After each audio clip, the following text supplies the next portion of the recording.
right, everyone. Welcome to the Demand Gen Summit. I am Billy Bateman, co-founder here at Signals. We're happy to host this event and to bring the Demand Gen community together once again. And with that, I'm just going to give you a lay of the land, what's going to happen today. We're going to go through some awards, but first want to just welcome everybody. We've got thousands of attendees today from all over the world, companies big, small, everywhere in between. Really happy to have you guys here, and we're going to have a lot of great people share their insights into what's working in demand gen today. A lot of talk about AI and Chat GPT, how you can leverage that, and really excited to get into that. But before we get into it, I just want to thank our sponsor, VIB. Wouldn't have been possible without them. And if you're a demand gen marketer, you know, we're always trying to get a hold of the right people, get in front of the right people with your messaging, and they can help you do that. So if you haven't checked out VIB, go check them out. It's a great service that they offer. All right. And then we've got over 30 speakers today. And here's some of the companies that those speakers are from: Demandbase, Triblio, Sendoso, G2, VIB, Signals, Amadin, Atlassian, and Revenue.io, just to name a few of the companies that we're going to hear from today. And so the way this works is we have a live track that's going to go throughout the day. And then we also have on-demand sessions that are going to be released every hour. So for the live sessions, you can watch those on LinkedIn. If you go to the Demand Gen Summit event page, it's going to be there, streaming it. You can watch it, you can share it, you can comment, you can interact with the speakers for that live stream. Then after our keynote, so that's going to be at 10 a.m. Pacific time, 1 p.m. Eastern, we're going to start releasing some of our pre-recorded on-demand sessions. So we'll go through who's going to be released when, so you have an idea of what you're going to be looking for. But after me, we're going to go into our keynote, which is a roundtable discussion with Chris, Gabe, Dave, and Godard. And we'll talk a little bit more about what they're going to discuss here before we hand it off to them. After that, so that's going to be about an hour long. So at 10:30 a.m. Pacific, we are going to have William and Jake from Revenue.io. Following them, it'll be Steve, Eric, and Jordan. They're going to be talking about how to use AI to write email campaigns. And then after them, we're going to have Saurabh going over demand gen strategy and your ICP, Christina and Angela, and then the one and only Mason Crosby doing demand gen and paid ads. And then last but not least, for our live sessions, is going to be Chris Beal, CEO at Connect and Sell. All right. And so after the keynote, we're going to have the on-demand sessions, which are going to be available after the event as well. They'll be here on demandgensummit.com for about 30 days after the event. And then after that, any of these sessions, if you go to getsignals.ai, you're going to be able to find them on the website. And then any of our previous events as well, you can go find anything you want. It's all up there for you guys to consume. Okay, and then with our 10 a.m. block, we're going to have John and Tracy from Demandbase, then Declan from Strategic ABM, David Delaney from Tenbound, and Steve Ehrer from Signals, and then Mariah from VIB. At our 11 a.m. Pacific block, we are going to have Mia from Clickvoyant, Ashley from Atlassian, Jim from Account-Based Beverages, and then Andre from Triblio and myself at 11 a.m. That'll be available for you to watch. And then at 12 p.m., we are going to have Mary from Triblio, Alex from Amadin, and Alex Zine from Women in Sales. So a lot of great speakers. Be sure to check it out. We've all still got jobs to do, so if you can't stay all day and watch them all, they're all going to be on demand. Come back, watch them. Easy to find. And then we are going to have our awards. With every one of our summits, we do awards, and these are from the community. We take nominations from anyone, and we'll put them out there for you. It's a chance to recognize your peers, your friends, and who's actually making a difference to the community here. So we are going to recognize the top 5 in each category. But before we do that, just want to congratulate all the nominees. We had the most nominees we've ever had and the most votes received that we've had for any of our summits and awards. So with no further ado, we're going to get into the winners here. So in no particular order, these are our top 5 vote getters for Demand Gen Practitioner. And that's Danielle from Storage Pipe, Mac from Jupiter, Brianna from Aon, Scott from Chronologic, and Mark from Strata Insights. Congratulations, guys. And then for Demand Gen and Sales Leaders, we've got Todd from Sales Melon, Rick from Salesforce, James from Flip, Leslie from Sales Team Builder, and Galem from Rev Genius. And then for our Thought Leader category, our top 5, were Hannah from Revenue Funnel, Dave from Exit 5, Mia from Clickvoyant, Mason from Sales Assembly, and Chris from Refine Labs. Congratulations to all of our winners here. And then for podcast, we all love our podcast, but here are the top 5 for marketing and demand gen podcasts. So first we had the Real Marketers, then Exit 5, the Marketing Millennials, the Anonymous Marketer, and Account-Based Beverages. Congratulations to all of you, and we appreciate all the content you're putting out to help us become better every day. Okay, we wouldn't be marketers if we didn't have another offer for you. So we do, and we've got our Demand Gen Cookbook for you. So in this, we've got 5 recipes or strategies, whatever you want to call them, that you can get in. Make sure you're doing the right things to help you guys stay on track and hit those goals and stay on target for 2023 and making it a great year. So you can find that anywhere on the Demand Gen Summit website. I don't think it's not going to be easy to miss. So just go, if you don't see it on the homepage, you just scroll down a little bit, you'll find it, and you can download that and get some good content and some good insights that we've put together for you. Okay.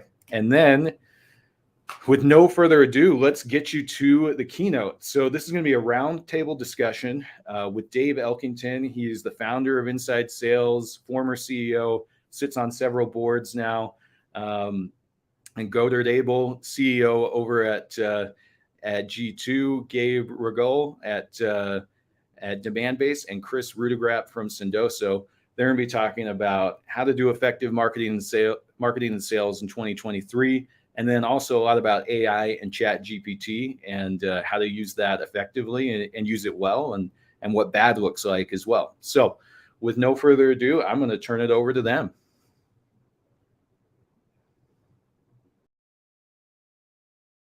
All right, welcome everybody. This is, I think, our 4th annual, and I guess biannual, we do this twice a year, Demand Gen Summit. This arguably is the largest one we've ever done. And without a doubt, this is one of the most unique and amazing keynotes we've ever done. Like this group is the all-star of marketing and account-based selling and ABM. Like this, super excited for this conversation. And truly we have the who's who of marketing leadership and marketing, I would argue entrepreneurship. So let me do some basic intros today. But before we do that, we have upwards of 3,000 to 4,000 attendees on this at the event today. And truly all the way from some of the largest companies in the world to even very small startups. So like this is a very diverse group, and we have people from all over the world who are signing in right now live. So very excited to have everybody involved. So I'll jump into some of the intros here. We'll start with Gabe. Gabe, thank you again so much for being on the at the event today. Gabe has been with Demandbase for a long time. Gabe is probably one of the most interesting men alive. He is I think you're a comparative lit and Russian language and literature major. Yeah. Dude, I love it. The usual. It's my love language. I'm a philosophy undergrad, so a little humanities to keep this conversation diverse, I suppose. Look, you've been with Demandbase since 2012, right?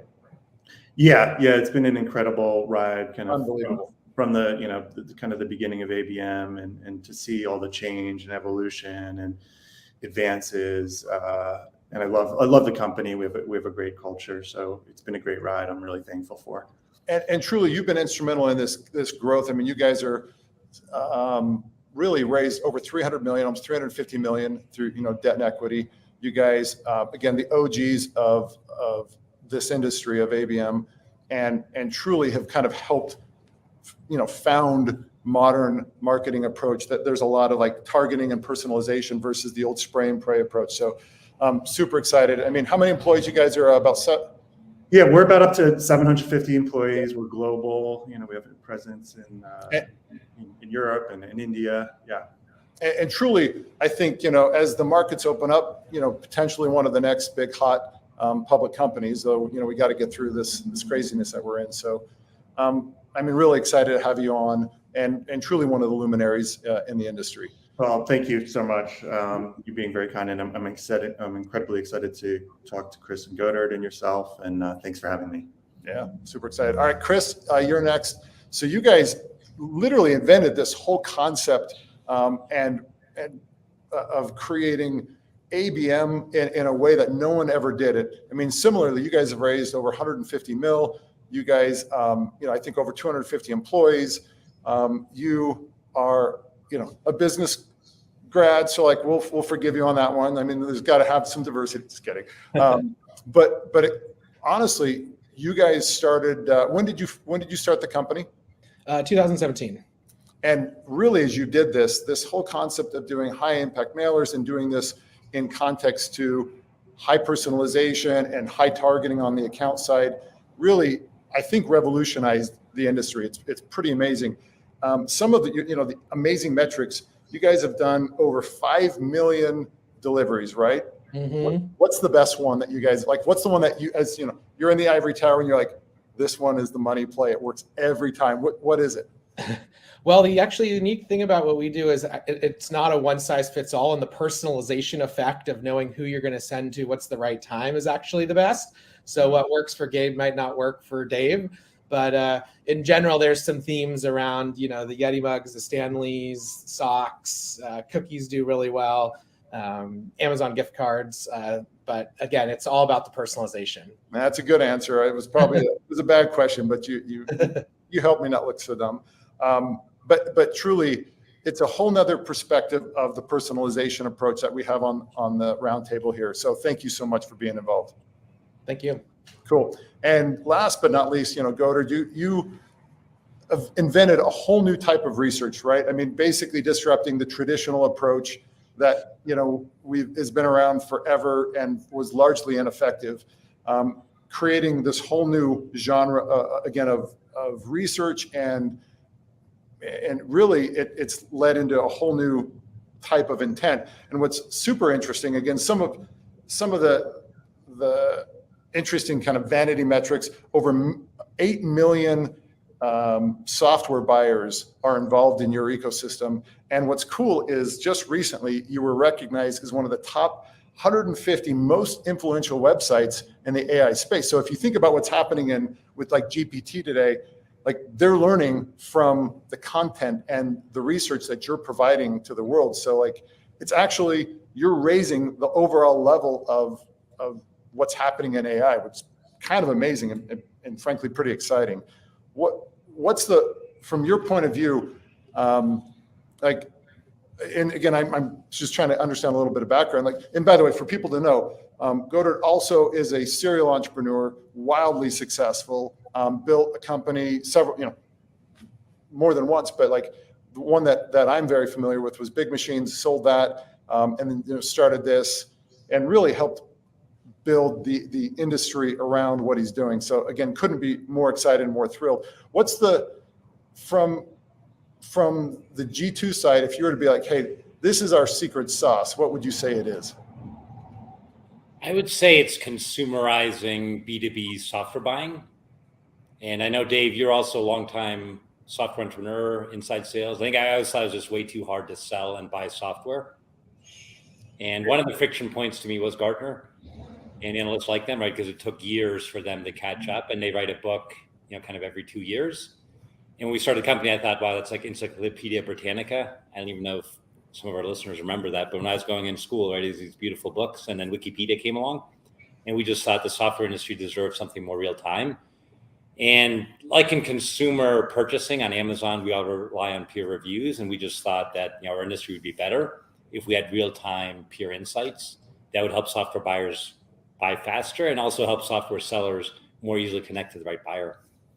Well, the other thing I love about the platform is it also gives the ability, and you talk about this time problem.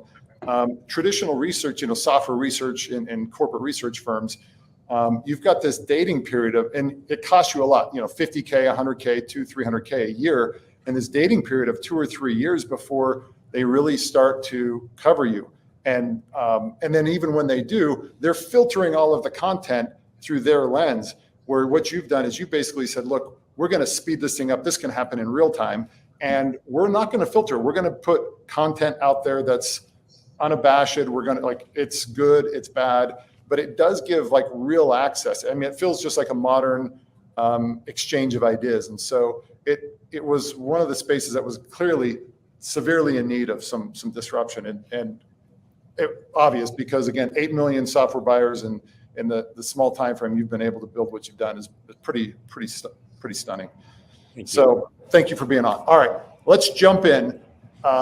This again, super excited about the topic today, very timely. So just to put some framework around, some context around what we're going to talk about. We really want to talk about the ideas of modern marketing post-COVID. I say post, but let's call it post-COVID environment. We're also, in the middle of maybe toward the end of a banking crisis, and we're also in the middle of an economic downturn. Maybe again, I don't want to get political on this, but we're clearly in the middle of an economic downturn, and it's a very difficult, very challenging environment, and we've got thousands of sales and marketing leaders, executives, and probably individuals trying to figure out how to be effective and trying to figure out what's the right way to be successful in their roles, in their jobs, in their companies, and also represent their companies in a reasonable,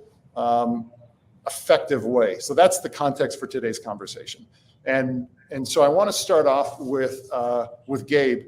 So the first thing, look, we would be remiss if we don't start with AI. It's such a crazy hot topic. In November of last year, OpenAI introduced GPT 3.5, and it's disrupted jobs. It's created, in fact, one of my favorite things is there's a new role in companies called a prompt engineer, where rather than being a content writer, I become expert at asking GPT to write content for me, and then I can edit that content, make it effective. But just overall, I would love kind of your high level take of how is AI, and in particular probably GPT, in the B2B environment, not the B2C environment, meaning as we're engaging in marketing to other businesses, what's your take? What are you seeing? What's good? What's bad?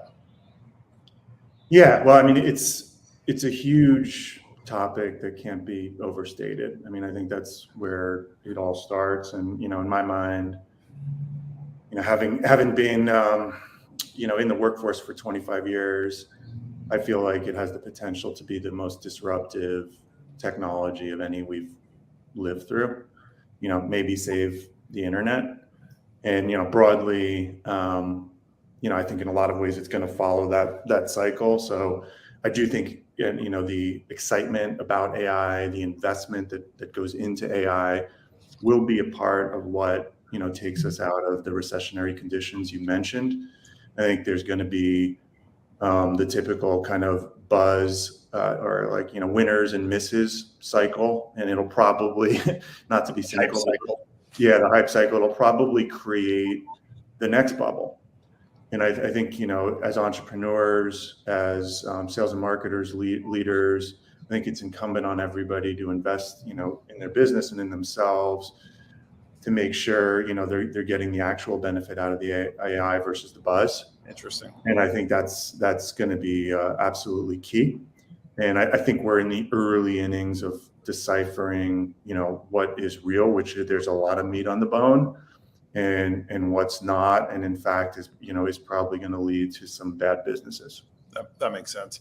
Godar, how do you decipher the difference between the good and bad? And in context of this conversation, how do you personalize when, by definition, a lot of this is just taking averages of what's happening out on the web and in conversations. So how do you think about the value of good versus bad AI, and again, in context, how do you create personalization with it? Yeah, and actually at G2, we kind of in some ways straddle B2C and B2B. You know, like I said at the beginning, we're trying to consumerize B2B software buying. And so we're actually innovating, trying to learn, but we've launched a G2 Monty, which is our AI software buying assistant for software. And we're partnering with OpenAI, so we're building it on top of ChatGPT. And then in terms of trust, we're trying to figure out is create a trusted flavor of ChatGPT, essentially, where we inject the G2 data, the reviews, and trust is also very core to G2.com. And we do have over 2 million reviews, but we reject about a third of the reviews that are submitted. And we use both AI to try to screen and score the reviews, but then we also, because people will try to, let's say, review a competitive product or their own product. So we try to catch all the fraud and all the bad quality reviews. Mm-hmm. And so it's very key that our data set is trusted. But now with AI, it's also an opportunity. If we can layer in and inject our trusted data into the AI engine, then our AI Monty can make better recommendations. And our goal is that AI Monty kind of takes all the generalized knowledge that OpenAI has already built in from the internet, if you will, and then add our own unique trusted domain data so it can make really trusted recommendations. But I'd say it's still early. And I think one of the things about ChatGPT, I think it's also confusing, at least on Google, when you do a search, right, you can see which website is it, and you can kind of make your own determination. Is this a trusted brand? Can you trust this site? And one of the challenges with OpenAI, you have no idea what the source data is, which frankly also scares me, because even if you go to OpenAI, some of that data is trained, or if you go to Bard by Google, some of that data is trained by G2. And I mentioned at the beginning, Washington Post did analysis. I think G2 is the number 151 most influential data set. That's amazing. The Google data set, but also there's no attribution. So it's also, as a content company, also a bit scary, challenging. And it does remind me of like the early days of Google search. I think at the beginning, Google also said, we're not going to enforce copyright. We're not going to enforce infringement. And obviously they had to quickly go away from that. And I think in AI, it's totally new, but I think one of the things that does scare me, there's no attribution, right? You have no idea how OpenAI came up with a seemingly great answer. And our CTO, Mike Wheeler, my co-founder, he was just at visiting OpenAI in San Francisco. And he also said, there's this false confidence. And I like to say OpenAI, ChatGPT sounds like an entrepreneur. Like sometimes we have to have false confidence with investors, right? At the beginning, we're kind of making it up. But it's a little bit scary because ChatGPT always sounds confident, and sometimes it's hallucinating. And how do you know? In fact, that hallucination, I was using it, studying with my daughter, and using it to help do research around a paper, and the content was wrong. But it was so confident that it was right. I was like, wait, am I wrong? And I actually went over to Google, and it turns out GPT was wrong. So that hallucination, it's an interesting. It's a weird and interesting scenario. So it's amazing how quickly you guys have been able to adapt and integrate. Well, let me say this on two fronts. And I'm sure all three of your organizations, we talked about AI was introduced last November. AI has been around for years and years. And I would suspect you've integrated, look, Gabe, I know for a fact, like you guys have been using this and these technologies, the machine learning technologies for years. It's these large, language models that have kind of disrupted the way we think. But it's amazing, Godard, how quickly you guys have been able to integrate this into the platform. Are you seeing like a value? Are users giving feedback that they're seeing value from this? Again, it's early days, but I'd be curious like what the feedback is. Yeah, we do have hundreds of people signing up to it every day. You can check it out on G2.com, and we do get feedback, and we actually say put the feedback into Monty, and then we do our own AI analysis of the feedback. And generally, I think just like with ChatGPT, people love the interface. Because like you're talking to a human. I like to say G2 Monty is like the best Accenture consultant in an AI box, but you can ask it questions. And I think the other cool thing about AI, you can start with requirements, because we do categorize all software on G2, but a lot of people don't know what they're looking for. Like one of our categories is account-based analytics. In the enterprise world, like demand-based happens to be number one on G2. A lot of marketers might not know they're looking for account-based analytics. You know what I mean? They probably have some business problem, like they're trying to make their marketing more efficient or better target their ICP. And the beauty with Monty, you don't have to look for account-based analytics. You can just put in your problem, your marketing challenge in real world words, and then it can start to recommend technologies and approaches that could help. So I think the conversational intelligence is far superior. And so I think everybody loves that. And I think a challenge though is the attribution. So also vendors ask us, well, why did Why did Monty recommend this tool, not this tool? And the honest answer with AI, you don't really 100% know, right? It's kind of a black box. Right. And that's I think the thing we're also trying to figure out. Trying to put some boundaries. Chris, like, again, you mentioned, demand base is number one in the category on GT. So is Sendozo. So like, you've got the who's who of platforms here. So in account-based direct mail, for example. And but I think that's also where AI can help, because a lot of people don't know looking for that, right? They're probably more like, hey, I want to send better gifts to my customers. Right. It does kind of bridge the gap of understanding. I mean, so many opportunities. Chris, what are you seeing in terms of demand from your customers, or as your marketing team is using this, like, and how are you thinking about integrating this into your technology, your platform? Yeah. So as you alluded to, some of it's been in the works for years, or some of it's already been rolled out, and some of it, the hype train is here. So, you got to talk it up now than, sooner than later. But I think some of the big takeaways for me in AI come around, copywriting and the ability to use these language learning models for better copywriting. For us, that could be a gift note or a e-gift note. So some of the content that you want to include with your gift or your mailer can be generated by AI. I think with that too, there's a recommendation engine behind the scene on what's the right thing to send based on other things. So those are some of the obvious ones. I think the UI changes on how people are going to interact with sites is something we're taking into account on, this prompt box versus clicking buttons or drop downs. And so I think that's something that we'll start to see some big changes on. But to that point, though, I think there was a good perspective on the good and the bad on, if you rely on, AI to do all of your copywriting, where is the, can it do the personalization? Can it be that thought leader? Will it make that perfect sentence for you? So I think there's I think we're in the early days of testing and kind of A/B testing the performance of humans versus AI in terms of writing content, which I think is interesting. What do you think about the fear that it's taking jobs away? Look, it's a hot topic in on the web and in markets. Is that a thing? And what are you saying? I think there's certain jobs that will be taken away, but I think there'll be many more that will be added and they'll be supplemented. So people will maybe shift what they were doing before or doing different things in their job than they were doing before. So I think, the model that a lot of B2B, SaaS companies adopted from, a decade ago, kind of the I don't know, you call it like the Salesforce playbook of, that predictable revenue model, I think has been in the works for a decade or more. And I think AI has a chance to disrupt some of those jobs or at least supplement them so that you're doing different things, that you're prioritizing, different areas of work than some of the maybe more mundane automated tasks that now AI can do for you. One of the interesting things, I was in a debate with my son he's smarter than me. So sounds strange, but when you meet him, you're like, yeah, he's smarter than Dave. One of the interesting conversations is AI has disrupted the more analytical approach and analysis. Like, that's been around for quite a while. And again, you guys all use this. What's transitioned is it's now disrupted the creative side. So the writing, some of the art and the music.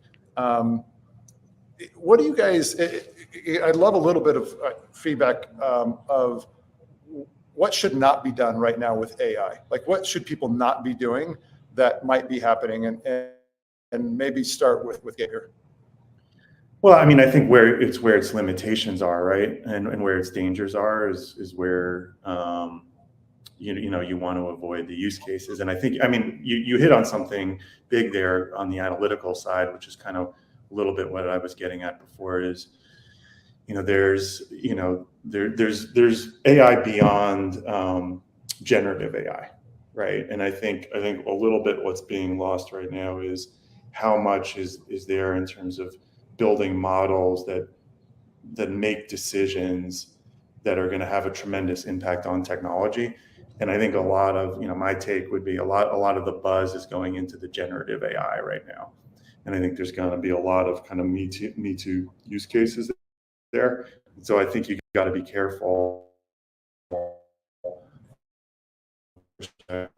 on where you're solving business problems. I mean, that's what entrepreneurs, that's what we're doing as sales and marketing leaders, is we're looking to utilize anything that we have to solve business problems, right? And AI can be a part of that. So one thing we don't want to do is just kind of do what everybody else is doing. I think another thing is, it's kind of a self, kind of to the hallucinations and the almost the self-fulfilling prophecy of this is what's currently working. And we see a lot of scary instances of this, of course, and kind of the way it has made some decisions regarding different population pools and in terms of targeting.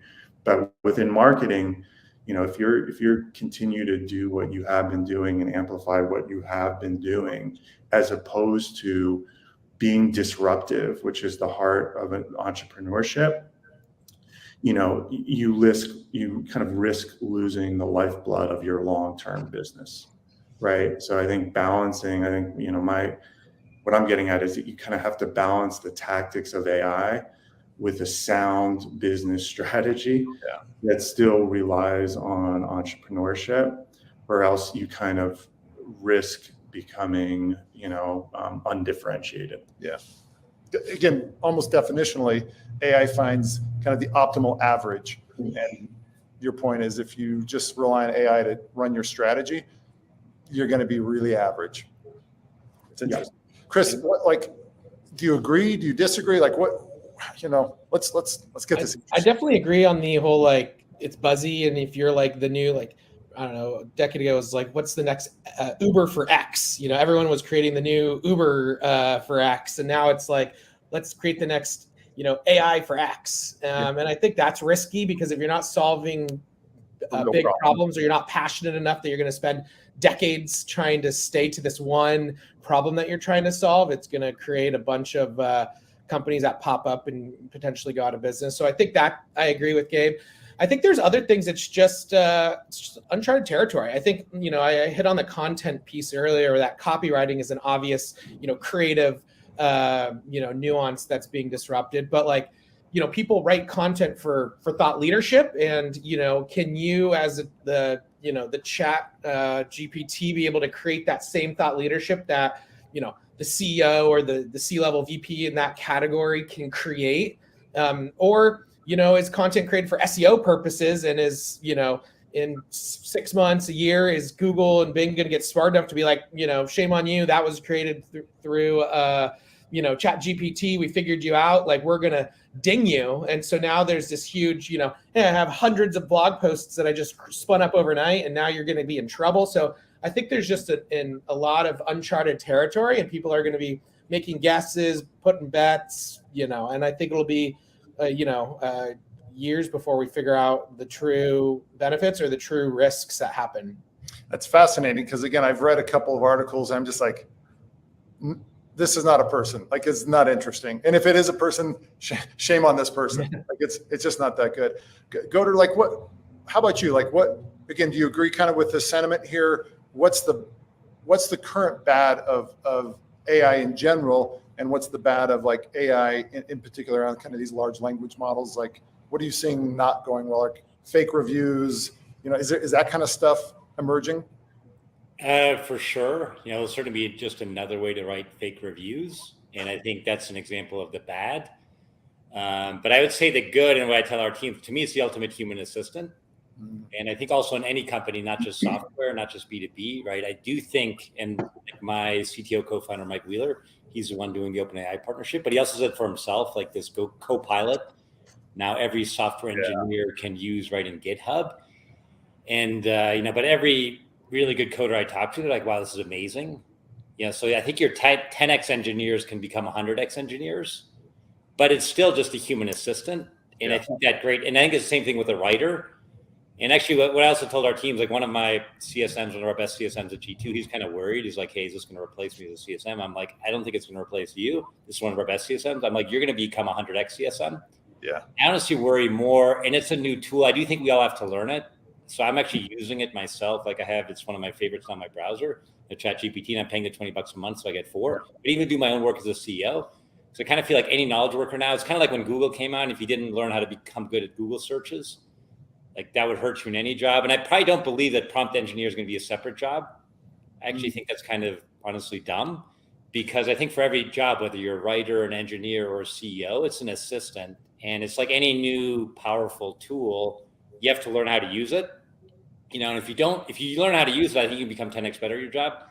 If you don't learn how to use it, you're probably going to become obsolete. So I do think it's potentially that powerful, and it's upon us to use it. But I think we can't trust it blindly.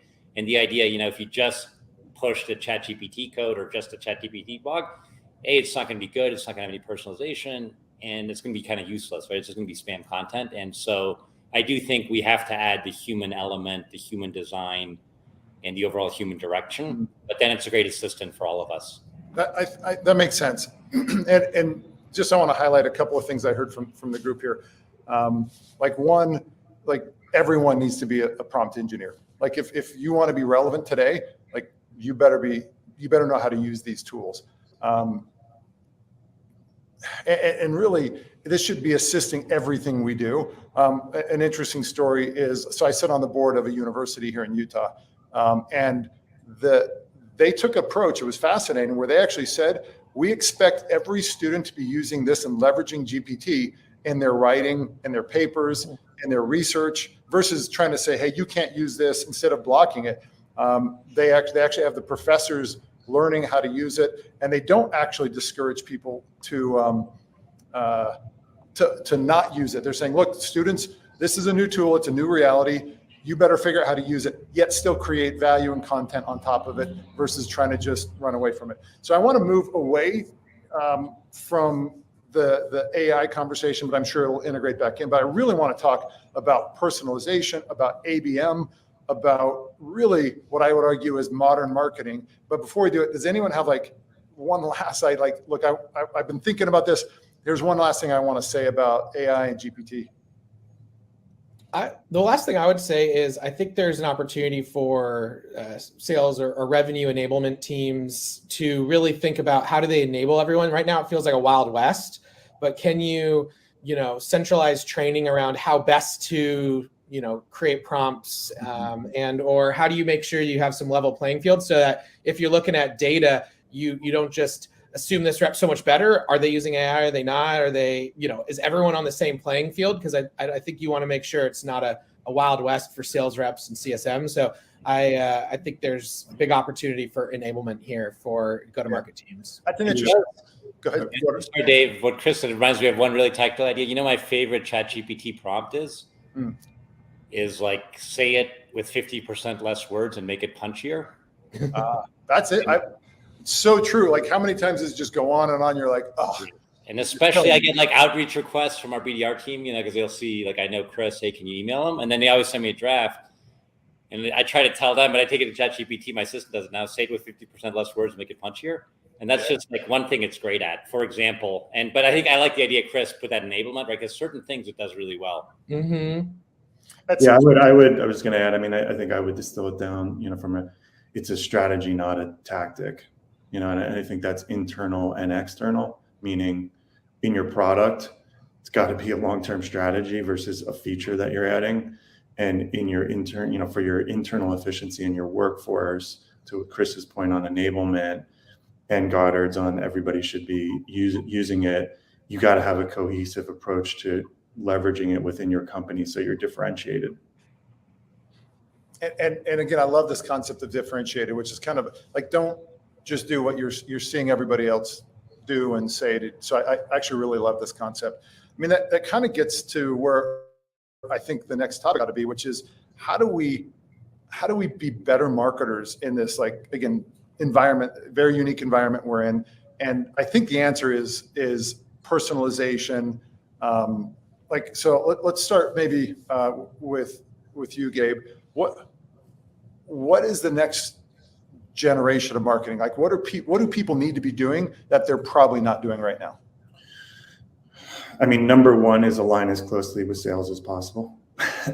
They should use that's still what we see as kind of I mean, you're right about personalization, of course, but I would say that, again, if we're taking this in the context of B2B, our lens, my lens, having been at Demandbase, the last 11 years and seeing the development of ABM as a category, is that the go-to-market is more disrupted than it ever has been within B2B, because it's so quickly changed to be anonymous and digital. And solving that problem of anonymous and digital go-to-market is just, for B2B, is just so much more difficult than B2C, because you got to envision like what a B2B sales cycle is. It's not one person like when you're selling boots, right? It's probably now, with all these functional areas and oversight, 50 people. It's not a day. It could be a year. It's not $100. It could be $100,000 or $1 million. And the level of a complexity within that sales cycle to manage digitally in an effective way. I think, even with the advances that Demandbase has made and others, and everybody here has made, we are early innings on the technologies that are necessary to manage the complexity of that, a growing complexity of that process. And I think it has to start with, of course, investing in the technology, but it also has to continue with sales and marketing doing that in conjunction, because I tend to find that, the main riff on not being able to effectively navigate the modern customer journey is because, even though conceptually sales and marketing want to work very closely together, in the actual operations, in the actual technology, in the actual data, in the workflow, in the measurement, it's highly fragmented. So how do we, and maybe Chris, I'd love your kind of response on that.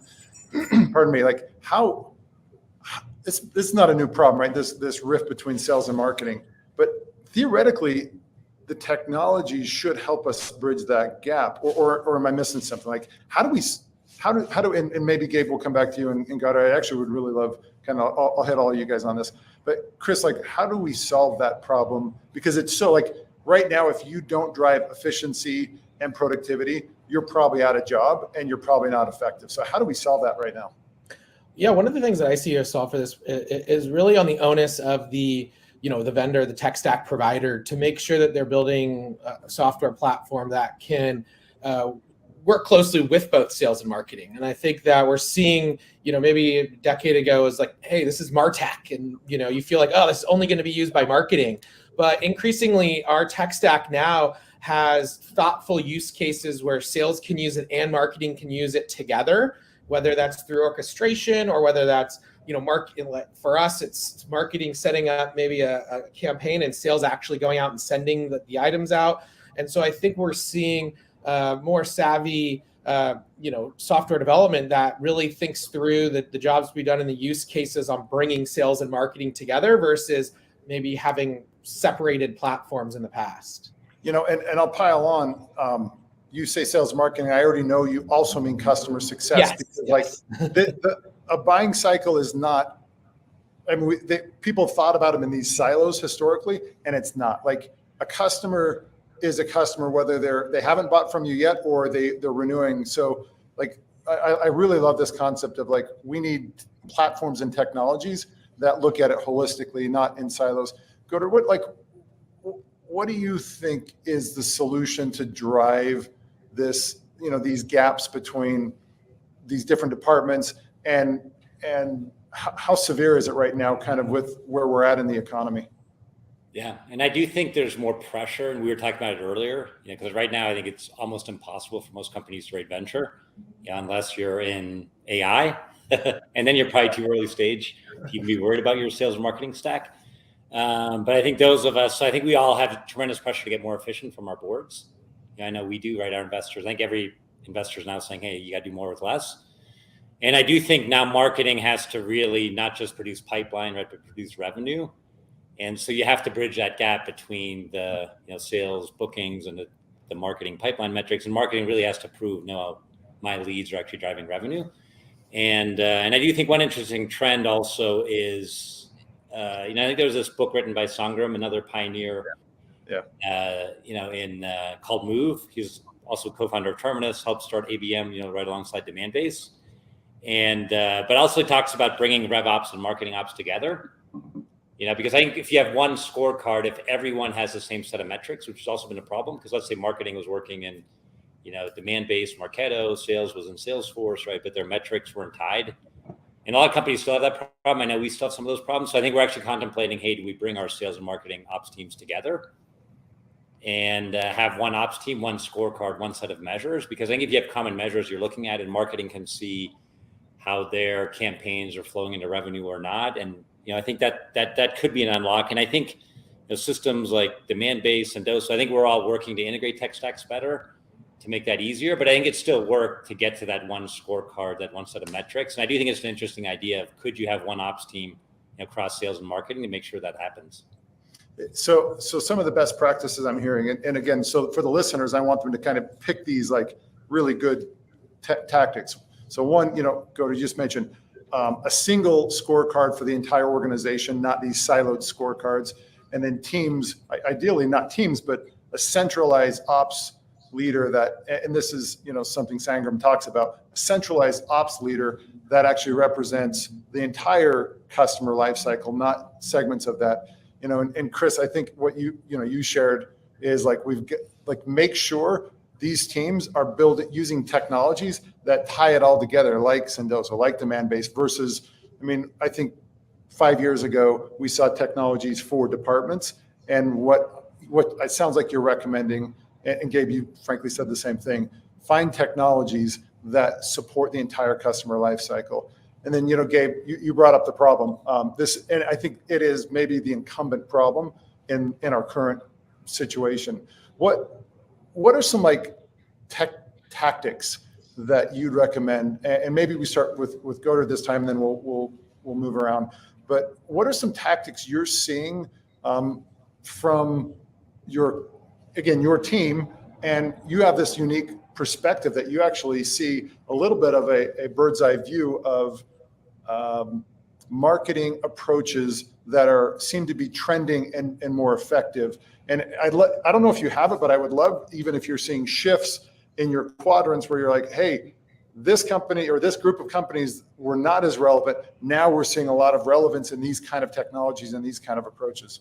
Yeah. And I think what's interesting, more the trend we're seeing on is frankly, vendors trying to get into more categories, especially, for example, in like rev tech, because there's like the gongs that started in conversational intelligence. Now they're moving toward forecasting, and I think the Clarys are also now trying to get into sales engagement and outreach and sales loft, because reality is, I think the last 5 or 10 years, there's tons of innovation, tons of new categories, tons of startups.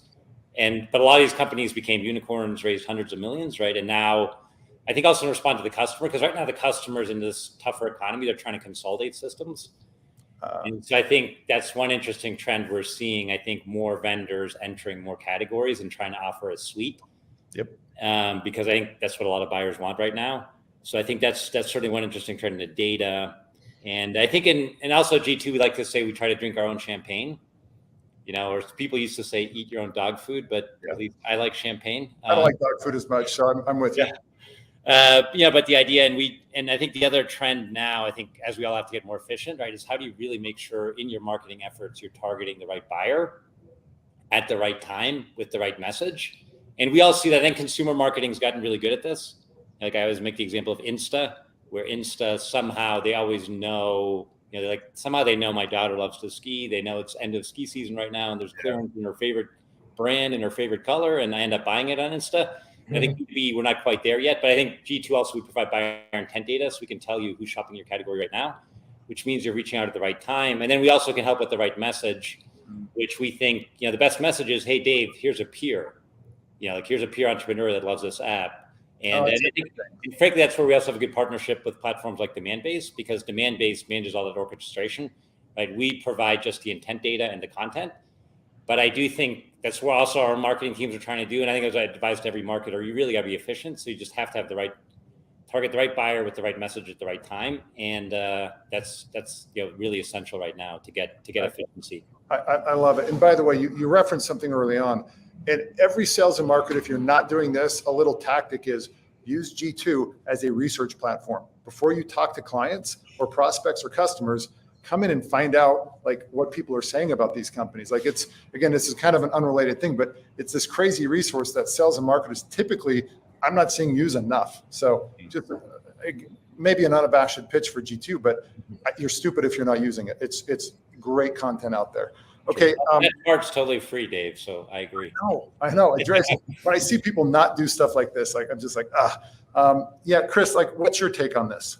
Yeah, I mean, I think some tactics, that we're trying or doubling down on this year, maybe more than others. One is thought leadership and kind of meeting the moment. I think, you got to keep your content relevant, things that you wrote last year, the year before, the year before. It feels like every year there's something new that you need to like go out and talk to the market about.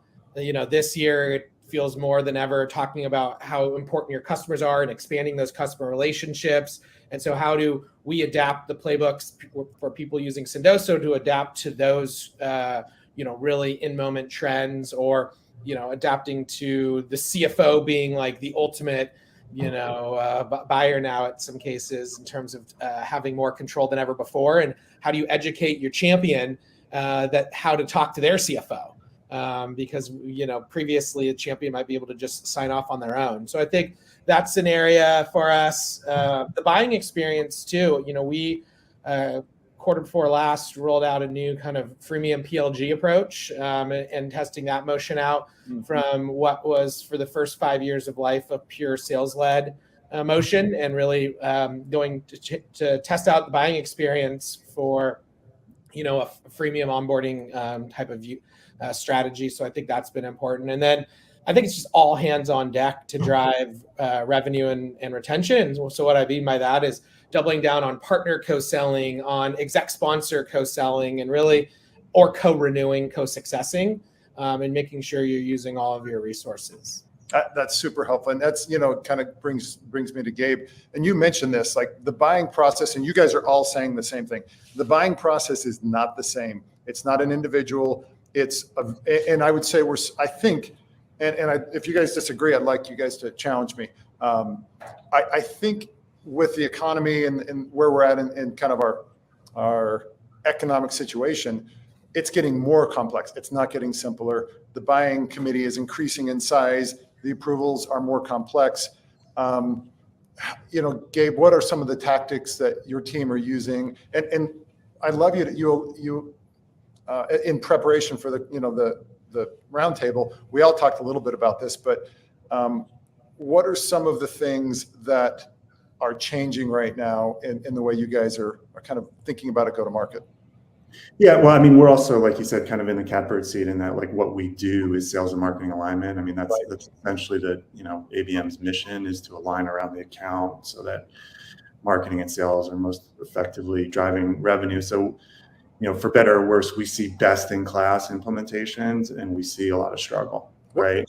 So what does best-in-class look like? I mean, and worse-in-class, actually. Yeah, well, I guess worse-in-class will be the inverse, but like, I think you can think of best-in-class, kind of around 3 dimensions. Like the foundation is data. Yeah.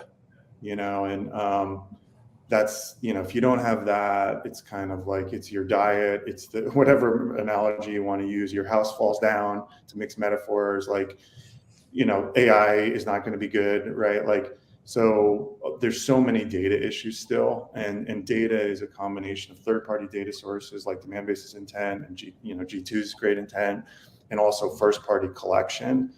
And so because of everything we're talking about around the digital go-to-market, and another trend that I think we underemphasize is the increase in the pace of change. So every account that you're selling into is changing more rapidly than it ever has. That can mean people resigning, that can mean people being laid off, that can be new executives, that can mean budget cuts. And so that sales kind of idea that I'm going to build a relationship, and that's going to continue is just dead, right? It's not relevant anymore. Yeah, so you have constantly got to be understanding who your customers are, who your prospects are. If you don't have that data foundation across first and third party data, you can't do it. So, I mean, I think, that's the foundation of investing in the good data sources and good internal practices. I think the next is how intelligently, that you segment and you understand your customer journey, right? Because the personalization the right message, right time can't happen unless you understand who the customers are, potential customers, and where they are in the journey. So we have this concept in our platform called journey state, where you understand what happens within an account, how many people are engaging, what content pages are they seeing, what has marketing done, what has sales done, and that starts to define some process and understanding of what content should be delivered at different times. So the best in class definitely has a really tight an alignment and understanding around segmentation and customer journey. And then the last dynamic, I think, is the activation, right? Are you orchestrating and automating actions, through things like Sendosa effectively? Are you using, we have a powerful DSP that we built, an ad platform. Are you using a strong ad platform that efficiently, with doing more with less, actually gets accounts to your site? Are you activating through outreach at the right time, through Marketo at the right time? So I think best in class aligns the people and processes around the data, the segmentation, understanding of the customer, and the activation channels. So I love, there's a trend in what I heard, like one, timing. Like timing is like a super critical thing. Goder, I think you mentioned it, but like I've received a Sendoso gift, and there was a time when I was like, oh, it's a cool gift, and I was like, not, I'm going to set this on my shelf and do nothing with it. And at a different time, a different company sent it to me when I was like, and I knew it was a Sendoso gift. I was like, I know where this came from, but it worked. And I was like, you know what? It's on point right now. And so I think these orchestrations with the right message at the right time can be super powerful. And again, I love your concept of segmentation, because like you cannot treat everybody the same way. Our needs are different. Our expectations are different. So that, and then again, your point of data, for everyone listening, if you are not analyzing your data, you're in some serious trouble. If you are not running your marketing, your sales, your customer success from a very, I'd say, data-oriented approach, you're in some serious trouble. And you might just start looking for your job, because you're not going to be around your current job, whether you're a CEO right now, all the way down to a content writer. Like data is super critical.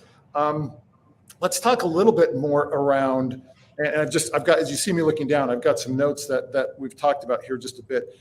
Talk about activation a little bit more, Gabe, and then I want to get the other folks some opinions on this. But what's working right now in terms of kind of activation techniques and modes right now? Well, I think here is where you're intersecting with AI. Okay. Right? And like kind of I would guess both generative and non-generative AI. I mean, I think and also doing more with less.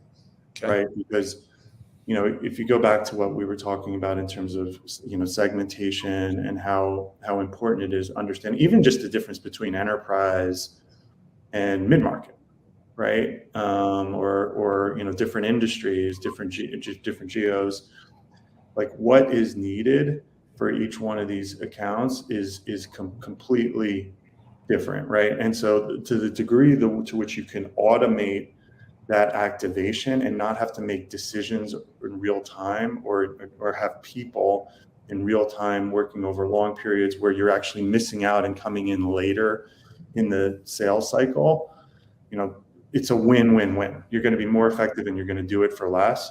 So I think this idea of utilizing predictive algorithms, utilizing intent, like we talked about, G2, demand-based, and all these data sources to understand where your customers are and to be able to orchestrate actions. And that does take some planning, because you have to map out what your customer journey is. You have to map out what is the right content to deliver at each stage, and you have to map out the systems that they go through. But it also goes back to my comment on strategy. Like, it's not a tactic to deliver the right content through the right channel at the right time or to use AI. It all works together, and it all works through segmentation, orchestration, understanding your customer journey, having the right data sources, and having the right channels. You just have to be a much smarter, more strategic marketer and salesperson and leader than we've ever been. And you talk about data, Goddard, like what I want to make sure everyone heard.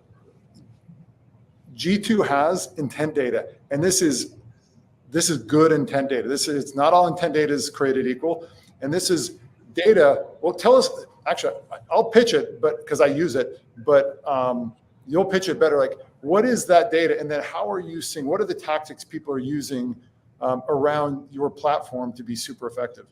Yeah, and we think our intent data is more middle and bottom of funnel. There's obviously other sources like Bombora that are more top of funnel. That might be like, hey, this company's interested generally in cloud and security. Yeah.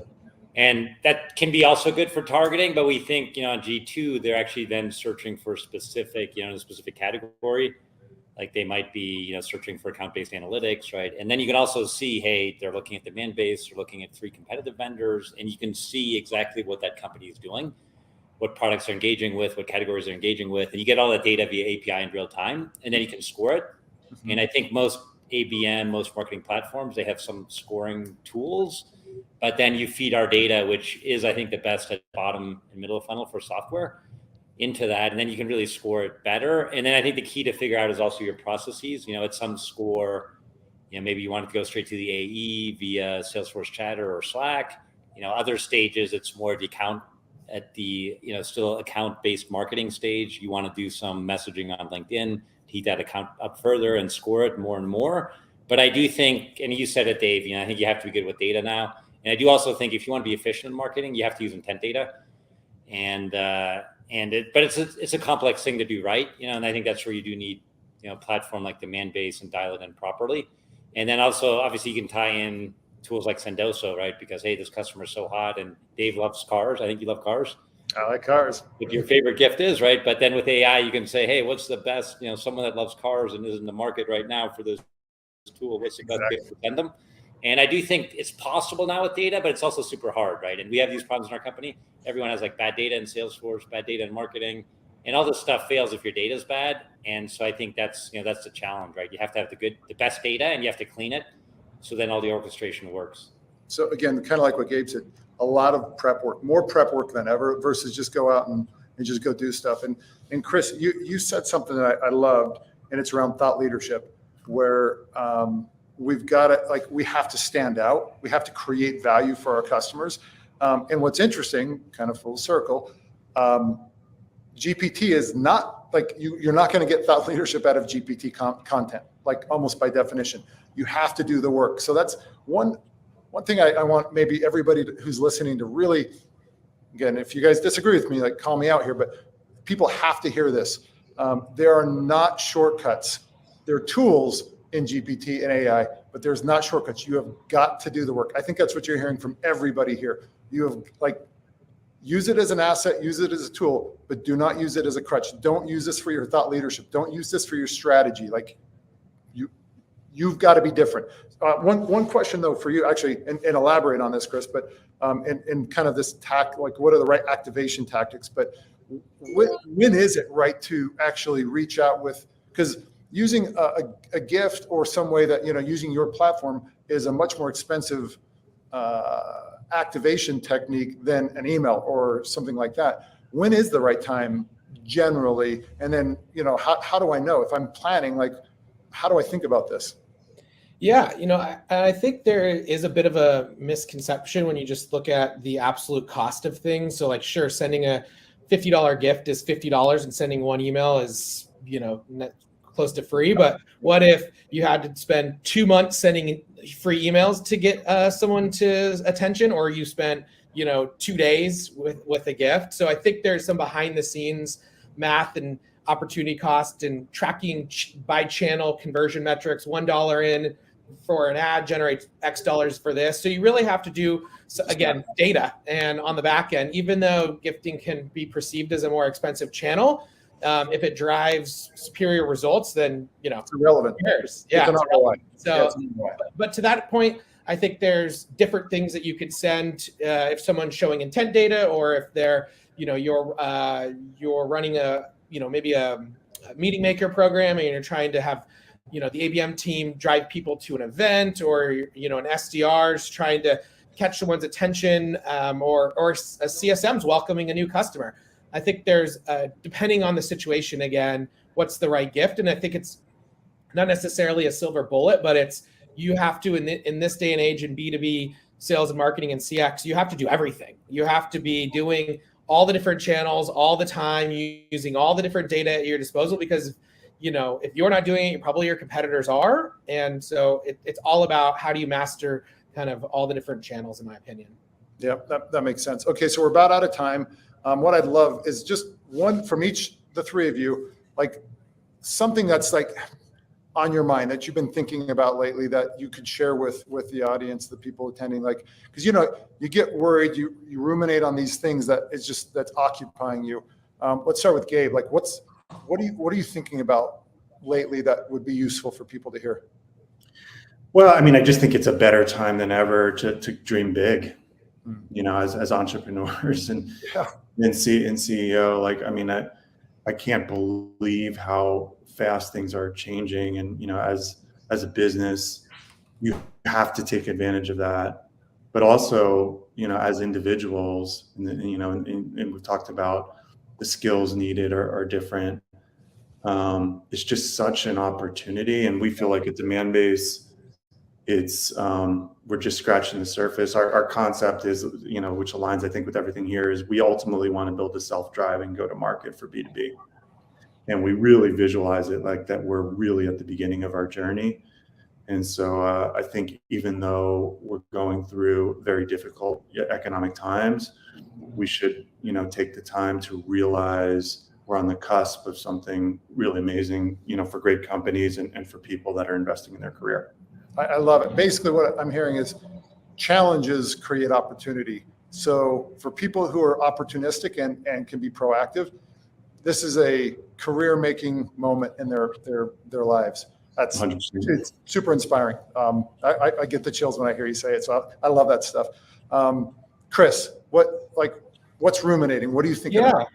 For me, I think for a while, SaaS and B2B felt like a rinse and repeat, and there was playbooks from a decade ago that you could just kind of follow along to.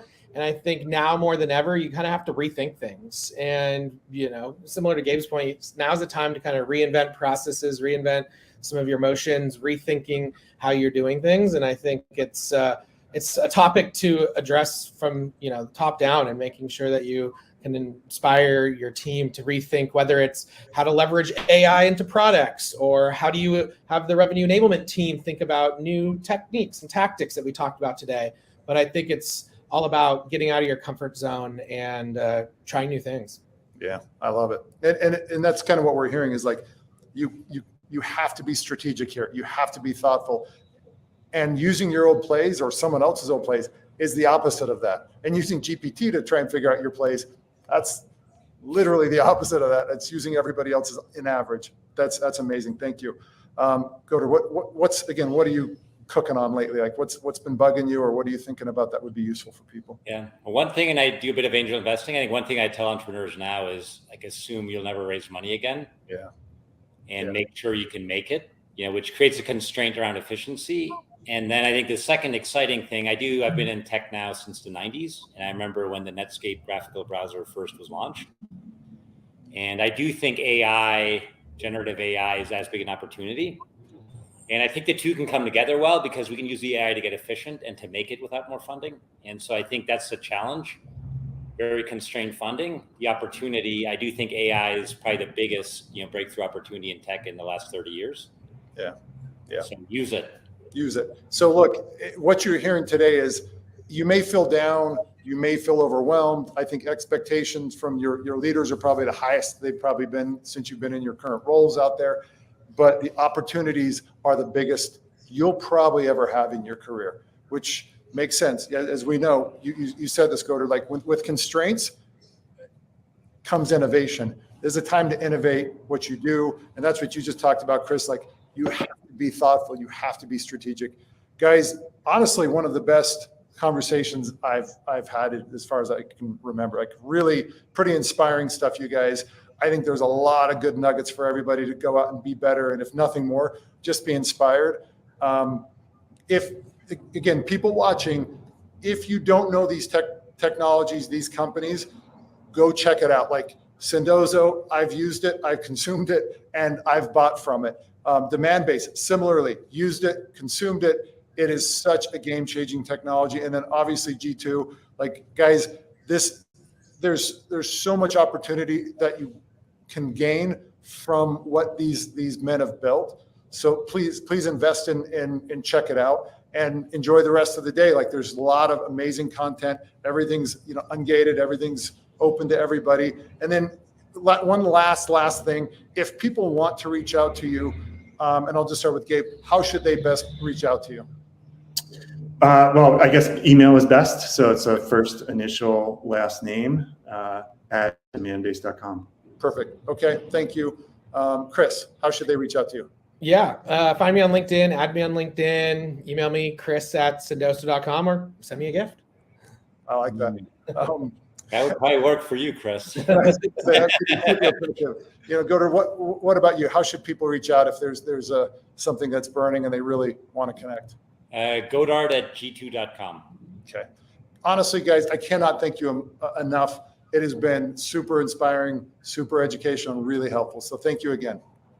All My right. pleasure. Have a good day. Thanks. Wow, that's fantastic. I love these guys. Such an amazing start this morning. My name is Sterling. I am Signal's head of client success, and I'm going to be hosting for the rest of the day. So we're really excited about what's going on next. We do have some next big speakers are really good. But first off, before we get that far, I want to kind of go through a little bit of what my notes were from this first keynote. So first off, how to decipher the good and the bad of ChatGPT. Everyone needs to be a prompt engineer. I love that. That's a great way to think about it. Use AI and ChatGPT as a tool, leveraging again to gain access to things, right? And value there. So that's a great way to think about it as well. Sales enablement. Ask yourself, how can you enable? How can you train? And then Godard's favorite prompt is say it with 50% less words and make it punchy. I love that, especially coming from the client success, right? So where we can be sometimes verbose, making sure that we are very, very prompt with it and less wordy. Then also talking about using AI and ChatGPT type things as a strategy and not a tactic. And have like a cohesive approach to it to leverage those and diversify. Then also coming along with the signs of like aligning your sales and your marketing team, how to do this. And the couple of steps that I wrote down were single scorecards for the whole organization, centralized op leaders, and representing the entire customer lifestyle. Love that. And then make sure these teams are using technology that tie it all together. That's such a big, important part there. Moving on through it, some of the other things that I took notes on. What are some of the tactics that we see from this in the teams? Target the right buyers at the right time with the right message. Use G2 research platform. Find out what people are saying about the companies, right? What are those third-party companies? How are they using it? How are they seeing the benefit there? Those are great ways as well. Buying process is not the same anymore. It's getting more and more complex. And what are these tactics, right? Becoming that best in class. And what happens on those different levels is very important. So kind of going from here, before we jump into that next section here, we've got a few more minutes. We'd like to do a little bit of a teaser and show you guys a little bit more about what's coming.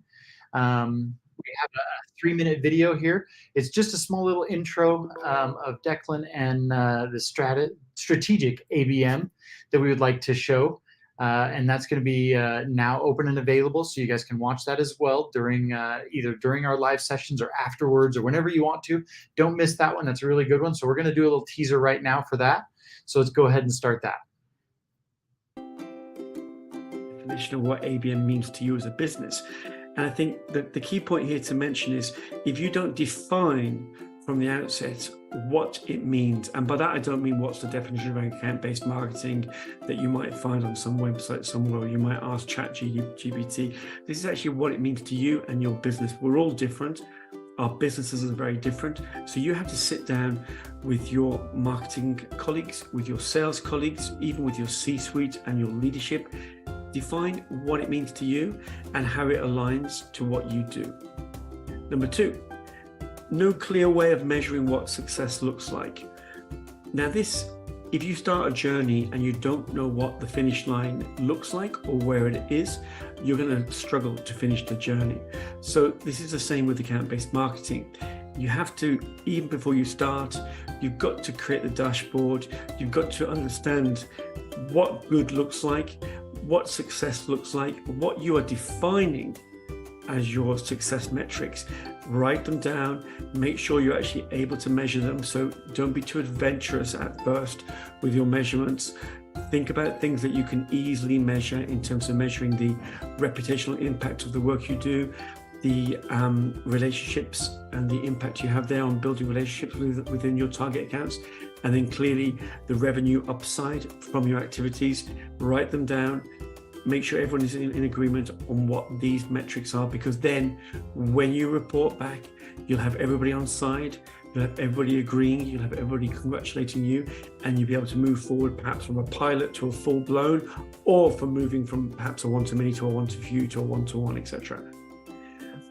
Accounts chosen by sales. This is something we see very, very often, even in significant large organizations where the marketing team are handed a number of accounts, named accounts, and they are asked to build an account-based strategy around those accounts. These are accounts that perhaps have been in the CRM. These are accounts that perhaps sales want to win. These are perhaps accounts that sales are currently talking to and want to help to win.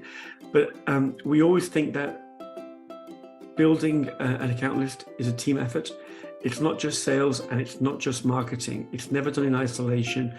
You got to work and use the anecdotal evidence, the data that your sales team are telling you, but also look at the data that's coming from your CRM, from your first-party data, from your third-party data, from intent data platforms. Use a whole host of data inputs to inform you whether or not the accounts chosen are the right accounts for your program. Otherwise, you may actually end up severely damaging somewhat the success of the program by starting with the wrong accounts.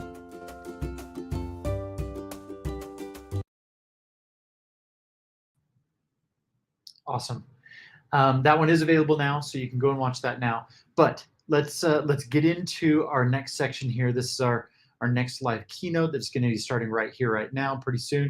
I do want to do some intros before we just jump in. Hi, William and Jake. Thanks for joining us.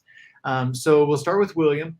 William is the Chief Marketing Officer at Revenue.io, where he works collaboratively with the team to drive breakthrough growth while creating an iconic brand, inspiring companies to improve sales experiences, processes. And he was also CMO at Face First and VP of Marketing at Demand Results. His thought through leadership has been appeared in Forbes, Ad Age, Entrepreneur, and the Atlantic and elsewhere, as other places too. So Jake, we'll go to you next. Jake is the Director of Sales at Revenue.io, where he oversees the account executives and the sales development representatives, ensuring their success, and also the organization as a whole. So his extensive knowledge has really been acquired through a variety of different types of sales operations, sales development, and companies such as Sales Hacker, Sales Nation, and Velocity. And making managed new hire training for a number of teams throughout his career. He's a natural mentor and teaches those who are really creative, successful business relationships. So the title of this one is going to be How to Lead a Pipeline Transformation Initiative. So gentlemen, let's give it over to you a little bit and kind of see where we go from there, okay? Sounds great. Thank you so much, Sterling. All right, let me share my screen here real quick. Okay. Can everybody see slides? Jake, are you good? There we go. Yep, I see it now. Awesome.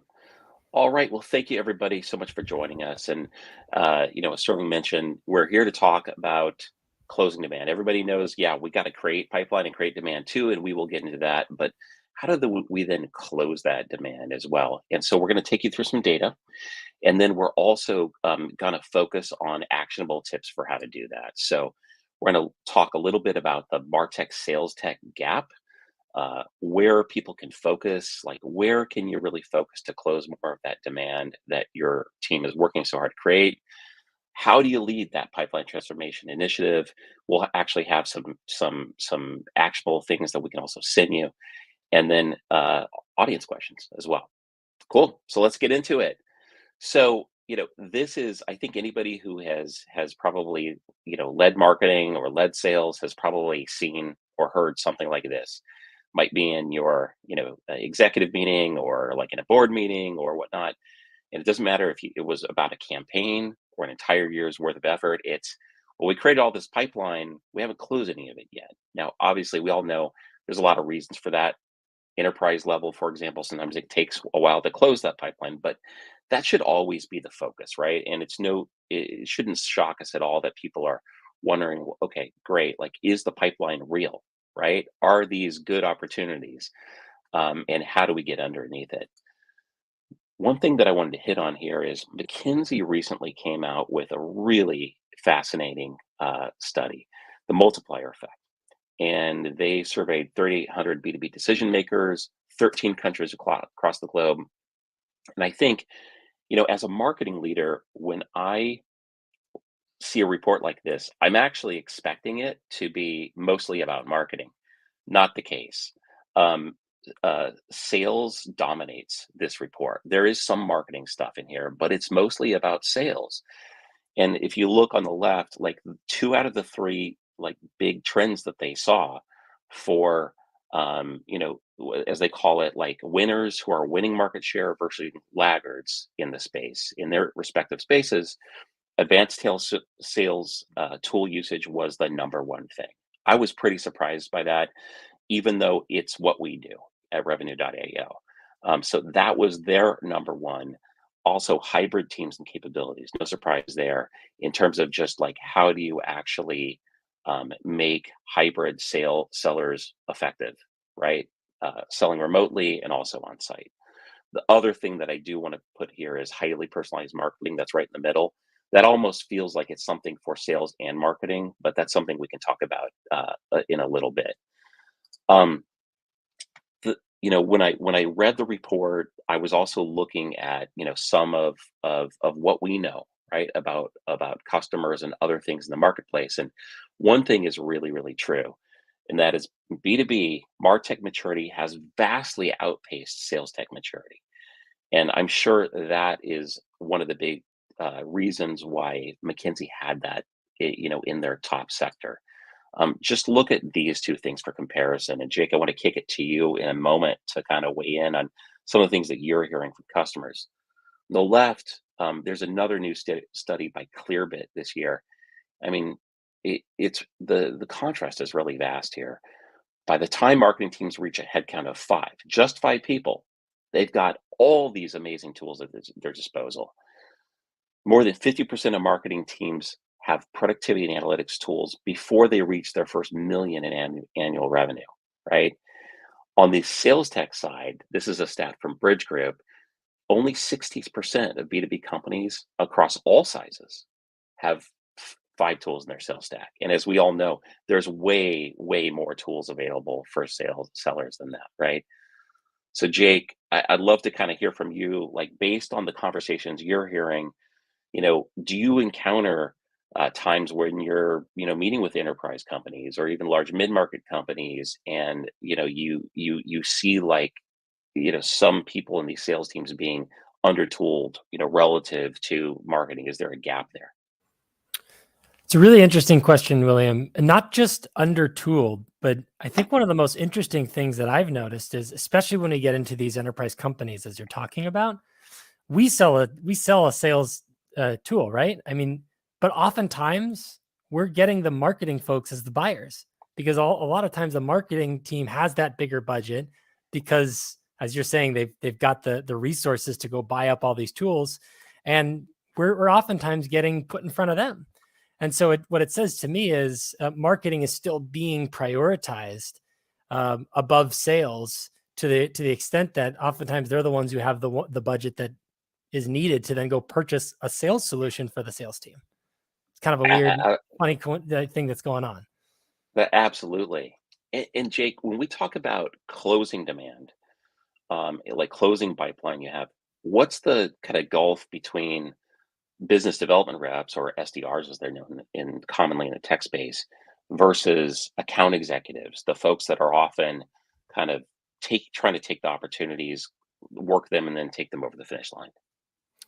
I think the last, like maybe even a decade or so, has really been the decade of SDRs. And so companies were springing up left and right, trying to figure out the ways to best like automate and scale those teams. And so so many tools out there are focused on SDRs. There are conferences that are literally designed for SDRs, right? And it's a really good thing. I'm glad it all happened. But what that has meant is that sort of made the AE teams a little bit take a backseat.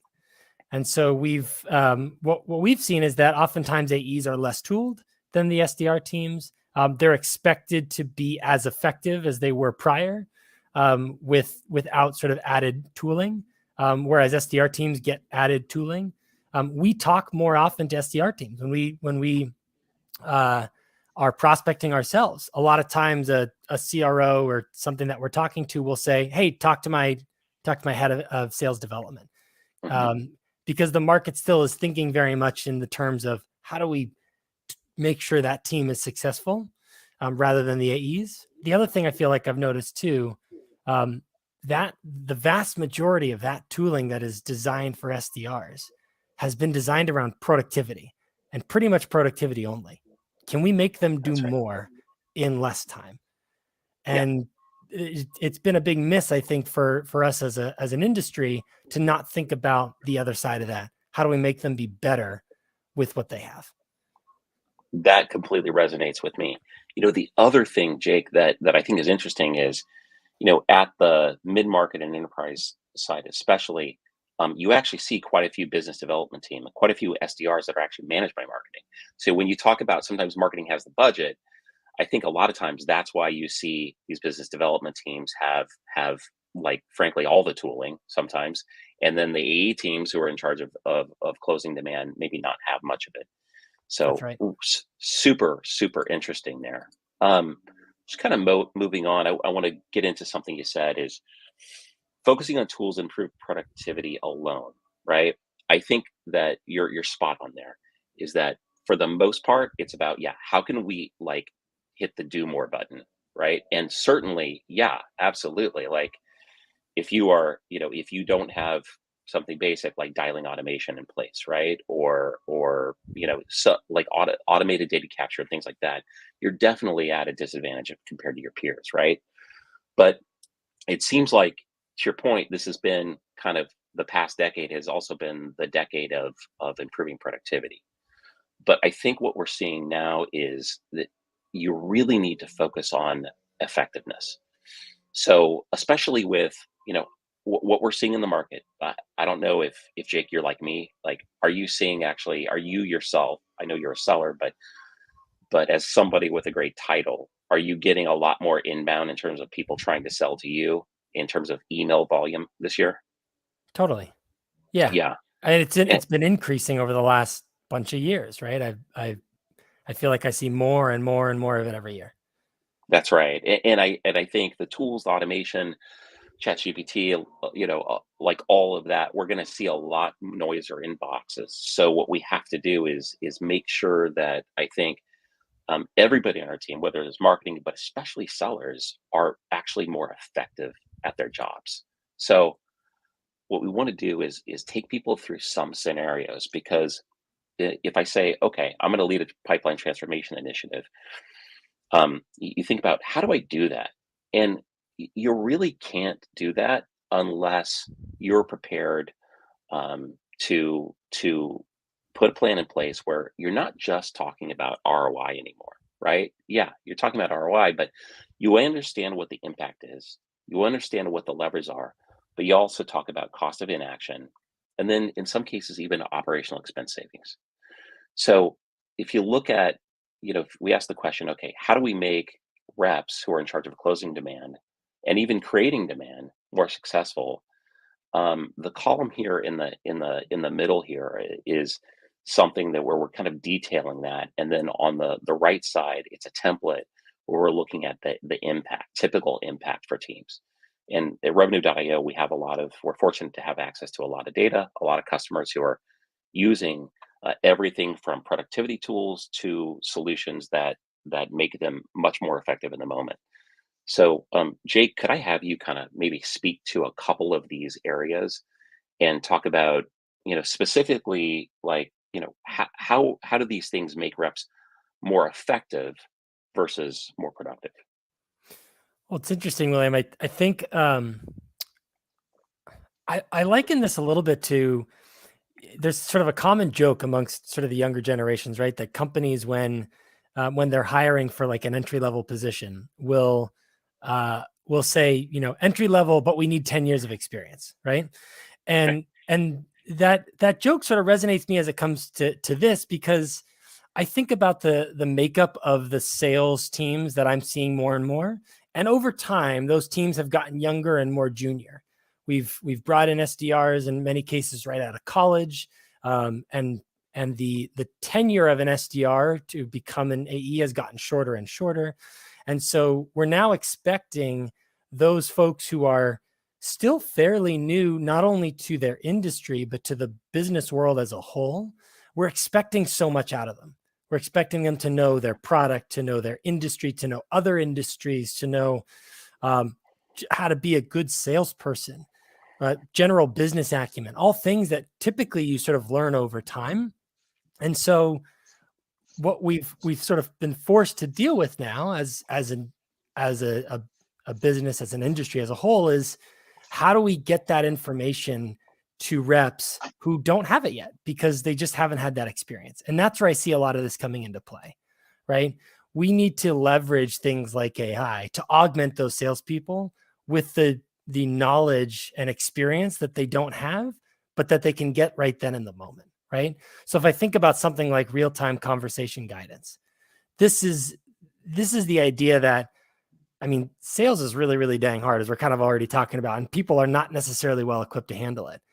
But having sort of a real-time assistant throw you little notes as you're talking to people, maybe it's something that you didn't even know was something that you could talk about. Maybe it's an objection you haven't heard. Maybe it's a part of your product you're unaware of.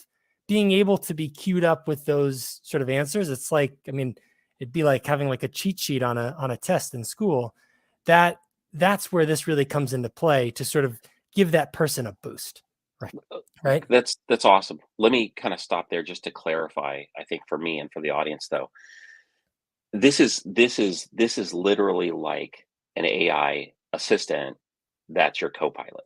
Is that correct? Within the context of an actual conversation, making recommendations that are specific within the context of what's being said, of what other factors.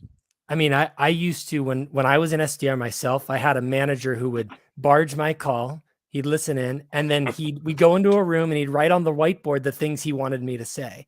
This is the modern scalable version of that, right? You can't have that for every person on your team because there's only one manager in most cases. This is the way to do it, where you don't have to have that human interaction right there at that moment. You can scale it across your team and get those same insights that you'd be providing to your team when you listened in. But now that feedback is being given out across the entire team whenever they're talking to their prospects. That makes complete sense. All right, let's look at kind of another page in this template. And by the way, for everybody who's interested, we have a template like this that's super helpful. That it's actually called literally like how to lead a pipeline transformation initiative that we'll send out to people. We're giving you some kind of sneak previews here. This is cost of inaction, right? So this is showing, like, let's say that you're an early stage company, right? And I don't mean early stage in terms of like, like you haven't earned your first $1 million in ARR or 5 million or something like that. I'm talking about tech maturity, right? So, Jake, fair to say that we see some like really big companies that still have sort of fairly immature tech stacks All the at time. this point. Okay, so what this is showing here is essentially, this team is not yet automating like sales engagement from cadences, right? They are not automating like basic things like automated dialing. They might not even be capturing data from things like video meetings and analyzing them with AI, things like that, right? So for that, what this is showing here is like, what is the cost of an action for a team of like anywhere from 20 to 100 people on the effectiveness, because like it's that big for people out there who are, marketers in the audience. Just imagine what life would be like for you if you didn't have, your ABM platform or your marketing automation platform. This is literally what the, your counterparts on the sales team are dealing with in some cases, and in many cases on AE teams. So Jake, can we talk a little bit about from like an SDR team, what are the things that undertooled SDR teams struggle with? Like what's really common, those common challenges without these tools from a productivity and effectiveness standpoint? Yeah, so from a productivity standpoint, it's exactly what you just said, William. We still sometimes see SDR teams that are calling off of their cell phones. That usually means things don't get logged back. So managers tell us they don't really know what's happening on those teams. They don't know how to coach them. That's not as common. What's more common is actually sort of the effectiveness piece that you're talking about, and it's going back to what we were just talking about. SDRs are typically not experienced enough to know how to handle themselves in slightly tricky situations, right? Situations that, a 10-year vet probably has under their belt a handful of times. SDRs oftentimes don't.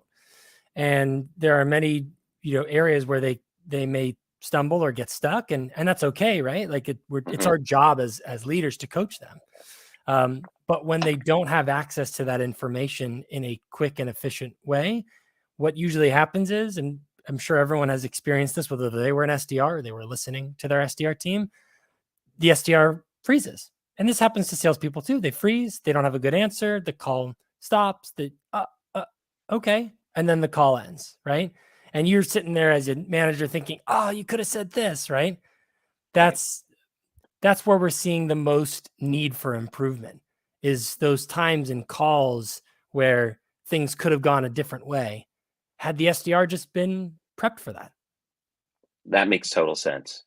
Let's look at one last thing, and then I think we're ready to open it up, to questions. But let's talk through one last thing here. So this is another part of the template, and this is if I'm leading a sales technology initiative that with a goal of closing more pipeline, right? And I'm an advanced stage company, so I'm already doing like a bunch of the things that are like table stakes for capturing data. I'm already automating a ton of stuff, ranging from like email sequences to dialing automation to post conversation intelligence, right? There are still some gaps, right, that you can do to help your company. So, Jake, what are some of the most common gaps for AE teams then on the effectiveness front? So, I know you manage both AEs and inside sales reps, SDRs. You know, like what are what's to be gained from sort of more capabilities on the effectiveness side, and how can it help you as a manager, but then also the company to close more pipeline? I think the biggest thing I see is we as coaches and leaders spend a lot of time training our teams, and oftentimes that training goes in one ear and out the other. And the things that we need to work with on our teams to get them to that next level, to up that close rate, to start upping the amount of dollars they get per deal, that oftentimes is hindered by our lack of ability to get coaching to stick. And so we need constant reinforcement. We need the ability to sort of cement that in people's brains. And that to me is one of the big areas that we oftentimes miss on the AE side. Another thing I'd say, and this kind of goes to the sort of the intersection of marketing and sales, I think we expect our AEs oftentimes to do things that aren't something that an AE should really be doing. And one of those key things is especially as we're talking about pipeline and whatnot, I'm 100% on board for AEs prospecting. I don't believe AEs should be the ones choosing every account in their prospecting pool. That's not their skill. Their skill and their focus to close more business should be focused on just that, closing more business, not deciding, is this the right company? Should I be working with them? Like that's Right. more of a job of myself, the sales leader, and the marketing team to sort of think about together. And I think we oftentimes put too much on our AEs in the wrong areas, as opposed to focusing on what really matters. How do you get into a deal, run a tight sales cycle, and wow your prospective buyer? That makes complete sense, and I couldn't agree more in terms of the actual focus there. So, what about deal coaching? How do you what does old school deal coaching look like in your world versus sort of AI assisted deal coaching?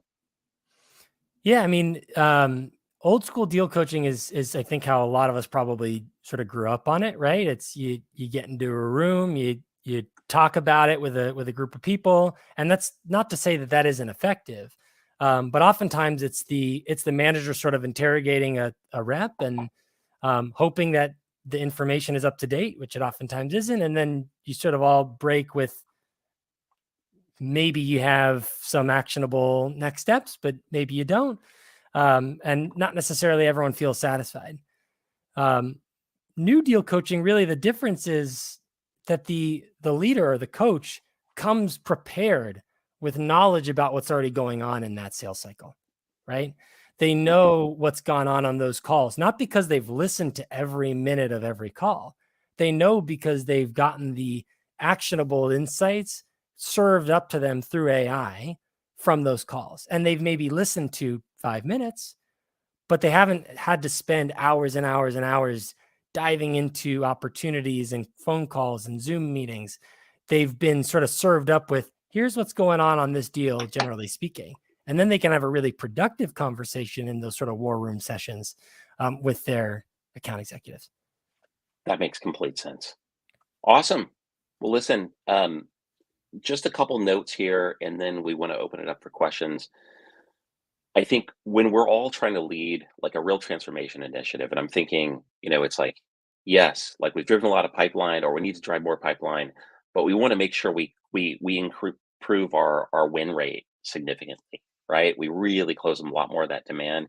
It's usually committee, right? It's usually like not one leader. It's usually like 3 or 4 folks, at least sometimes as many as 8 people on that committee at your company trying to lead it. Make sure that I think are tips that we've seen from watching lots and lots of people do this. Make sure everybody is aligned around outcome-based scenarios, right? And that's why it's really, really important to make sure that's aligned with C-suite goals, and then also ROI, not just ROI, that's good, but cost of inaction and operational expense savings. Those things are the things that really move deals forward. And when you don't define those things, especially in today's environment where budgets are a lot tighter, it's easy for these initiatives to kind of die on the vine. So we'll send everybody the full template here for all the stuff we showed and much more. If you don't want to wait, you can visit revenue.io and grab it yourself from our Sales Academy. All right. So, Sterling, you have some audience questions for us? I do. Yeah. You guys have gotten some great responses. And so I wanted to go through a couple of these. Again, thank you so much for being a part of it today and coming on.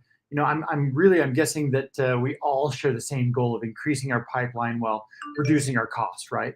It's, however, the most effective way to achieve it is always by adding more accounts or leads.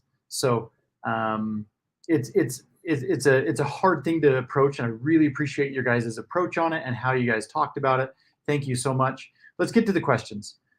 So here's a couple of the questions that have come through. We have about 15 minutes for questions, so we're going to go through these now.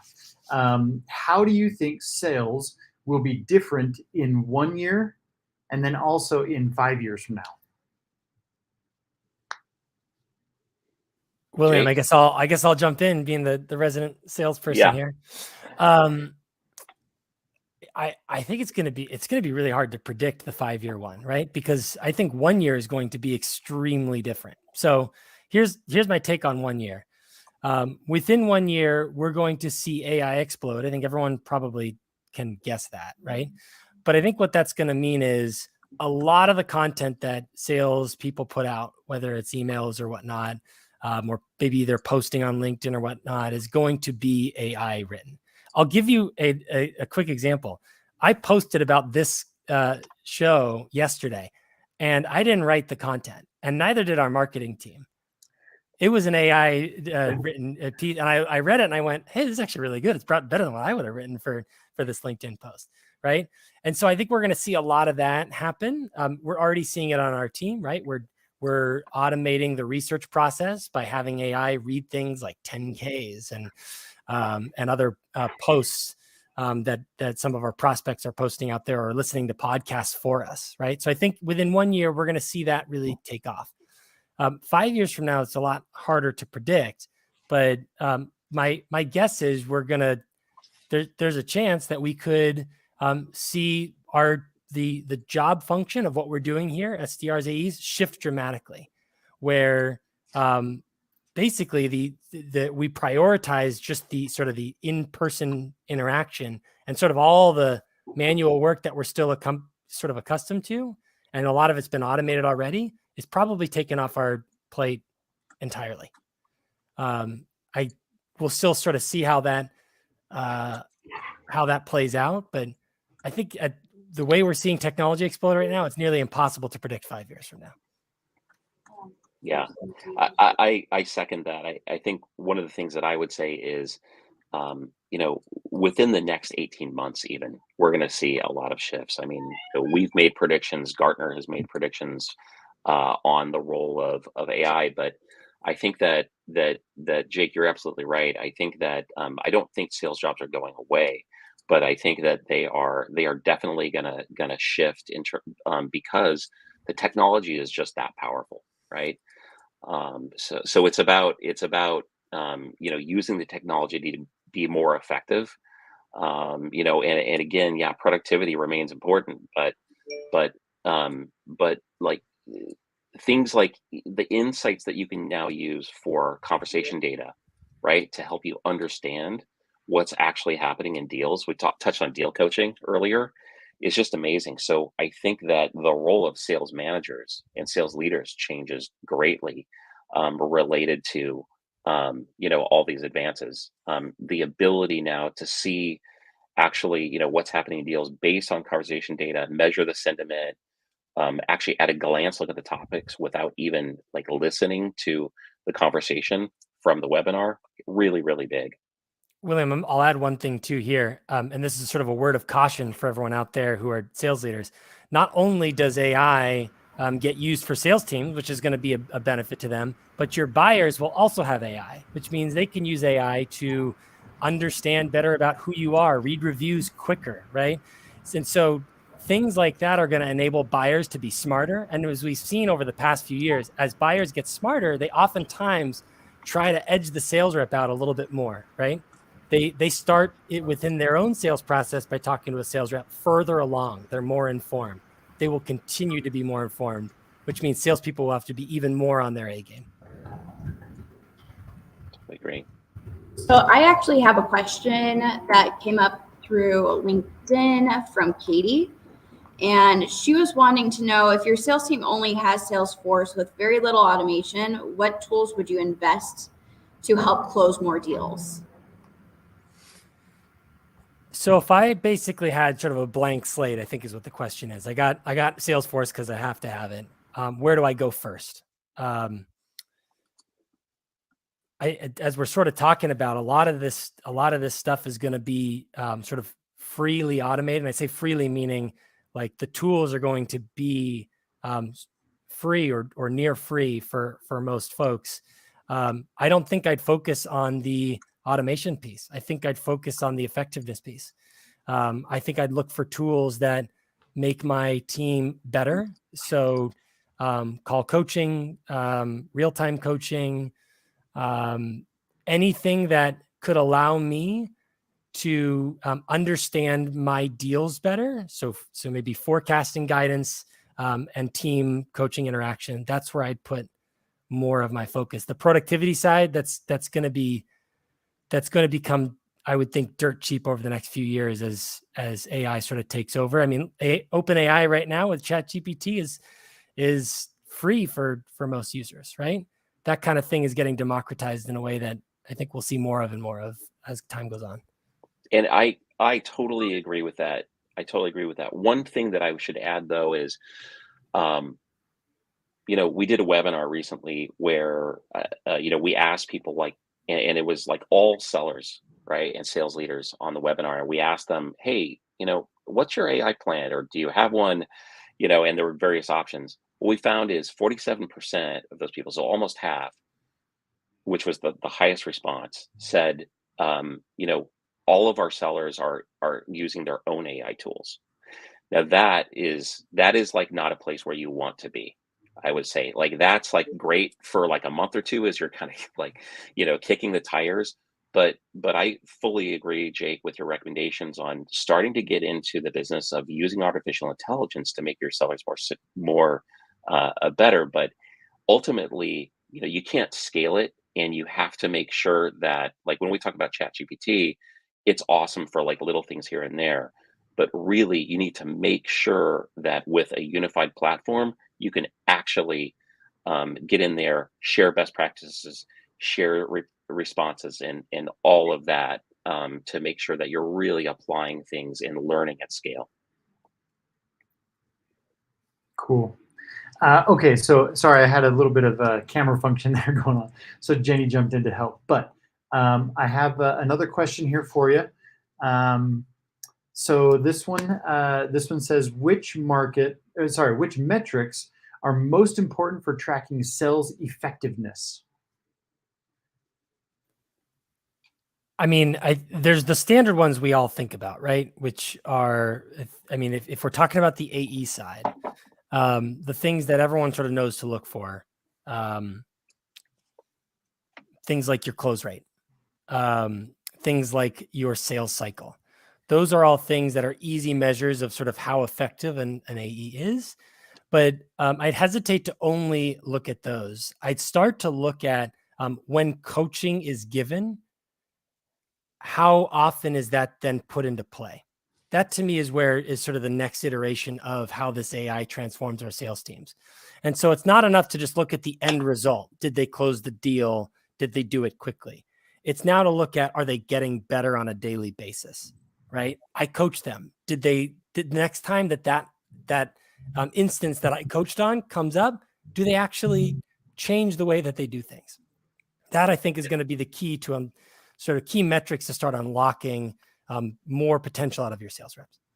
Yeah, and also just to kind of like further that is when Jake says, "Did I coach them?" Right? A lot of times it is Jake actually using AI to make sure that his coaching is everywhere all at once in the right places, right? So, for example, like coaching that Jake might say, "Hey, when a deal is at whatever stage 4, like we need to make sure we're asking these questions, we're collecting this data.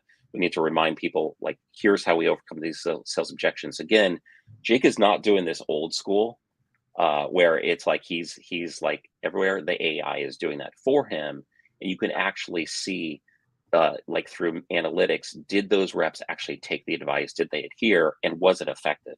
Because ultimately, even as coaches, we're not perfect, right? We're not infallible. So we need to measure to see if that advice is really working at scale or not. Yeah, yeah. Time for one more question. We've got just a few more minutes, and I want to fill it as much as I can with you guys. It's great info. Tony Lesso is asking, how can I get my SDRs, I'm adding sales team to that, to buy into AI tools without them being suspicious that AI will replace them? It's a fascinating question. That's why I asked it. Yeah. Here's what I'd say that as we sort of look at the way AI is transforming sales teams. I don't believe you can ever truly replace the sales rep, at least not in the next 10 or 20 years or so. I guess we'll see when as tech evolves. But as of right now, the kind of tech that's out there, it's really good at doing the small things, as William said. It's really good at like I was sort of mentioning earlier, reading transcripts of things for you and summarizing and doing automating research. But when it comes down to actually the actual doing, talking to someone, that's not something AI can do. AI is pulling from all the sources that it has, but it's what it lacks is creativity, right? Creativity in the way that a human has that AI, at least now, I guess we'll see, doesn't quite have, right? And so what I tell my SDRs is, look, as of right now, AI can't replicate a human. It's not there yet. And we still need humans to be human because humans buy from humans. I can't put this AI in front of someone and get them to buy from me. That's not happening at this moment. Yeah, totally. I totally agree with that. And what I add is that, look, we've all seen what buyers want. Buyers want really, really personalized experiences, right? And they don't want necessarily that personalized experience to be with an AI chatbot, right? They want that experience to be with a human being. What AI can do, though, is actually oddly make you more human. AI can make sure that you're delivering a great experience by reminding you to ask the right questions and do a lot more than that. And I would say, in terms of like, how can we get people not to be afraid of it? I think it's also about the cost of inaction again.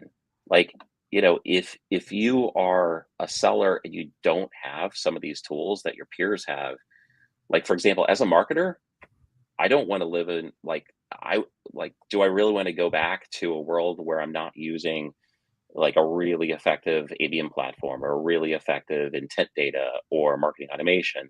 And I think a lot of sellers are in that same boat. They haven't crossed the chasm. And so they're a little bit of afraid of the change. Yeah.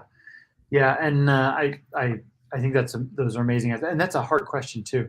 But the reason I wanted to ask that and go for that one is because as much as I don't see it being a problem, it's obviously a problem if people are asking and talking about it. So I love your guys' answers. Thank you for that.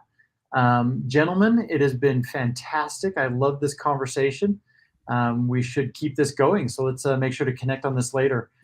William and Jake, I really appreciate your time and effort and planning, putting into this on how to lead a pipeline transition initiative. So it's been great speaking with you. And we are getting ready to kick off our next big session here starting at noon. So thank you so much for your time. Thank you so much, Sterling. Bye. Yeah. All right, so we have our next block open, and it is 12 p.m. here Mountain Standard Time. So our next live sessions are coming up from Jordan, Eric, and Steve. So we're going to start with a little bit of our bios here, get to know them a little bit. Let's see here. There's Jordan, Eric, and Steve will be joining us here in just a second. He's actually going to switch out on my camera for me, so we got to do a little bit of trickery, but that's okay. So I'm going to go ahead and introduce Jordan and Eric, and then we'll get to Steve here in just a second. So Jordan is an expert at early stage B2B growth and helping startups find the pain and a message against the pain and scale messaging. Jordan has also helped mentor people through challenging job transitions, building problematic outbound campaigns as a service for B2B technologies companies or tech companies. Eric is a direct response outbound lead generation expert. And by that jumble of big words that we just talked about, he leverages cold email, cold calls, and cold social messaging, and direct mail to build predictive revenue pipelines for his clients. So this is going to be a fantastic conversation that we're going to have going here, and I'm excited because this is a big topic going on. So Eric, you also leverage over 20 databases of merging for firmographic, technographic, and persona data. And then Steve Ayer is the head of sales at Signals and a close personal friend of mine. He attended the University of Utah and Western Governors University. Steve is an expert lead in sales and business development. He really is a mid-market and enterprise business development team member. He really focuses on helping businesses understand the power of sales acceleration. So we're going to get started now. So we're going to have this switch just really quickly. So if I can have Jordan and Eric, if you guys want to start for just a second, then we'll switch Steve in really quickly. Yeah, that'd be great. Thanks so much for the introduction. Yeah. And the talk that we'll be giving is actually the antithesis to some of the stuff that that William and Jake were saying about. I think that humans need to have conversations with humans, and AI can't replace creativity. Eric and I have a different take. We actually believe that AI can be more creative and more useful than some of your reps doing outbound. And so that's what the talk is today. And it's really about how to systemize the approach to using AI in your go-to-market systems. And we're not talking about an SDR sort of injecting personalization with ChatGPT. It's more about how do you create an outbound motion that has context, that is creative, and that scales without throwing additional people at the problem. So that's what Eric and I are going to be chatting about today.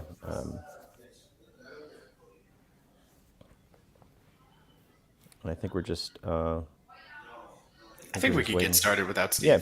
We could just roll in. Hey, he's there anyway. Hey, there he is. I know. No, yeah. Maybe he heard that I was going to replace his team with AI, and he's like, I'm out of here. I don't know that I like this guy. All right. Well, I'm going to present my screen here, and we're going to go over this. And there's going to be opportunities for you to ask questions and get engaged here, and then Steve will manage that. So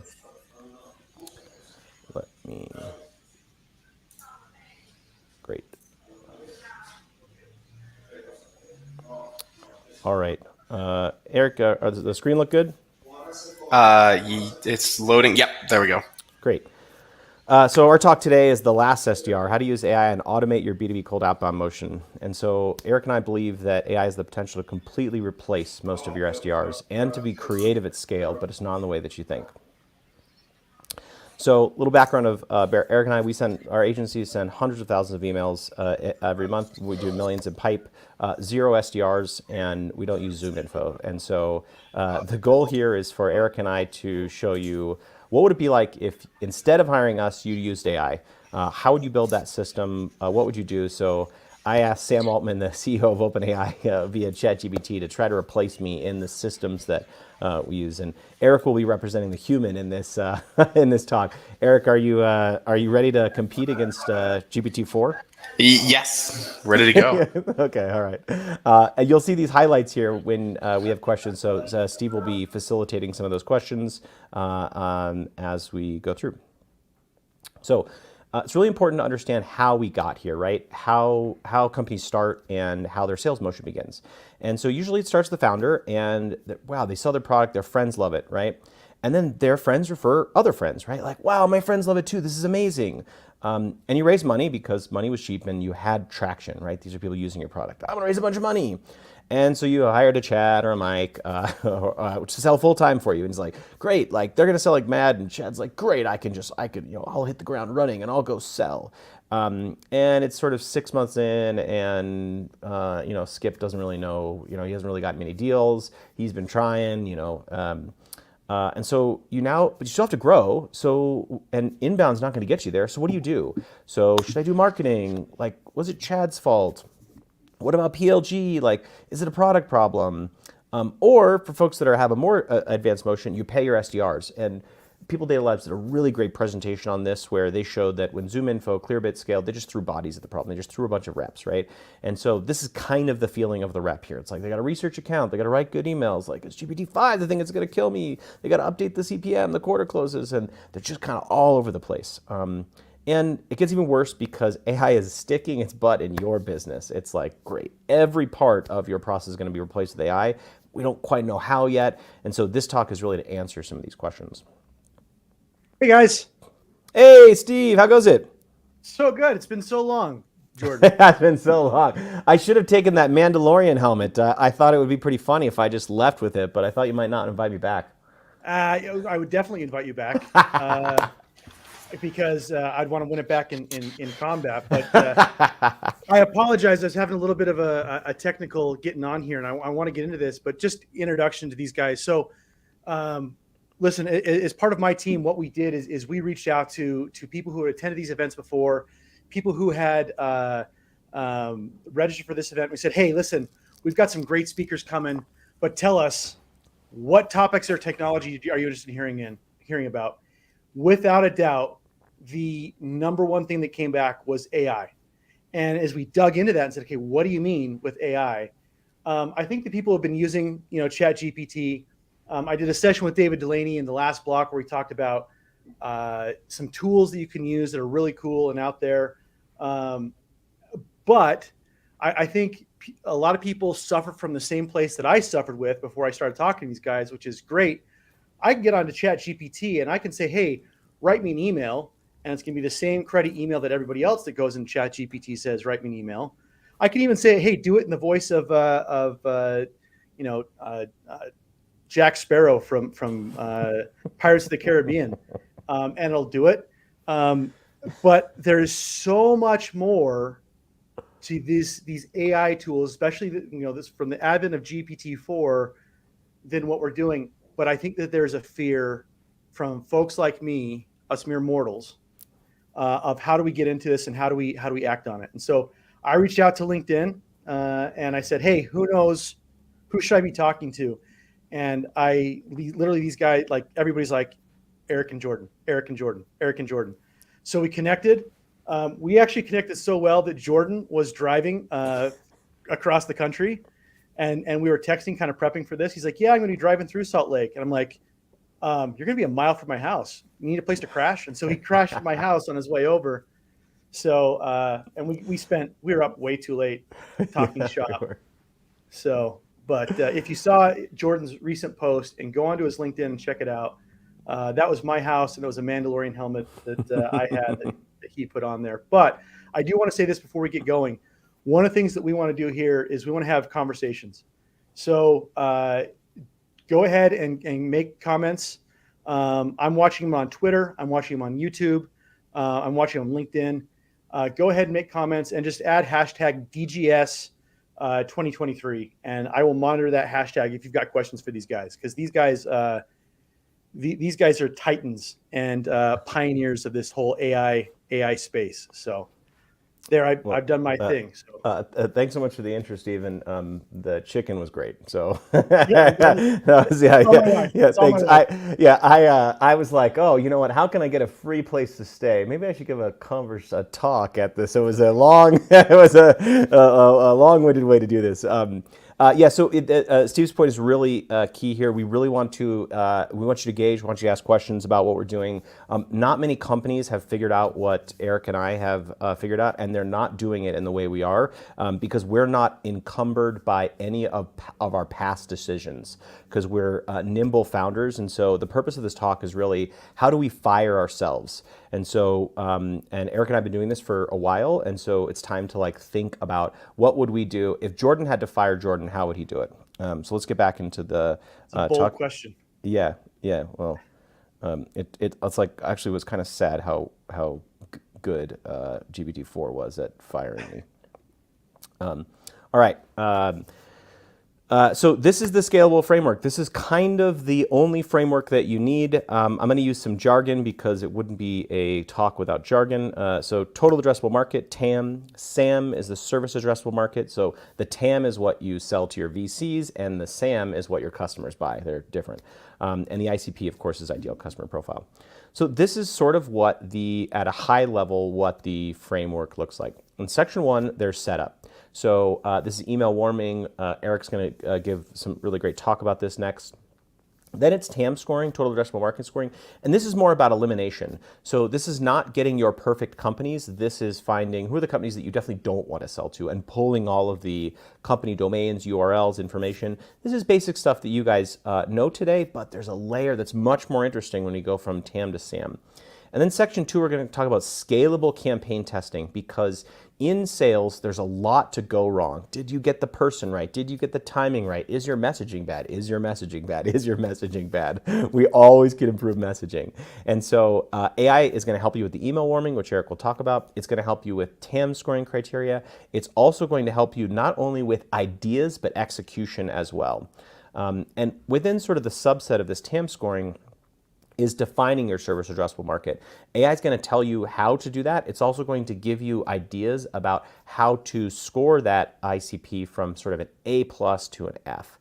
So these are kind of the 6 sections of our talk. I learned a lesson from Guy Kawasaki that said, if you're going to suck, at least tell people how long you will suck for so that they know when it will be over. So this is my attempt at doing that here.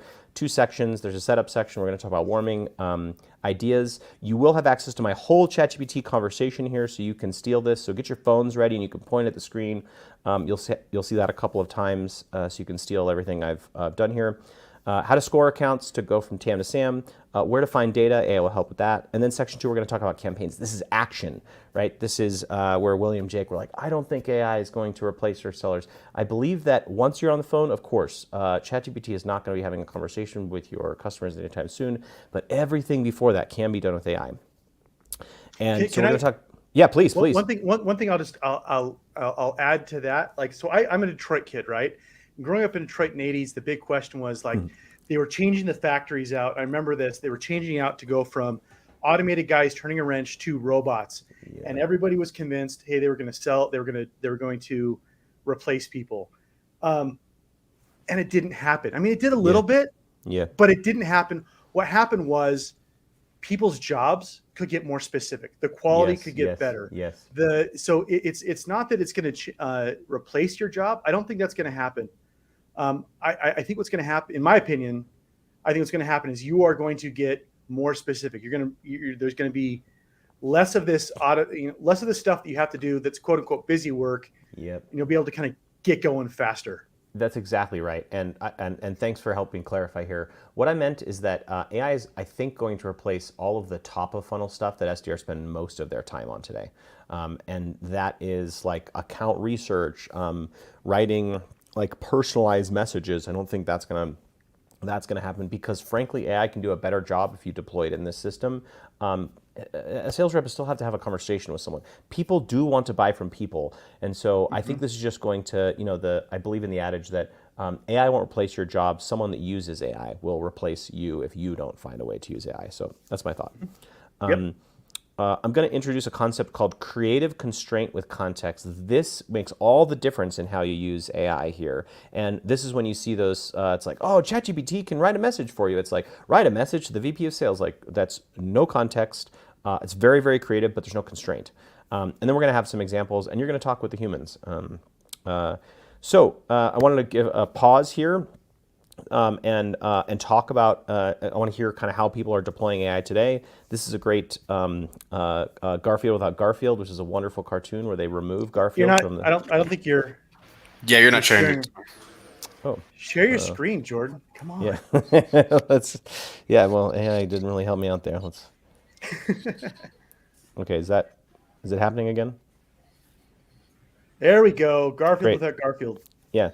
So I feel like there's a lot of talk on LinkedIn about ChatGPT, but most people really aren't using it. So I'm kind of curious. I want to pause here and maybe ask some of the revenue leaders on the call how you guys are thinking about AI. How are you using it today? While we're waiting for some of that to come in, one of the things I loved was on the keynote speech, Goddard Abel from G2.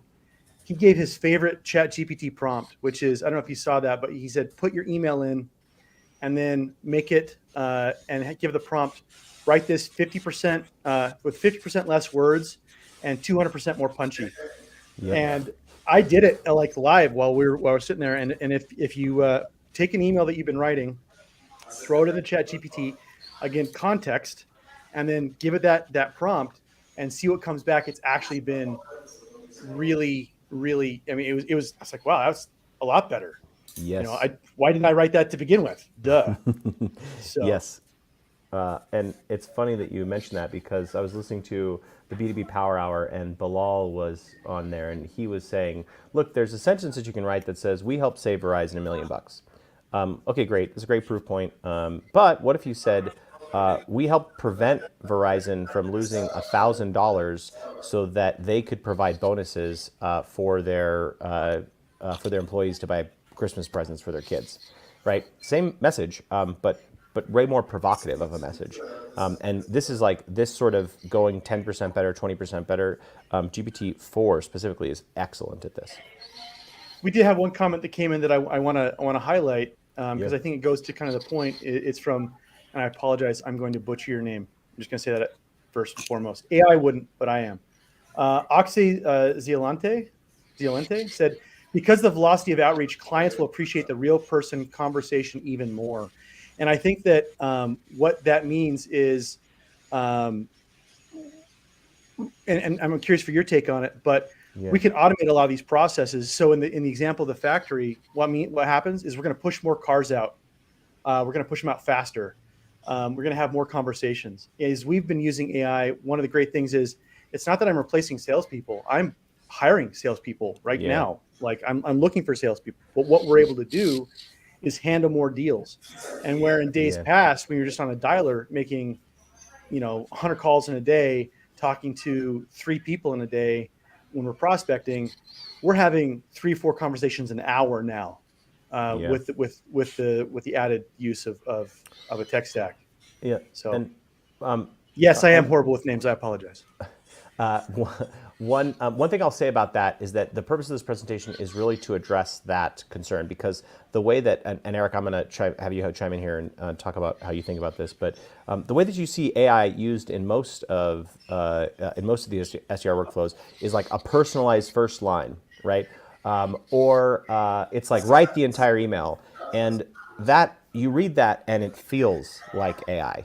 And it's like it does a 9th grader's job on it's your dog ate your homework, and of course no one's going to respond to that. We have a different hypothesis here about how you can inject creativity that even an SDR would have a really hard time doing, and even me as a founder has a hard time doing this. But AI is excellent at it, so you'll see that framework a little bit. Eric, I'm curious to get your take here. Response to that comment. Yeah, I think. One, just tipping off from, you're right. Like if it's just the personalized first line right at the top, then, they could smell that from a mile away. I think, and we're going to get into this more for the rest of the presentation, when you are using AI to infer problems that this company is having, and then take that inference and then write a message based off that inference and then inject it into the email. Even if somebody can tell that was written by AI, who cares? Because now at least you're messaging to a problem and how you can solve that problem. And I don't care if there's a robot on the end of that email, as long like if somebody were to email my agency right now, Potentially about like how to find, a good customer success role. I might be putting this out here and I might get, a ton of messages. But if somebody was like, hey, like I saw your company, you've hired like 4 people, but none of them include customer success. I was just thinking about like, are you still doing it? Like, how is this all happening? Even if it said on there, like, AI wrote this message, and if you respond, a human will pick it up. I don't care. Like that, it just matches the problem that we have so much right now that it is not a problem to me, or I think buyers. And buyers, when I ask them if they even care that this was written by AI, none of them would. It's just, it's all about, are you connecting the problem with the solution? Yep. We did get a couple comments here. Chris Johnson said, I'm mostly using AI for content strategy. I use the free SEM Rush content builder, then cross-reference that with GPT-4 to create blog outlines for my internal writers. So far, we've been crushing SEO and gotten 20 plus of our pages to rank number 1. Yeah, I think this was one of probably the first great use cases for AI, was just like churning out a ton more content. And now it's like, how do you build the system, which we're going to talk about? How do you build the system to now like point this at like an email strategy as well? Yeah. And with that, Eric, why don't let's talk about email setup and warming, the first piece of the setup. Yeah. So the reason why we start with this is because I kind of use like a supplement example, is you could take a ton of supplements. You could take, your protein powders and your creatines and all of these things. But if your body isn't ready to actually ingest all of those vitamins that you're giving it, then it's just a waste of time. And honestly, it's just going to leave your body without benefiting you as well. If you take all of the time to invest in this system and get it up and running and all of these things, and then go out to the market and get a 7% open rate, nothing is going to matter if you can't get your emails past the spam filters. And now spam filters are so bad that Google is landing in spam for themselves. And so, Steve. Really? Yeah. Do we all see the presentation still? I just see Steve. Yeah. No, hold on. Someone. Oh, okay. I'll just keep talking through it. I'm on it. I'm on it perfect. like a fat kid on a Twinkie. I can make that joke. You guys can't make that joke. And so when it comes to these spam filters, Google, I could show you. I have an email of Google sending me a DMARC notification that landed in my spam filter. And so these spam filters, and because people will say all the time to me, oh, if your emails were actually good, you would get past the spam filters. You only need to hack the spam filters because you suck. Oh, maybe I shouldn't say that. But anyway, like that's just not true. These spam filters have just gone way too far at blocking things. And now that Google's even having these problems.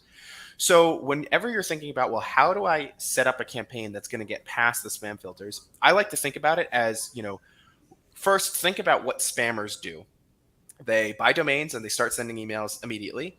There's no warm up in their inboxes, which is probably the last thing that I'm going to be speaking about. Sometimes they'll buy what are called dedicated SMTPs, which is sending mail transfer protocol. And these things are capable of sending like 1 million emails per day. And they'll use these and then they'll get banned after like 200 emails because Google and Outlook and Yahoo, all of the world, they know what they're doing. And then they use a ton of spam words like free or once in a lifetime or Jesus. Jesus and Oprah are actually spam words, so you can't say either of those. And Bitcoin is a huge spam word as well. Yeah. How do you think Oprah feels about that? I mean, I think she gets it. Oh, yeah. And so you can't say Bitcoin either. One time we were sending emails of like the event was at the Bitcoin safe house, was what like the place was called, and it had nothing to do with Bitcoin, but it still got flagged for spam and all of these things. So these are some things that you need to be watching out for. Another thing that spammers do is they send a lot of messages all in one time. And so like we say here, SalesLoft says you can send 250 emails per day per inbox in 2023. That's about one email every 2 minutes. You can't actually do that as a human whatsoever. And there's no way, and Google knows this. And so when they see you sending out all of these emails, it's very, very obvious to them that you are sending out just the same content over and over and over again. And so what we set up, and so I run Jordan's email infrastructure for his clients as well. What we both have set up across both of our agencies is a multi-domain and multi-inbox approach, where essentially we work backwards from the problem and we say, okay, if we have to send 500 emails a day, the best practice is we send 50 emails per inbox. And then there's 2 inboxes on each domain, which I can get into. And so when we send 50 emails per day, that's about 13 minutes, plus or minus 2 minutes, because we're using AI to send all of these things. And that way, when we're sending these emails, it's like, oh, okay, they like wrote an email and then maybe they took a break and then they wrote another email, and it just looks far more natural. So again, always thinking about, okay, what do spammers do? And how do I not be a spammer? Spammers also send a lot of links. They send a lot of images. They do a lot of these things that they're not sending plain text emails, those kinds of things. We're always wanting to do what the opposite of the spammers are doing. What's interesting with that too is it's interesting that there have been tools in the past that are quote unquote robots that essentially they can do that, but it has to, in order to do what you're able to do now, it has to take over your computer, and it actually takes over the mouse control, and it clicks everything individually. I've seen them out there. Wow, that's crazy. And it's like, then you got to turn over your computer over to it. And honestly, I've used it before just to see what it would do. I felt a little dirty using it. Yeah. And so actually, I think, to be quite honest, I am prepared. Jordan might not even know this, but I'm prepared to move both of our agencies over to that system if need be, because we are sending emails through the SMTP, and then we're receiving emails from the IMAP, which is just a bunch of words that if you just use tools that I'm going to outline below, it's going to be totally fine for you. And so one day, I think Google might start pinging you and say, hey, I know that this email was automatically sent out. Doesn't matter that it's totally like different content than the last email that was sent out. I'm still going to ding you on deliverability. And we are prepared to move to a system that would like sit inside of a browser window and just like move things around as if somebody sat on the other side of this.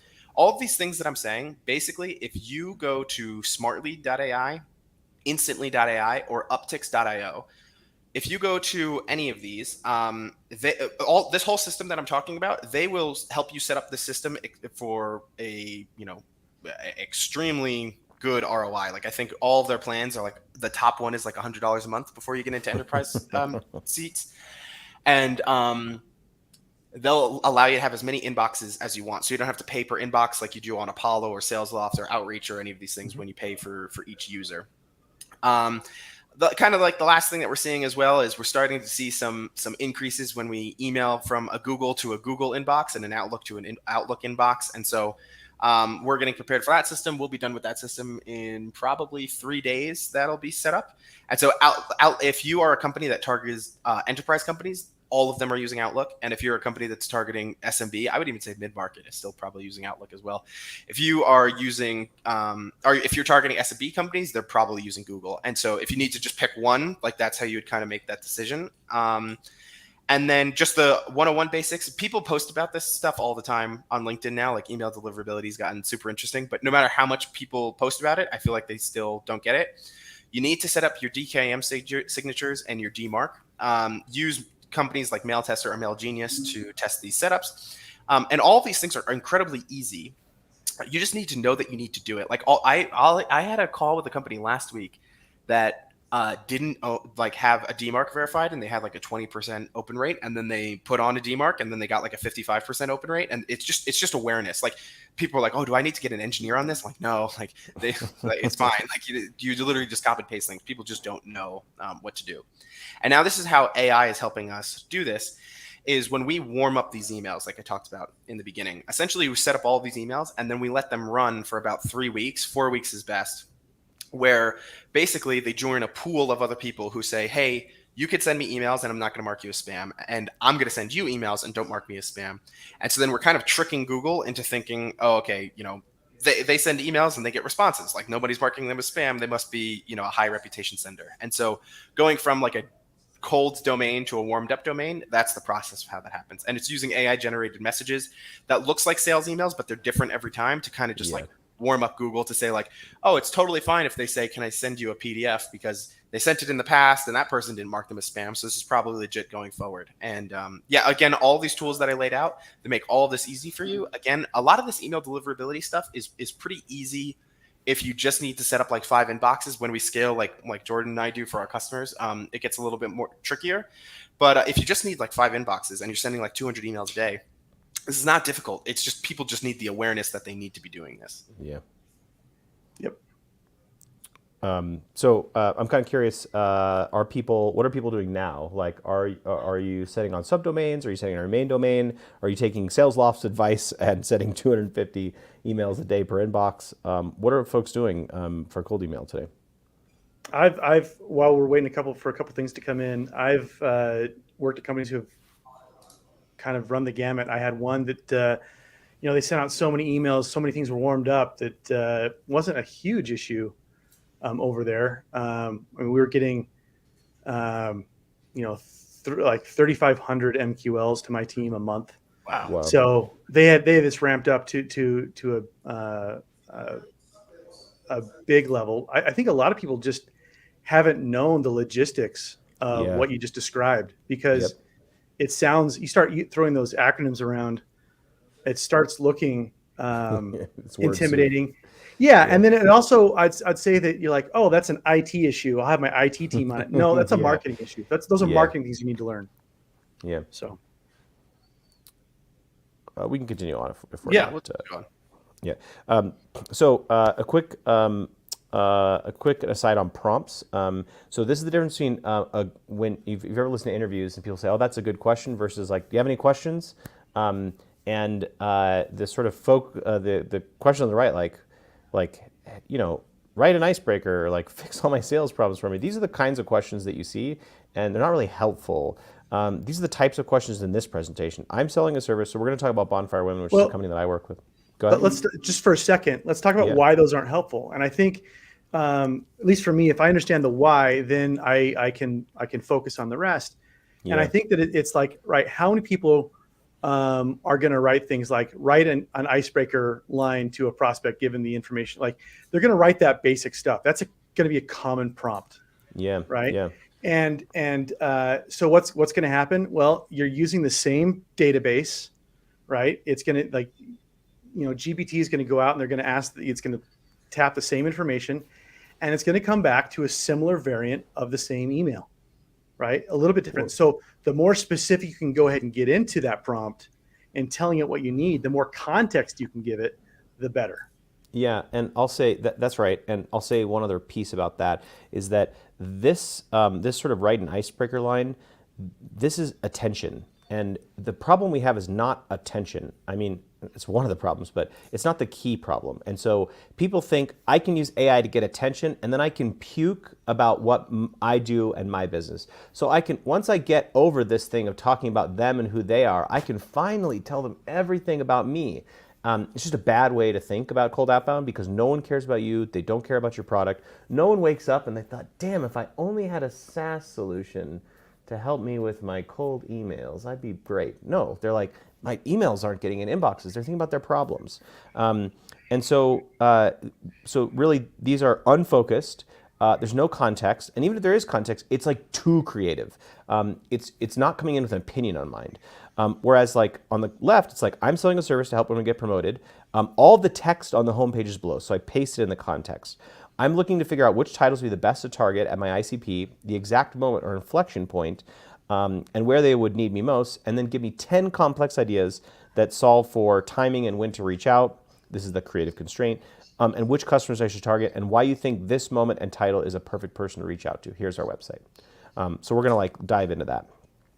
So great. Now we've moved on to how to go from a total addressable market to a service addressable market. And so we talked about Bonfire Women. They help women get promoted. So they make sure that women and men are being promoted equally in organizations, and they have tools, strategies, and trainings to help make that happen. So I've been working with them for a long time, and now I said, what if I had AI replace me? How good would AI do minus Jordan? So I asked it to give me some ideas.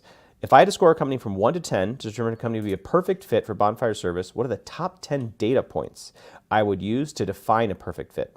So like gender diversity ratio, a lower ratio of women to men in leadership positions. But you're like, but Jordan, ZoomInfo doesn't have that. We're going to get to that. Employee turnover rate, especially for women. Company size, industry, company culture. You'd expect these things. Look at number 7. We actually ran this play. Presence of employee research groups, employee resource groups. So in job descriptions, we've actually pulled this data and it says women at. So women at Twilio, women at eBay. So they have an ERG specifically for that group of people. And we did run this play. Recent negative press for gender bias, like restructuring and rapid growth, like organizations with female CEOs, founders. We actually did do this too. So great ideas about go-to-market that you didn't have to pay me all this money to figure out, because GPT-4 could do it for you. And GPT-4 can tell you great data sources to find. And so we actually used one of these data sources. So it's like, give me 3 data providers that are cheap, undiscovered, and that be willing and excited to work with us and negotiate on price, because I'm always thinking about price. How can I get I want high quality, low price. Provide their names, domains, and why you think they're a great fit for Bonfire. So we actually used a service similar to Gender API to take someone's name and identify if they were, which gender they were. We've even looked at pronouns inside of LinkedIn profiles to actually say, if you raise your hand and say she, her, we have a better confidence that, that you might be struggling with these issues. Some of this stuff wasn't as good. We didn't use it, but this is like People Data Labs is totally a source that I would use to do this. So it's going to give you great ideas. So I want to give a pause for a minute to let people ask questions and sort of ask, how are you guys deploying your data today? Are you buying Zoom info and hoping that's good enough? How are you thinking about richer data sources and taking that data and bringing it to your sales team? One thing I'll just I'll post on here, because I think this is where we're going, and I'm not even going to try to say her name again because she roasted me last time, but. That AI will help sales focus on the problems in targeted accounts. I think this is what you're getting to with all of this right here, with the example that you're giving. That great. Let's look at this. Honestly, what I've seen is I talk to people about how they're deploying data, and that's part of what Signals does, is look for that data, those signals that are coming in on the website. But what you're also describing is how to use all this other data. How you have all these data sources. Could be Apollo, it could be SimilarWeb or SEMrush, or it could be Zoom Info or LinkedIn. And the problem that we have right now that I see, and tell me if I'm wrong, is that all those data sources tend to act in a silo. Yes. They're all individual. And so cross-referencing those things, we talked about the other night, cross-referencing those things is such a time suck and such an effort like drain.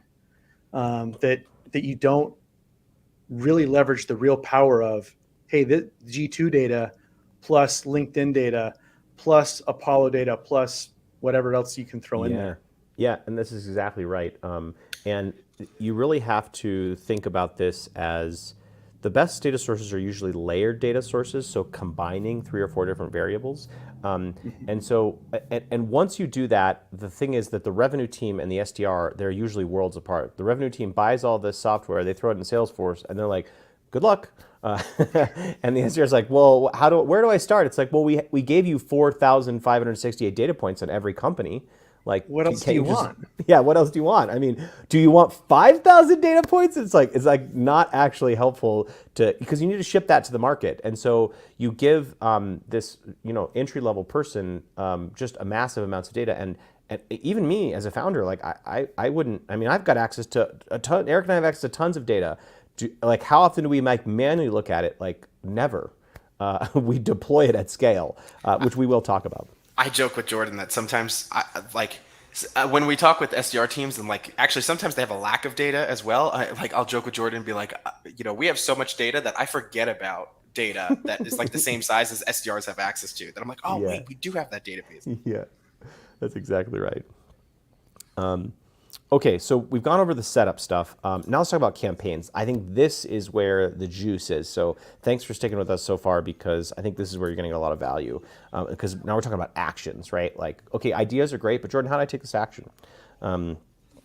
So we're talking about going from the TAM to the SAM and how to score individual accounts. So we want to know, is an account an A+, an F, and what do we do accordingly? So on the right here is just a screenshot from clay.com.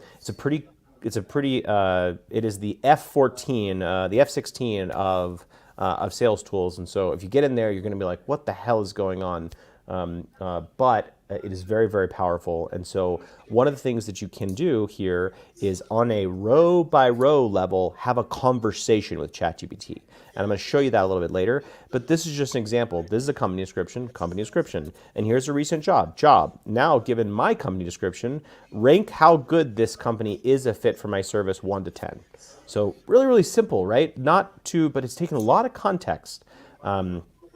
So let's talk about creative constraint with context, which I'm going to talk a little about later, but let's talk about account scoring at scale. So this is an example. The scaled piece is above, but this is actually an example of that output, right? Here's a job description from Unilever.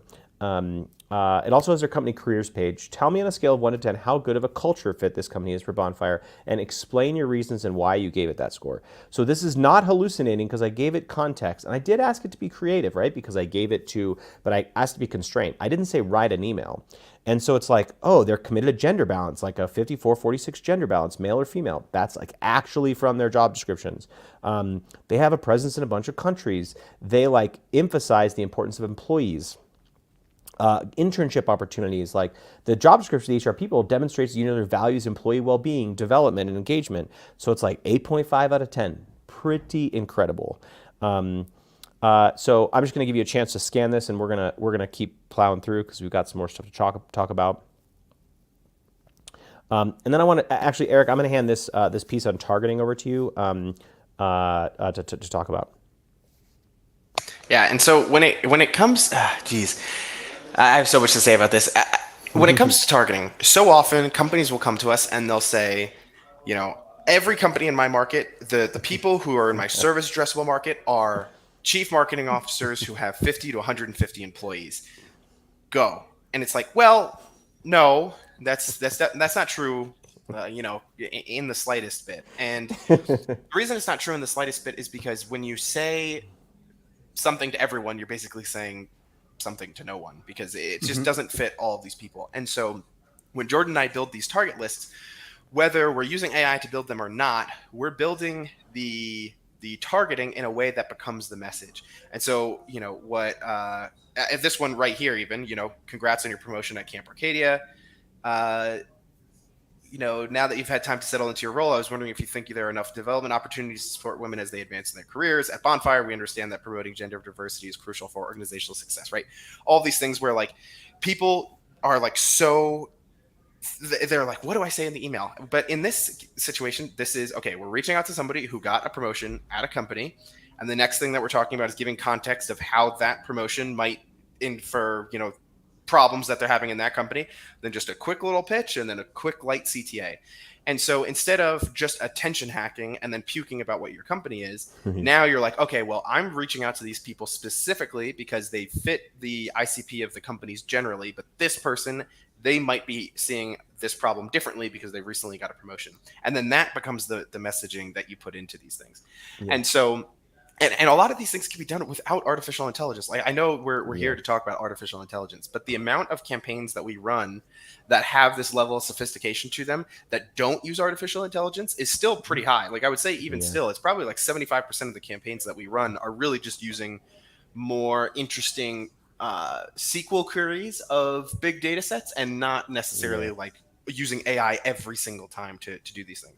But where AI could also get you is if you have a more difficult trigger to figure out, where you have to look at somebody's job description and say, okay, do they mention diversity, equity, inclusion, and are they doing anything about it? Because they might say DE&I in the job description, but what are they doing about it? Yeah. That, to scale that, would be incredibly difficult without artificial intelligence, and that's a perfect time to bring these kinds of things. Yeah, and in the keynote today, I forget who it was, but they were talking about one of the issues with AI and GPT in general is that, they mentioned that it's a bit of a black box, right? That you don't know why. Yep. Well, I love that you just added this simple prompt and tell me why. And it's like, it's one of those dumb moments where if you've played with it, you're like, oh, let's just ask. I'm asking everything else. I asked it to make this cookie recipe gluten-free and it did it. So why can't I just ask it why it chose to do what it did? And so make sure you include stuff like that. So if you need to understand why. Yeah, it's funny. It's the old Reagan quote, right? Trust but verify. And so, sometimes you have to be really careful here. This is why we talk a lot about first principles. It's like AI is it's a bullshit artist, and it's a very convincing bullshit artist. I mean, maybe your kids are the only better convincing bullshit artist, but it's really good. It's because my daughter came down and told me she loved me before she went to bed. Oh, come on! No, well, she's a teenager. But I think that it's also when it comes to the bullshit. Oh, great. Actually, Jordan, jump into this. This is what I was just going to Great. bring up. Yeah. So this is exactly to Steve's point here. It's like, so I'm going to give you an example of a prompt with context, but no creative constraint. Great. So they know Bonfire and they know Unilever, and it's like, write a message. And Steve would fire me today if I was his SDR and I sent this message. It's like, would you like to read 78 paragraphs about my service? Like, no, that's insane, right? Now, if you give it context, so they got the job description of Unilever, they've got the company information, they know Bonfires, just the plain text on the website, and there's creative constraint. Summarize the top 3 reasons why Unilever might desperately need Bonfire. Keep them super short, only 3 points. Focus on something a head of talent would care about. Make sure you talk about their business, their needs, why this might matter to them based on their mission values, and end with a question asking if your assumptions based on your research seem right. And the reason you can't ask it to write a sales email is because it's been trained on all the SEO content that people pushed out there to write cold emails that everyone used that have now become totally worthless. And so you can see we joked about that for like 30 minutes the other night. Some of the crap emails that we've seen. So bad. And I think that, you know, the thing with ChatGPT we need to remember is garbage in, garbage out, right? Yep. And so if it's reading all this garbage emails that were out there, that's what it's going to spit back out. So you've got to be careful with it. And I love the idea of putting these constraints up there.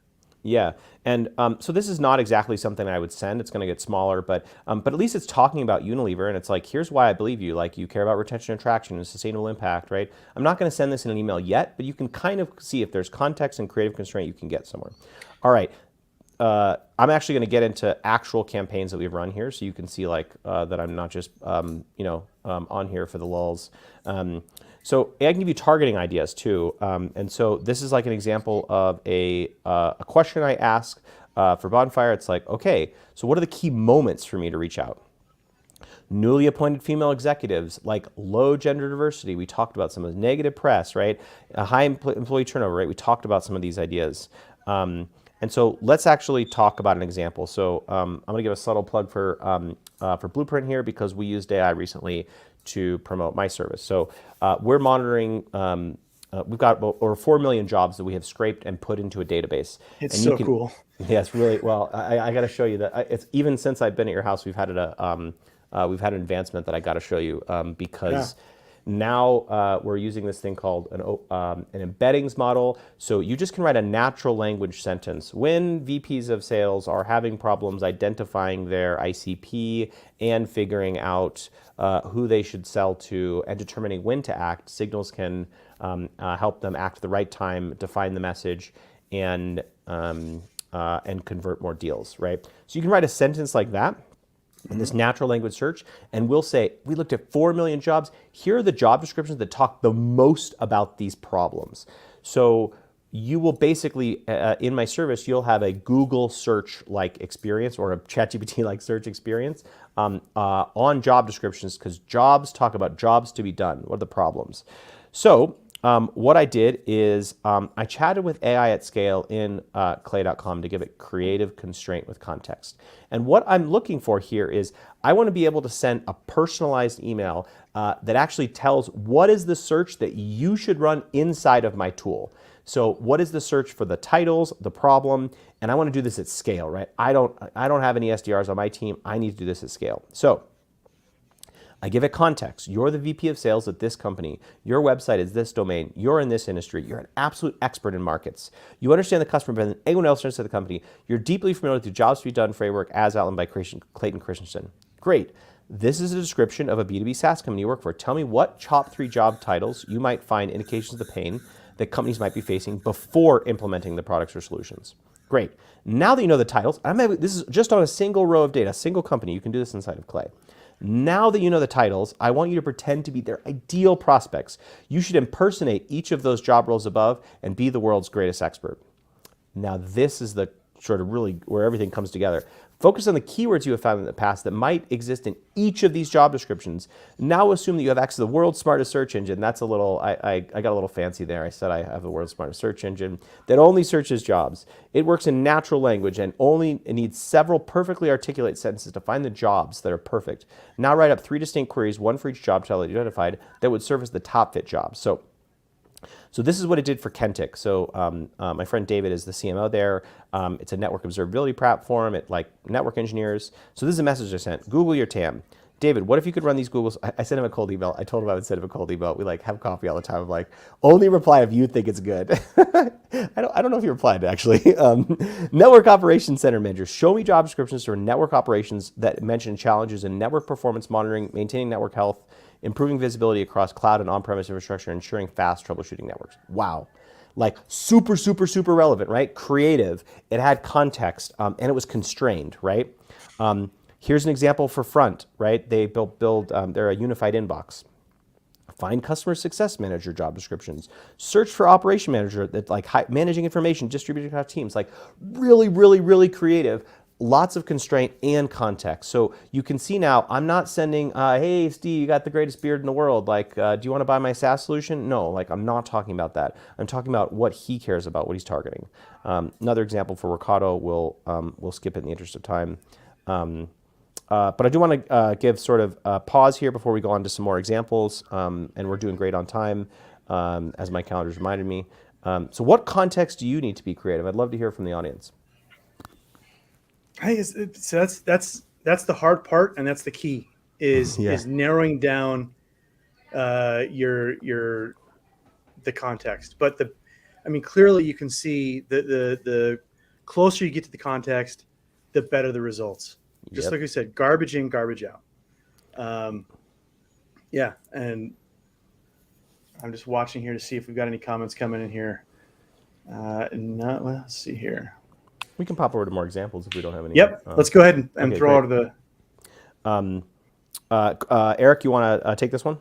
Yeah, and so Jordan and I actually sometimes have like a disagreement on like things. Why you got to air our dirty laundry, Eric? I don't know, but so like those the attention hacks. That's how stuff goes viral.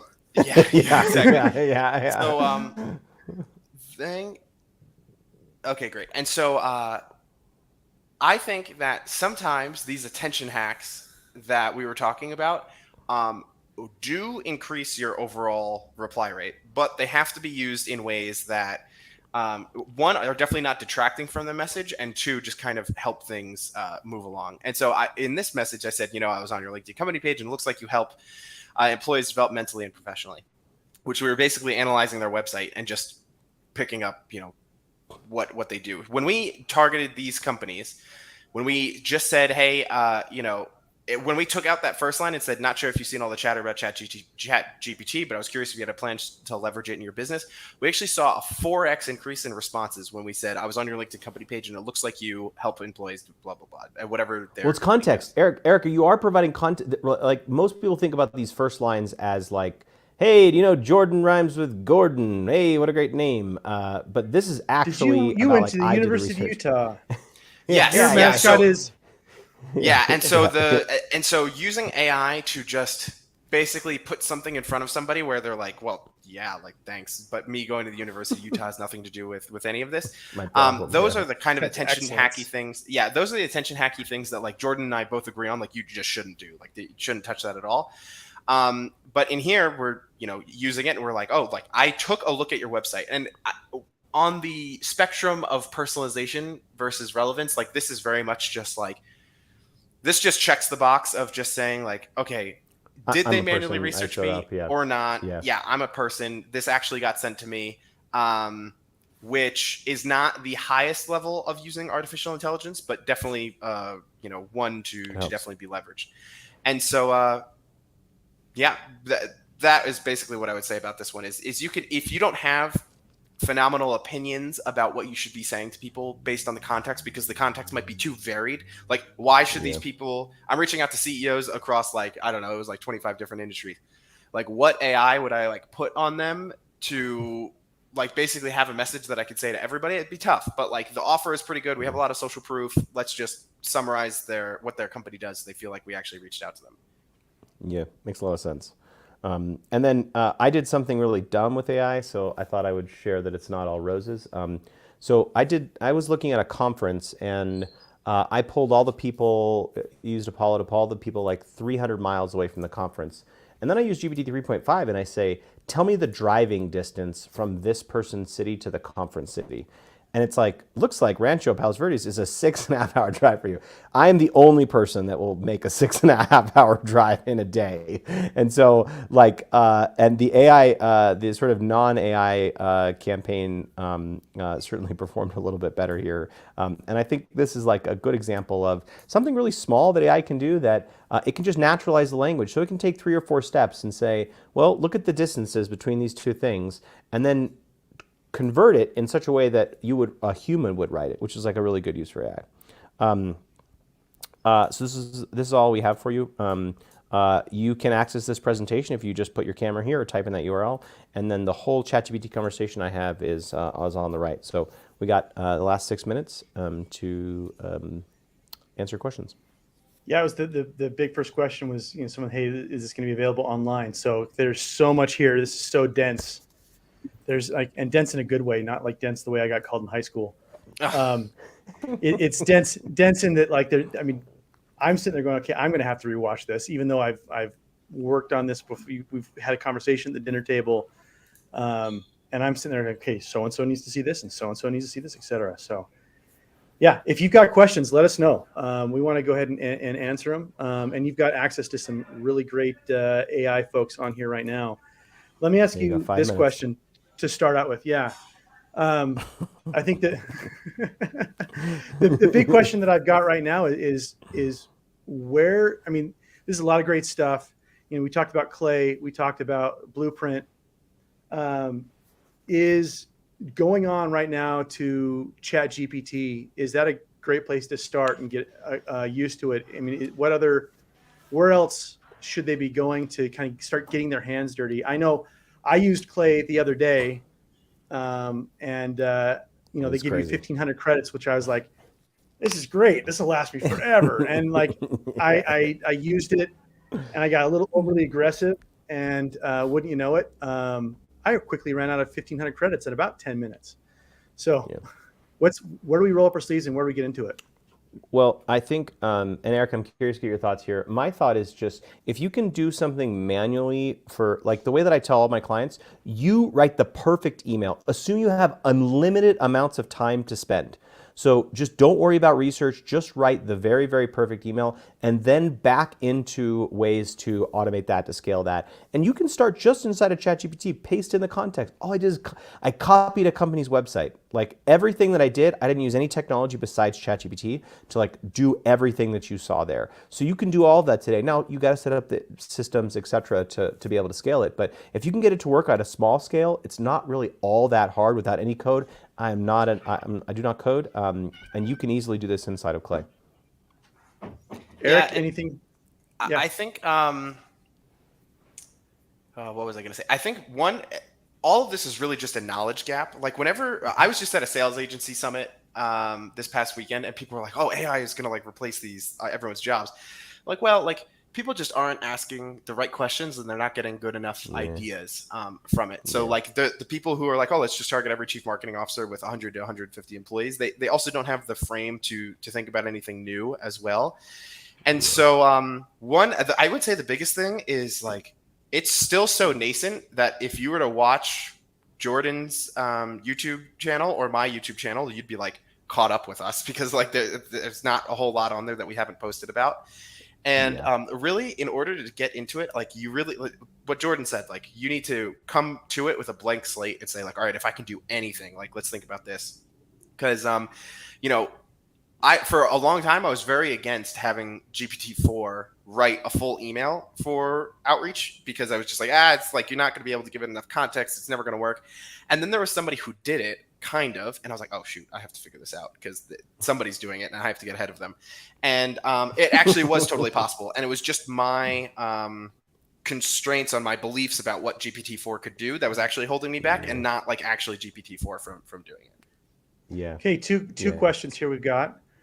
One is any plugins for Chat GPT that you guys like?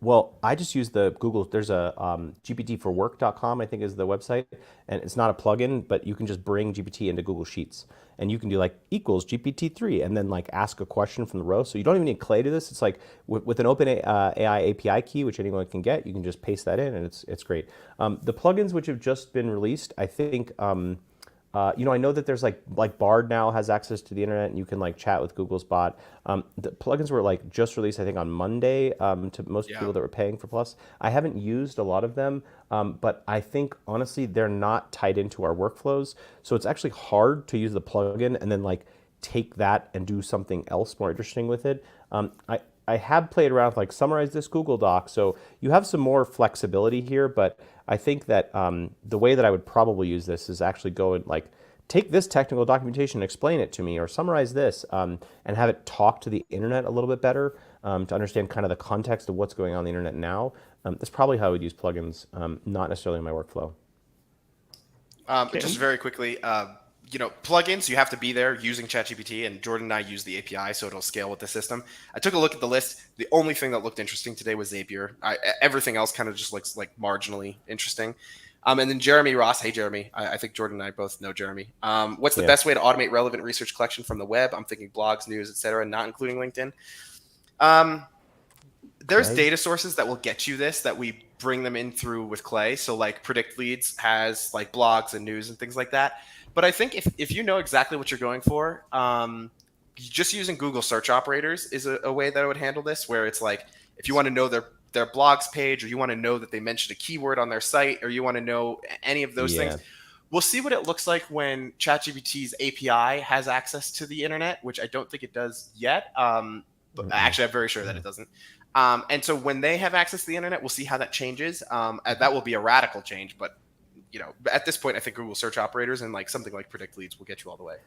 Okay. Yeah, and you can just Google. Go ahead, sorry, Jordan. last thing. You can just Google 42 advanced Google search operators and start playing with that immediately. Eric's absolutely right. Google's built $1 billion scraper for you. Leverage it. Yeah. Okay.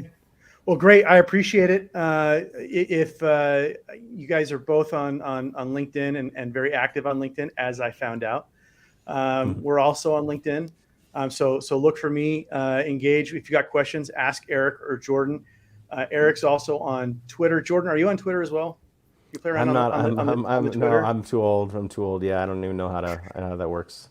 I'll show you next time you come through. It's time I show you something. So Thanks, guys, I appreciate it so much. You guys are awesome. It's been a wealth of data. And we'll talk to you guys again soon. All right. Thanks for having us, Steve. We really appreciate it. Good seeing you. Thank you. Bye, everyone. Yeah.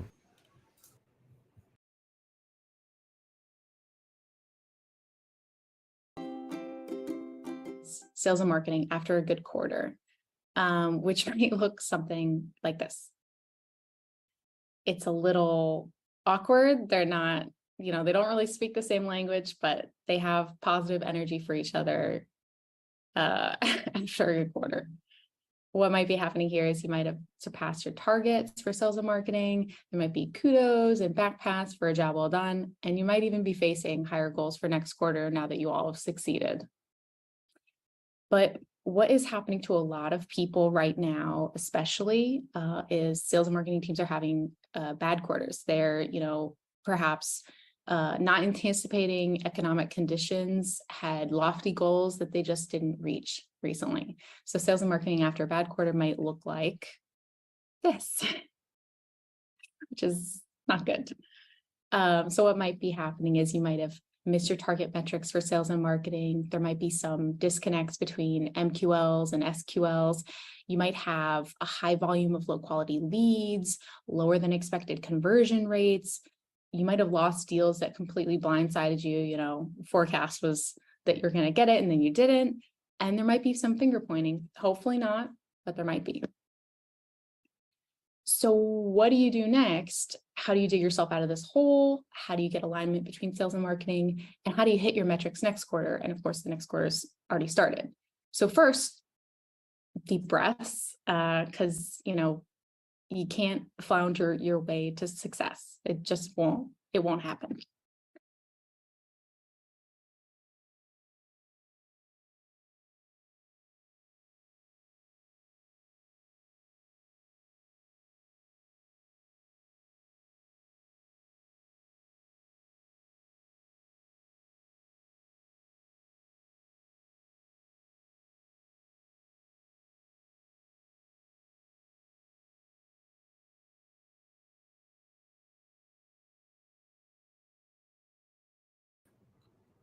Sorry about that, was muted. Okay, so we do have a couple of things really quickly that we want to go with that are coming up. We want to go over the nominees, and then we can go from there.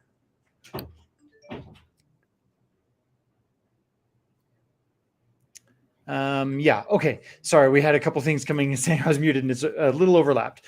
Okay, so we want to do the really quickly before we get into Saurabh. And Saurabh, thank you so much for being here. We do want to go into the nominees. So Jenny, can you pull that up for us real quick?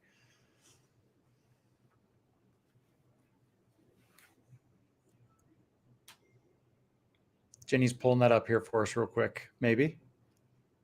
There we go. Awesome. So we wanted to say congratulations to all the nominees for the Demand Gen Summit Awards.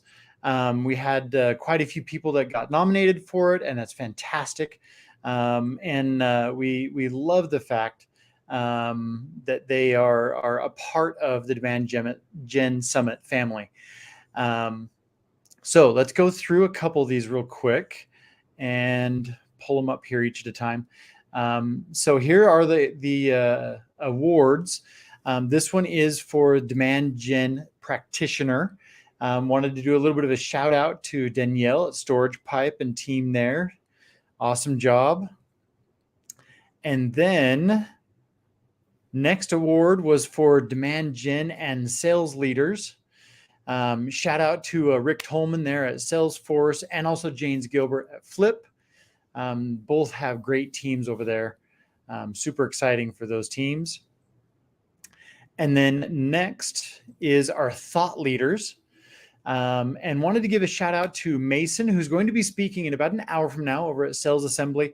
I'm going to be speaking live with us in, I think, the next hour or so. Sorry, losing track of time a little bit, but yep, there it is. And also to Mia at Clickvoyant. Very cool as well. Then our last awards, the marketing podcasts. Big shout out to James Gilkey and awesome team over there. Also the other podcasts, Exit 5 and then Marketing Millennials. Both are fantastic, and all 5 of them are fantastic as well. So congratulations to all the award winners. So awesome. Glad to see those up. We can go ahead and get moving on to our next thing here. Remove that. And Saurabh, congratulations. Those teams are awesome. We're going to get started with our next block, our 12 o'clock session with Block, and our live speaker here is Saurabh. Thank you so much for joining us. Saurabh has over 20 years has been building high-performing teams and award-winning products of the world's largest brands, including market programs at Cisco that were nominated for 2 Emmy Awards.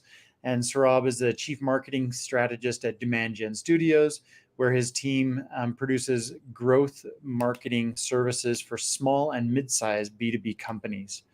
Has a lot of other adventures and a lot of other amazing things that he's been doing. But at this point in time, we're going to turn the time over to him. And he's going to be speaking about demand gen strategy to engage with your ICP or your ideal client prospect. So, Saurabh, I'll turn the time over to you. Thank you, Sterling. I appreciate it. And I'm going to see if I can catch us up. I know we're 6 minutes behind, so let's see if I can do this in 24 minutes, including some Q&A. I'm going to go straight into it because Sterling covered it. You don't really need to know anything else about me. I'm loud, I'm proud, and I'm brown. It's really that simple. So I'm going to move over here and share my, there we go. That'll let me share. There we go. So specifically around your ICP or your ideal customer profile, what I'm going to focus on is something that most of the brands we're working on right now are very focused on and having a lot of trouble with, which is getting your dormant leads back into the funnel. And you might have thousands of contacts or prospects. Some people have 10, some have hundreds of thousands of perfectly good contacts in their database that for whatever reason have gone cold. Today, we're going to talk about bringing them back to life, okay? And what you can do. Now, as Sterling mentioned, these are all brands that me or my team manage for demand gen. We're going to in particular focus on this brand, Lead to Pipeline. And why is because Lead to Pipeline, the company, actually manages demand gen programs for these brands, these brands, these brands. You get the point. They work with the world's largest and fastest growing tech companies. So I thought, hey, why don't we take the ideas and what's working for the market leaders and let's bring it to you in a way that you can actually use this to get thousands of those dormant leads back into your funnel, okay? So this is a low-cost strategy that you can repeat and you can also adapt to whatever your company's and your product needs are. Now, the way my session works for the next sort of 18 minutes or so, I'm going to be focusing in each of the strategies or tactics that I'm going to outline for you based on what these other brands have done very successfully. I'm going to use a motto that I've really used with my children repeatedly, which is you can have what you want or you can have it now. You can't have both. And if you're the kind of person who's like, no, I got to have both, then I'm sorry, I'm just going to call it out over there on the right side. You're one of those people that's using a strategy that just won't work. You're a gonzo. Okay. And my key takeaway that you get by the end of the session is don't be a gonzo. If you have to have an immediate result, then you're going to get ice cream. You may not like the flavor, but it's immediately available and it melts. What you really want to do, and we'll cover this in each of the strategies, is you want to get cake. And cake takes time, takes strategy, takes the right ingredients, and it takes experience. But that's what you ultimately want. In our case, that's better leads, right? Ice cream is more leads. And like we said, just don't be a gonzo. Okay? So the first one we're going to cover here is how you're categorizing your ICP, your ideal customer profiles, to begin with. Most of us are very familiar with the data over there on the right? Job titles, duration, their company size, the industry they're in. And then those that are more geared towards revenue marketing have learned, working with their sales colleagues, to focus on what are the signs publicly that I can determine that a company or a group or a product is actually growing or is actually in need of our service and would be open to this. And there's a lot of indicators. Are they hiring? Are they sponsoring events, which is marketing spend? What is their annual report if they're a public company? There's a lot of ways to get this information. What I want to highlight is most of us right now are doing something really wrong. We're being gonzos in that we're looking at who has money, right, amongst our dormant thousands of contacts here. And that's a wrong approach. Because until you have credibility and you've identified the need and the urgency with which you're solving it, it doesn't matter how much money they have. It's really kind of irrelevant. The second thing you want to do is what you could do as far as getting leads now and reviving these perfect profile leads, the ice cream, so to speak, is to focus on folks who have an urgency. There's a timing. They're showing activity that would indicate they're in consideration mode. But the real winner in getting old leads warm again and getting them converted through to actual pipeline and sales is to really hunker down on need. Which of the prospects, which of the teams, which of the companies, right, are demonstrating the pain points or the signs of the pain points that your solution was made for? Focusing all of your energy there is the first thing I'm going to highlight, okay? The second thing comes down to content creation. And you just saw a great session on ChatGPT. But there's actually people who are better at creating content for your demand gen than Gonzo over here, than the automated sort of robot voice of ChatGPT. And those folks, right, where's the ice cream? Before we get to the cake, I want to call out, if you're co-creating content with your partners and your customers, you're already getting faster results. than if you create content all by yourself. That might sound counterintuitive, but trust me, we do this for hundreds of pieces of content, right, a year. And that's because when you're co-creating content with people who are in market that use your solutions, whose job depends on it, they have a very high level of certainty, much, much higher than you will have internally on your marketing team, or even with agencies you work who are hypothetically addressing the issue. So where's the cake? The cake is actually working with customers and the warmest prospects to co-create content like webinars, like surveys, interactive content where they're talking about, right, and bringing to life their pain points. Your customers can tell you why they didn't stay in the status quo. And that voice, that messaging is really important, as you'll see on the next point. They can also talk about candidly how they're growing the adoption of your solution, giving sort of a glimpse to the future.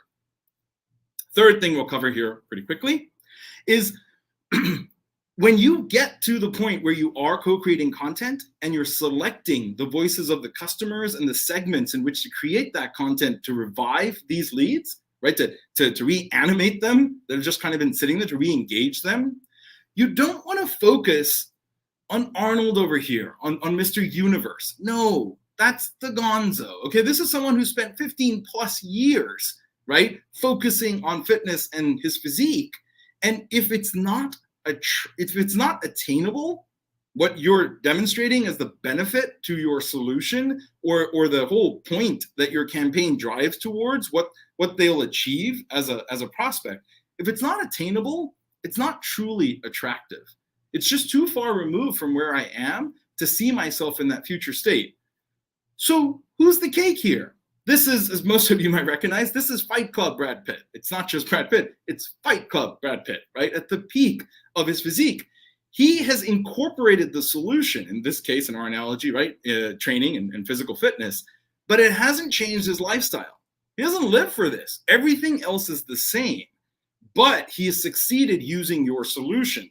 That's very attractive, right, to your prospects that you may not have been engaging with, you may have been missing the mark with in your campaigns, but they are the right prospect, they're your ICP.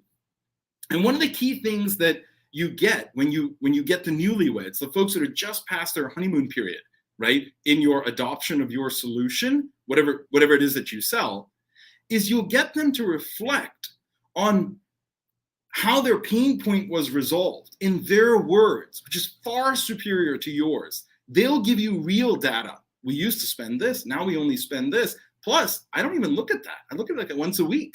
I'm doing all these other things. And that messaging, right, that persona that you're projecting of this newer customer within 6 to 12 months of using your solution, that's very attractive to prospects because that's attainable. They can see themselves getting that benefit in what looks like not a very long time or a massive amount of change. Okay, let's go now to the fourth and final point here, and then we'll try to back up Sterling and take some questions.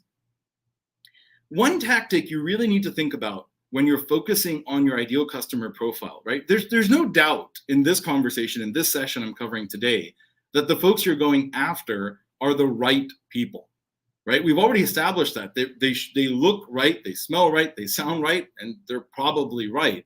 And if you are committed, if your role is around ABM, then you already know you're going after folks that you can't afford to lose, right? You're working hand in hand with sales to make it happen. One tactic you need to think a little differently about than what you might have been doing is events. And the reason for this is events are a different beast. In fact, even virtual events and what we're doing here, the audience at an event is already considering change. They're already unhappy. They're aware of the pain point. They may not know the cost of the status quo and why. They may not have the urgency to make the change, but they're all buyers. And from that perspective, you need to move beyond making the pitch in your event marketing. You need to make it personal. And I'll explain the examples we have here. Our event, our ROI from the last event we were at in Arizona for Lead to Pipeline, B2B MX, done by the Demand Gen Report team, was spectacular. I'm not talking percentage ROI, I'm talking magnitudes, right? 4x at least return on our investment from that event. And one of the things we had there was our session. Our speaker was our customer. She did a case study.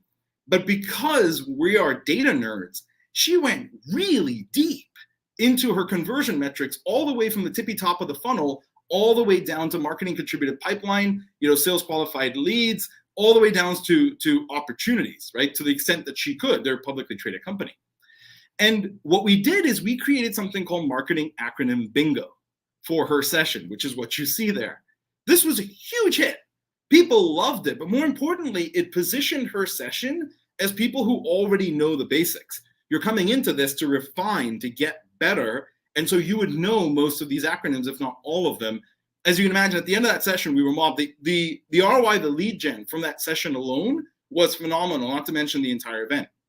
Now, that's the cake. Okay, I'm going to give that away. There's no gonzo on this slide.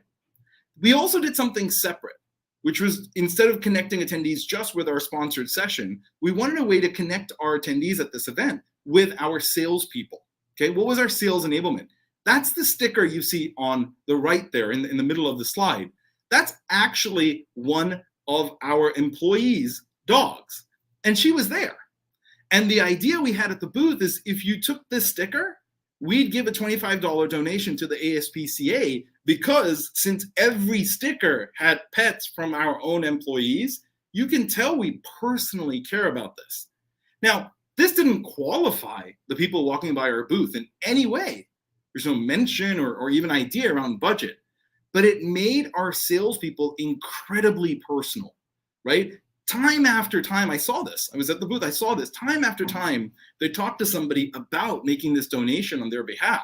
They're super impressed because they're all marketers. Like, this is a great idea.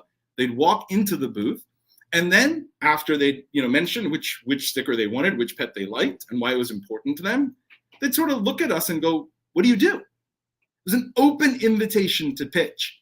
And you're asking a salesperson what they do at an event. The perfect setup for a top of funnel discussion, right into, well, what do you need, right? So that's what I wanted to call this out. Events are a special beast, especially this year and next year for all you B2B brands, because most people going to events, their great sort of fear is that they're going to end up alone. They're not going to meet the right people, and everybody's going to kind of be a gonzo. They're going to be a dud. They're not going to make any personal connections that make the trip worthwhile.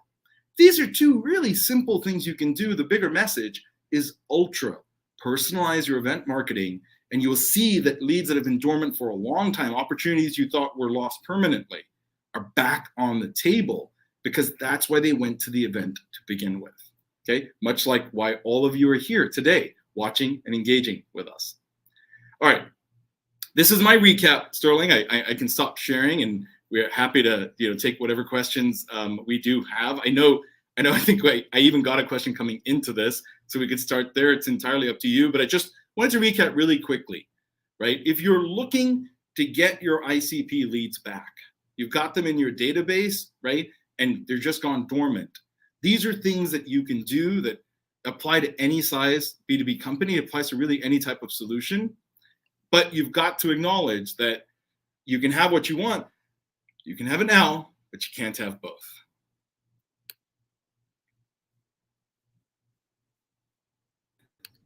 Awesome. So thank you so much. Some great points inside here. I love that you came up with there must be a need. That's my note that I took away. And then co-create content with AI. The both those are fantastic. There's a lot of other points as well, but those are the ones that we'll cover for now. We do have some questions that came in.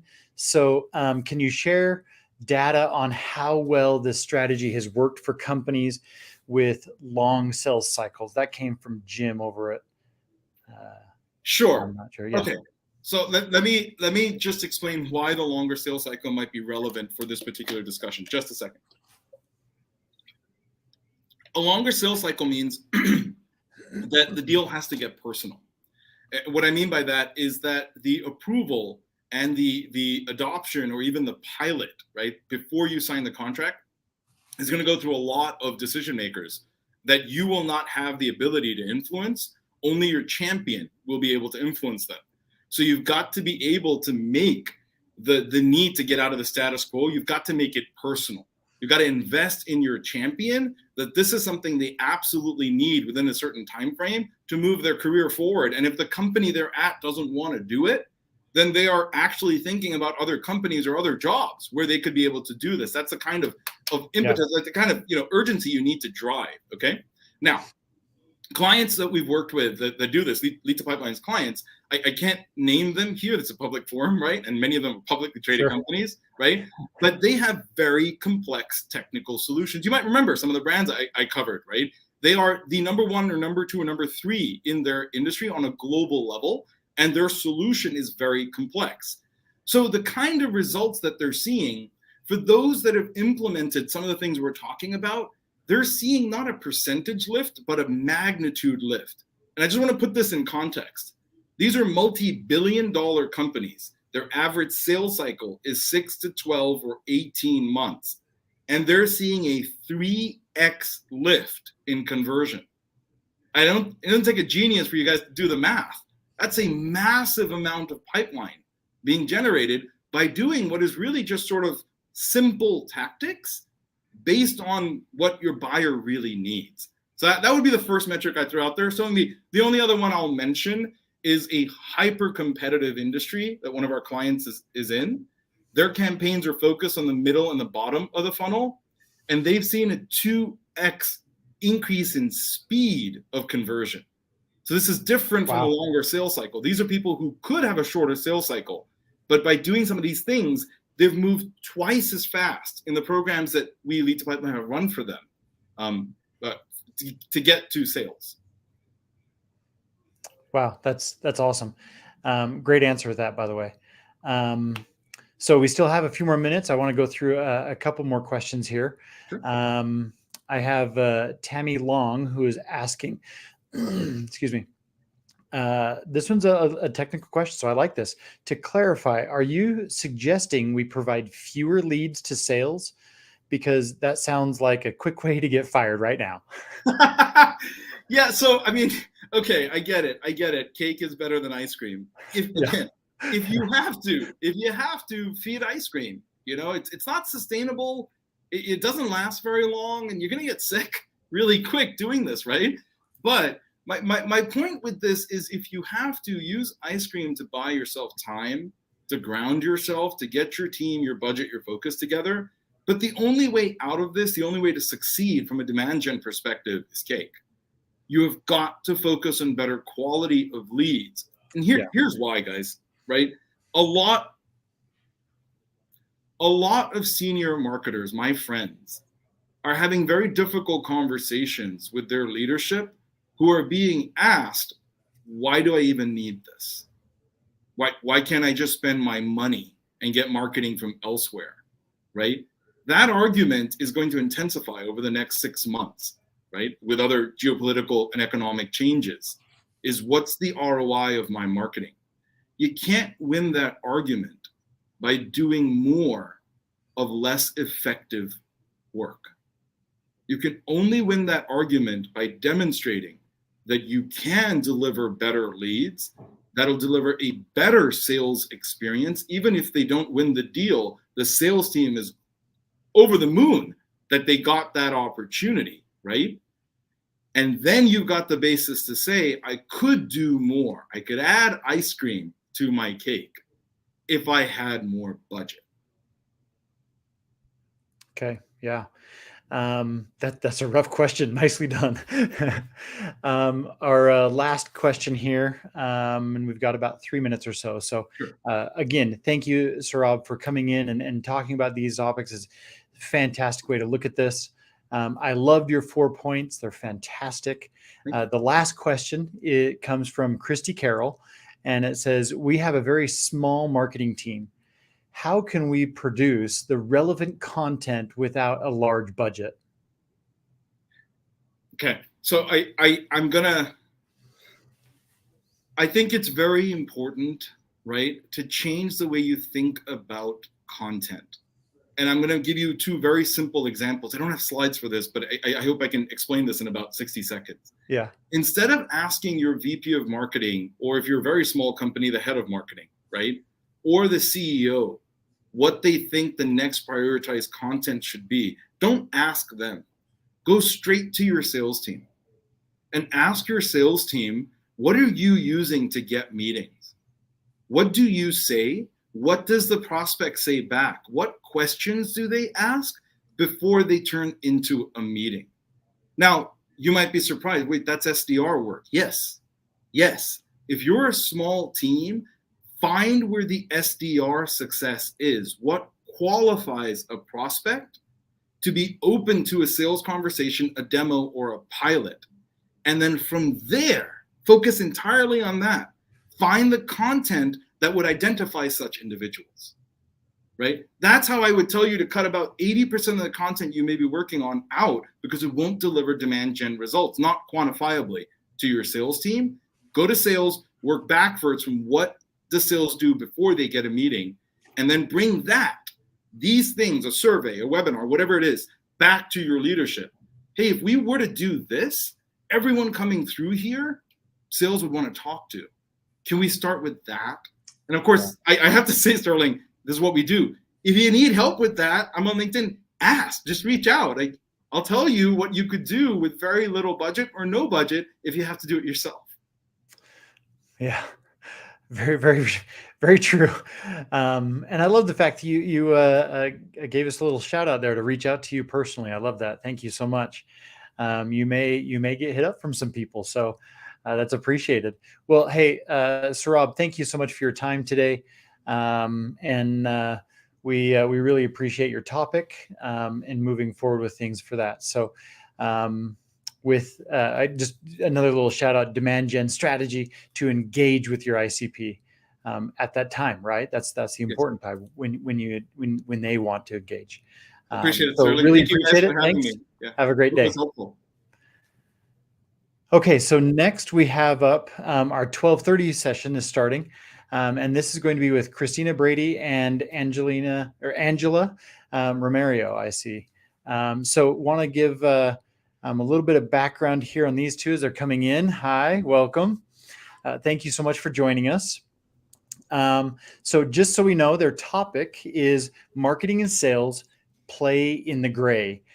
So I want to do two quick backgrounds on both of you as well. So Angela has been over 10 years experience in the range of B2B marketing and leadership roles. Currently, she is at, am I saying it right? Speak It? Is that right? Close, Spec It. Spec It. Oh, I'm so close. Like, what's the spec on? Yeah, and head of demand generation. You also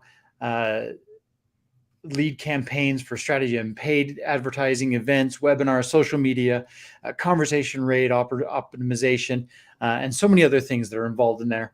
I love the fact that not only are you immersed into this stuff, but when you're not immersed into it, you put a lot of effort into your number one job, which is being a mom and spending time outdoors, gardening and doing all that kind of fun stuff with dance class. That's awesome.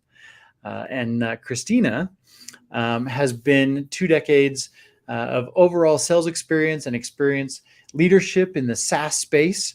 Christina has also a proven track record of leading individuals and organizations to growth profitability through creative, scalable targeting strategy. And as a former artist, musician, improv performer, and all kinds of other things, you like to build culture, coaching, developing leaders, and producing top performing sales. So welcome. And again, your guys' topic today is marketing and sales play in the gray. So I'll turn it over to you guys. Thanks for being here. Thanks so much for having us. This is always fun to talk about. Angela, are you comfortable getting the slides up? I sure am. I'm And then every gonna, time we I work on think. Yeah, right? It's like, we'll see how it goes. If not, we'll just talk Yeah, to totally. you. And you can There you go. envision what we were going to say. Absolutely. There we go. Yeah, see? Angela is the wind beneath my wings, and I love it. So hi, everybody. I could not be more excited to be here talking with my counterpart over in Demand Gen, because one of the things that we see happen all the time is there's this gray area between sales and marketing. And we hear a lot about the fact that often they're against each other, or they're in opposition, or they're operating in silos. But the reality is there is some actual gray area between these two roles. And unless you identify what that gray area is and why it exists, you're always going to have friction between these two teams. One of the things that I love about working at Speckit is the fact that our marketing and sales team is so unbelievably aligned, and we celebrate the gray areas. And that's part of what makes us have such a cohesive go forward strategy. And so if everybody could do that, and I wish every company I've ever worked at had the ability to work together the way that we do, but hopefully today, in the next 20 or so minutes, we can give you some of the ways that you can really play in the gray and have some fun. So what does it actually mean? If we go in and start to break down why things often break between sales and marketing, it's because the marketing alignment itself is actually hurting your org. When we poll people, 90% of sales and marketing professionals say that they're completely misaligned with their counterparts in sales or in marketing, which is leading to longer sales cycles. There's a ton of inefficiencies and double work that's being done. There's a lot of frustration on everyone's part because ultimately everybody is marching toward the guiding light of what they need to get done, their metrics, their KPIs. And when they don't overlap in the right way, and in fact, they slam into each other, everyone just feels really, really frustrated. And look, not only is that a poor experience internally for all of your employees and peers, but also for your customers, right? They feel that from the moment that your customer learns about your brand until they're hopefully ready to renew and work with you for years to come. When you don't have your sales and your marketing team really aligned in those gray areas, it's a poor experience for everybody.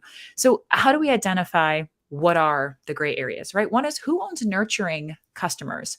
Who owns nurturing when they've never heard about your brand before, or if we've talked to them before and they didn't decide to engage, or if we shook their hand at an event, or maybe they bought a product years ago and we haven't talked to them since, or maybe they signed an agreement and had to put it on pause. And so there's this idea of, oh, let's nurture that customer and then come back around when it makes sense. Well, who owns that? And what does it look like? And should we be having both teams reaching out? And what should they be saying? And should they be talking about those things? That's pretty gray, right? And when marketing starts to engage with your customers, when should sales actually step in and help with that? Should they be a part of that initial messaging? Should that messaging come from them? Should they be messaging them at the same time? Or maybe marketing should be talking to one person to go to market, and then sales should be trying to talk to another person to go to market. And then at some point, hopefully we get them on the phone and we can bring everybody together. Right. And when does marketing say, okay, we've done the job at bringing you the lead and engaging the customer and generating that demand, and now sales, you go ahead and you run with it. Right. But then what happens when we say we have to nurture a customer you've already talked to? Then does marketing step back in? And then who tells them to step in? When does that happen? And who's responsible for all that email creation, right? Should sales write all of their own emails? And what if there's sequences for specific marketing events? And should we partner together on that? And really, who owns like the end of that communication, right? Does marketing get to say this is finalized? Does sales say this is finalized? Is it leadership on either? And that feels kind of gray. And then who's our target audience and ICP, right? Sales loves to go after and find their own deals and hunt their own deals. But what if they're not the targeted ICP of the customer? Then who has the free reign to go and say, look, I know on paper they're not who we're reaching out to, but this could be a really great fit for the business. Does sales do that? Does marketing do that? Can both of them do that? What if somebody makes a misstep?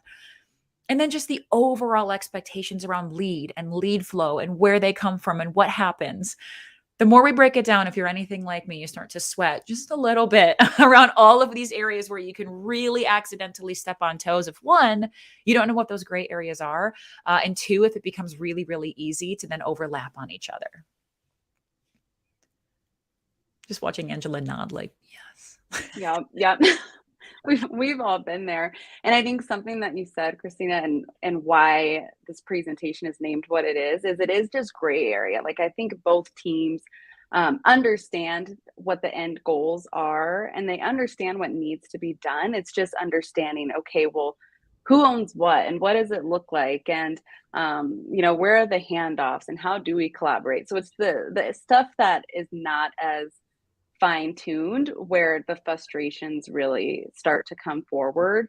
And I think this graphic, we can all say probably we've experienced this at some point or another, especially working in marketing or sales, but where you have these siloed states, and that's pretty common. It happens all the time. It's pretty typical. It's hard to make that really nice connection and overlap and get rid of that gray area. But this is common. This is where all that gray area exists.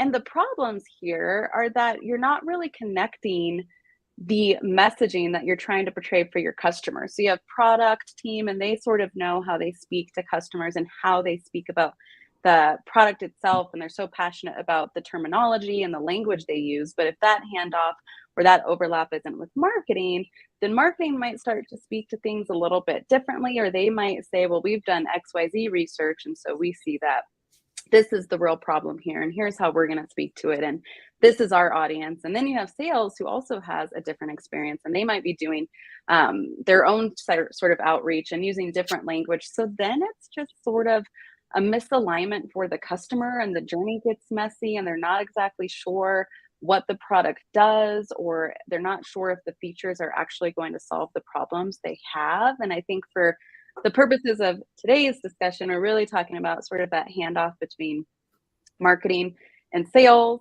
and the shared responsibilities. And the way I look at it is an analogy, and of course a sports analogy. They're all so common, but for me, a less common sports analogy is for track and field. I ran track and field. I ran sprints. I ran relays. And so I understood the importance of a good baton pass and a handoff, and how a poor handoff really could just lose you the race. And it's such a quick moment. It happens so quickly that people don't even really notice how much practice goes into getting that handoff really smooth and really secure. You don't want it to be loosey goosey. You don't want a really, you want to have confidence that in that handoff. And you also want to make sure you're staying on course. So if at any given point, marketing and sales, you align on one thing, and then all of a sudden something changes, maybe with the marketing campaign, you make a quick pivot, you're working in a really nice agile marketing environment, and you start to go off course, the sales team is still there waiting for that baton in the same way that they practiced it. So unless there's a really clear communication there, that baton pass isn't going to happen. You're going to be elsewhere, and they're going to be standing there with the hand back, kind of waiting for it. So that's a lot of the current gray area. And then closing that gray area and getting to where we want to be is kind of, I think, the ideal state for most marketing and sales teams. They want to have some overlap. They definitely have some of their own respective areas where they manage some things where maybe overlap isn't important, but you really just want to work on reducing that gray area as much as possible so that it's very clear what's happening. And when you do that, you also build trust amongst teams. So if there's communication happening, there's a lot of connection, there's a lot of trust. No one's making assumptions because they're in this gray area, not really understanding what's going on. So they think, they might know what's going on. In marketing, we might think like, yeah, we know, like, sales, they get the leads, right? And then they do an outreach sequence, and then they, try to get on the phone and book a meeting. We know that happens, but do we really know exactly what's going on? Are we just making assumptions? So the more teams can know about each of these areas and understand exactly what's going on in those areas, and even very at a tactical level what's going on, the more that you can shift gears with each other really quickly. And that's where a lot of the impact comes into play. Anything to add, Christina, to any of that? No, I mean, the big thing that you're hitting on is there has to be communication, and there has to be an acceptance that both people can be working on the same thing. Like, it does not have to be this siloed environment of, well, this is marketing or this is sales. It really just kind of comes down to, okay, if we are both going to nurture this customer, or if we are both going to craft a product vision and storyline, then the idea is marketing and sales, they're my teammates in this. And let's look at a shared calendar to figure out when and where we're communicating and what that actually looks like. And let's determine for these types of customers, or maybe this industry, like, it's better coming from marketing, right? Like, these types of buyers respond more to a more polished message or a one pager versus somewhere else. They like something that's a bit more scrappy. So your strategy can get as in the weeds as you are willing to, but the bottom line there, and why this is called play in the gray, not avoid it, is because, like, it's okay in the gray, right? Like, we can be in this area together where we both own things. It's the communication and the willingness to put down the ego and say, we're both going to own this. We're both going to drive to a shared result, and we're going to take turns addressing the customer to really create a delightful experience. Absolutely. And part of that communication on my side, on the demand gen side, is making sure that the sales organization understands also what the differences are between the demand generation initiatives and what actually lead generation initiatives are, and why that's actually important, right? So On the demand gen side, we're doing all the things to build brand awareness, to build trust, to really create an emotion and get people excited about this specific thing, and really just hone in on the feeling there, because we want to create a lot of positive sentiment around the brand and make sure that it resonates really well. So then when you do get to those lead generation tactics and campaigns, all of a sudden all of that reputation building and brand awareness is already there. The foundation's there. So, you are already seen as potentially a good option to help solve this person's problems. And I think that matters to sales, understanding the differences there, because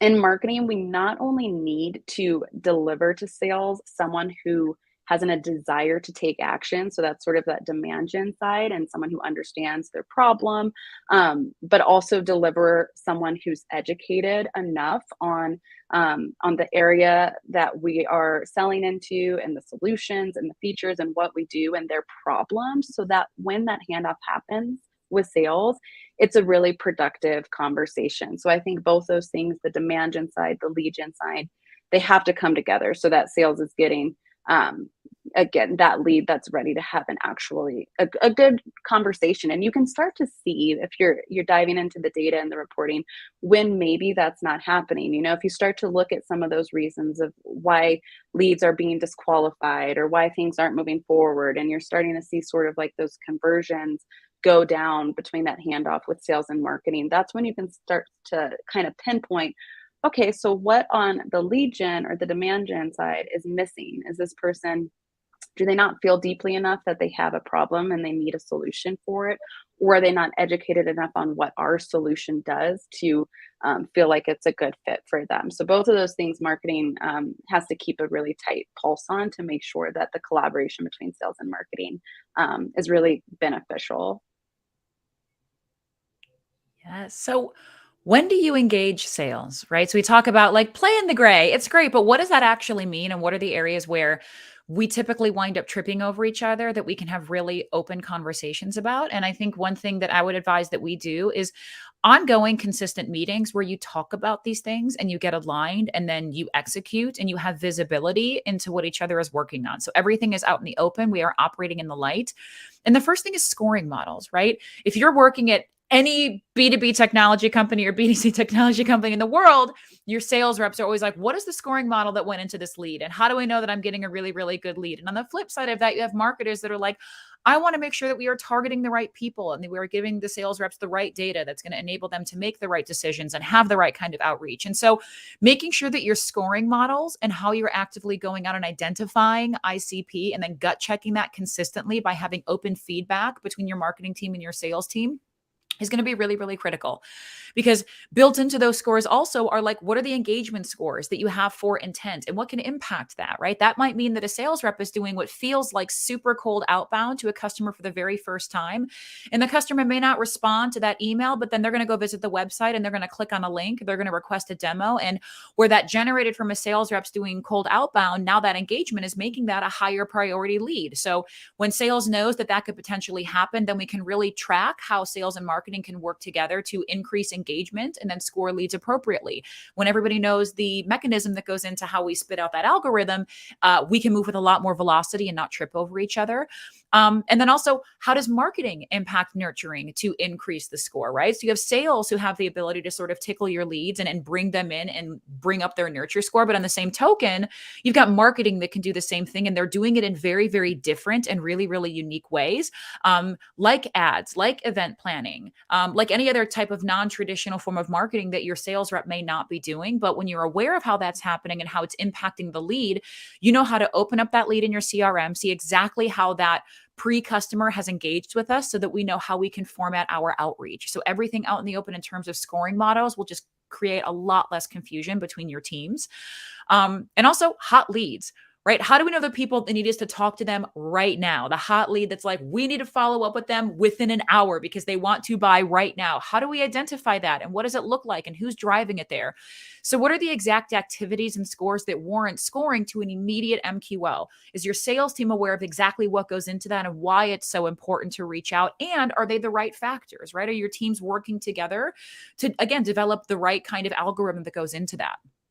A demo request. is another really, really big one, where typically you want to make sure that whatever systems you have in place to bring your leads up in front of the sales team, that it's grabbing the right kinds of activities. So it's great for sales reps to know that, hey, when I get an MQL, most of the time that might be a demo request.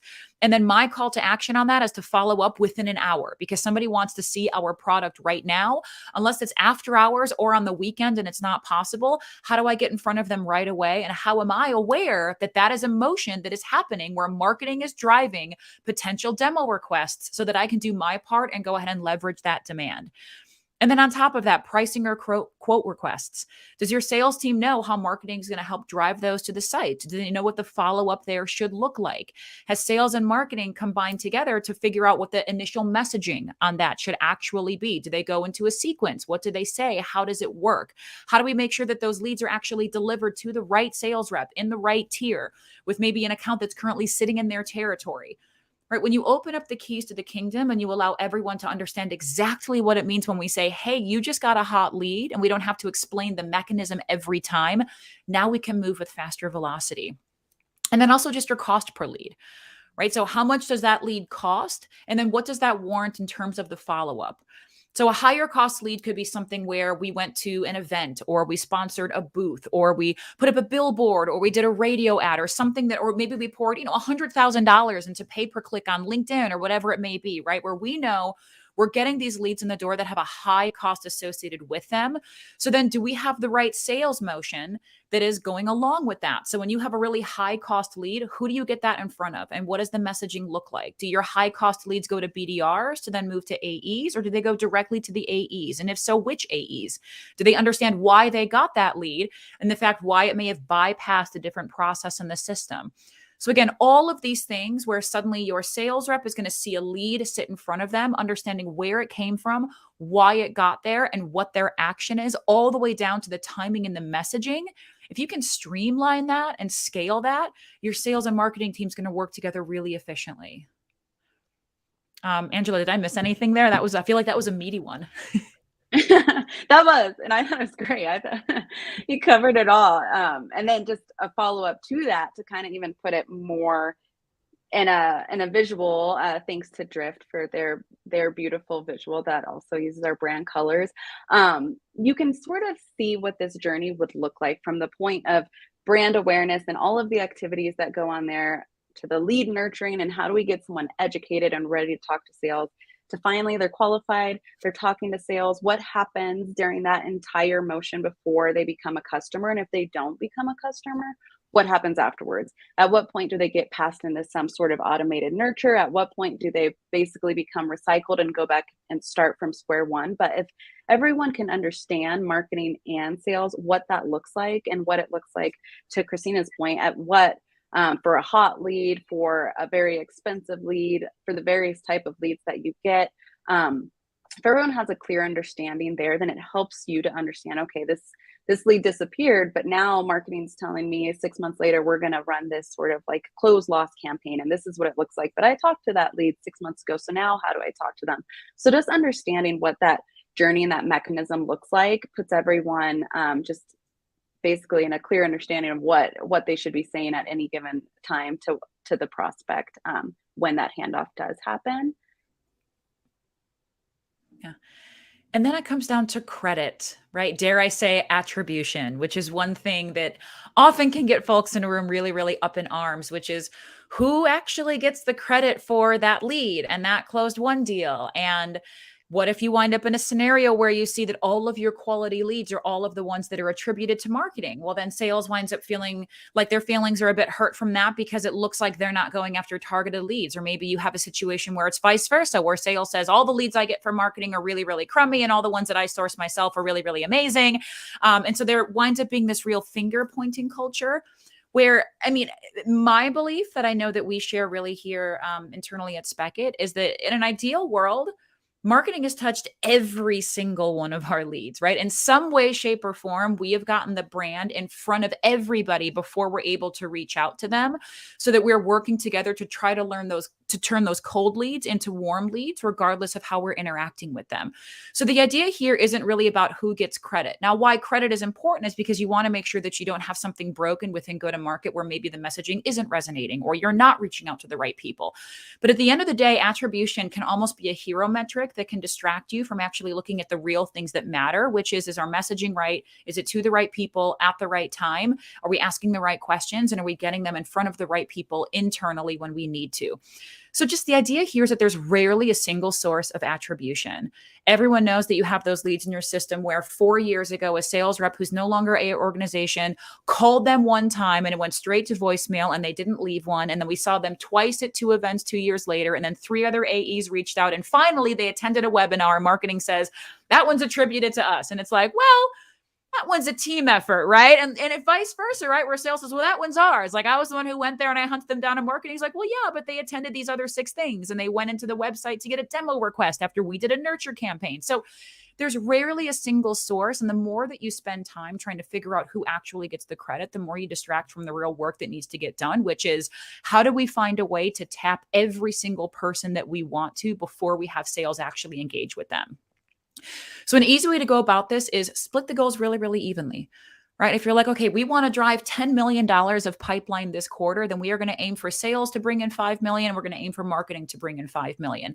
And every single week, we're going to check in and see how that's going and what the pipeline looks like and what tweaks we have to make. But at the end of the day, if we wind up driving 10 million in pipeline and it's 6 and 4, doesn't matter, right? Because your team is working together. So the idea there is we are totally sharing the burden of bringing in the demand and then working together to make sure that no matter what, we hit that fully as a team and we compensate when one side is having a really, really difficult time, right? And focus on revenue and focus on delightful experiences. There's nothing worse for a customer than when they're getting tapped by marketing and then they're getting tapped by sales and then there's a BDR randomly reaching out and then they get something in the mail and then you're flagging them down at an event and they're like, these people just will not leave me alone. Like that's not the experience that you want, is where you can just tell that the internal teams are fighting over each other. And then keep in mind too, timeline can make a difference. There's so much evolution that happens in our industries year over year. Are you reaching out to people at the right time for when someone in their industry and their position based on their fiscal year is going to buy? And is your messaging resonating with them? So are you sending them messaging right now or inviting them to events about next year's planning when they just started their fiscal year because you don't know when their fiscal year is and now you're sending them messaging that isn't aligning? So making sure that you have the right timeline for your communication and you're sharing the knowledge on that one. Again, it's not about credit for who is bringing in the demand. It's are we doing it the right way and working together as a team for one unified customer vision? For sure, for sure. And I know that's a lot of information. So now what happens if you're working in an environment where you feel like sales and marketing are disjointed, they're just not aligned? What can you do next? Sort of that graphic from Drift coming back into play in a more expanded view. We recommend a customer journey map. It's something that we've been working on a lot at Speckit and just really mapping out that entire journey from your customer, from the first time all of those demand gen efforts hit them and they start to see ads and brand awareness and they meet you at events and what that looks like and what their experience is like and who owns it and who's talking to them, all the way through the sales motion and what that looks like and what sort of resources they're getting at any given point in time with sales after they've been handed off from marketing. And then when they do become a customer, how do we just continue to engage them, make them brand advocates, make sure that there's a really wonderful experience during that handoff as well. So this, get involved with customer success teams and make sure everyone understands this journey. And then if there's at any given point that person does not become a customer anymore, then what happens? Again, thinking about that graphic previously that I previously showed from Drift, what happens next? Is it time for marketing to step in? Should someone on the CS team continue to own that relationship? Should someone in sales own that relationship? So just understanding what that looks like and then making sure that you take time to go back and reevaluate, because like Christina mentioned, things are changing all the time in our industry. So that journey might change a lot over time. So making sure once you've gotten to a place that feels right, you're going back and as a team, as a revenue team, marketing team, CS organization, you're looking at that again and making sure it makes sense for your organization today. And then personas. Personas are huge. And shout out to our product marketing team who puts together some amazing persona research for us here at Speckit. But if marketing and sales has a really clear understanding on your various personas and your target audience and your ICP and who you're focused on, and they know how to speak to them, even if there is a little bit of ambiguity between what campaign is going out when and who owns it, or if sales feels like, hey, I'm just going to take the lead on these outbound efforts and do my own thing for a while, at least, at the very least, if they have an understanding of these personas, they're speaking the same language to the same person, and that there's a consistent message that's really, really resonating there. And I think that's super important. I would like to go back also to consumer based analogies, because sometimes they're easy to understand. But like for myself, Instacart might reach out to me or send me an ad that's very targeted based on my behavior, my demographics, and it might say something along the messaging of, you're a really busy mom, like use Instacart, you can save time, let someone else grocery shop for you, you can get that time back. And I'm like, yeah, that sounds kind of nice. And then I get an email from someone in the sales team saying something like, you'll love Instacart, it's great. There's so many different stores. You can try so many different things, branch out of your usual store. And I'm like, wait a minute, I guess that's cool, but I don't really need that. So maybe Instacart isn't what I thought it is. Maybe it's not for me. And not that those benefits aren't great for somebody else, but because the messaging for my persona got mixed up, now all of a sudden I don't feel like that product relates to me as much. And maybe I'm at that point realizing maybe this isn't the product for me. So really clear on personas. I think that's super helpful for marketing and sales alignment. And then just asking yourself, what are the 3 greatest areas of friction right now between sales and marketing, and actually getting out there and communicating with your sales team and hearing from them, what are your biggest areas of friction? Maybe they're different than mine, and how can we get together? Open communication. I think a lot of that gray area that causes frustration is because we don't know who owns it. So we don't have a place to start. We don't know who to go out to, but get your teams together, collaborate, and that way you can have fun in the gray area, and it's not just an area of frustration. I know we're close, are almost at time. Christina, anything on that side to add? No, it was beautiful. Thank you. Yeah. Now, wrap it up with a plug. Speckit.com, you guys. I have to plug our product because actually it's a really big reason why our sales and marketing teams can collaborate so well internally, is because we use our own tool. And so we have information where we need it at all times, really easy to digest. If I'm not really sure on a sales process, or I'm not sure about follow-up, I can pretty much find anything that I need to at any given time in Speckit. So check us out, Speckit.com. Thanks, everybody.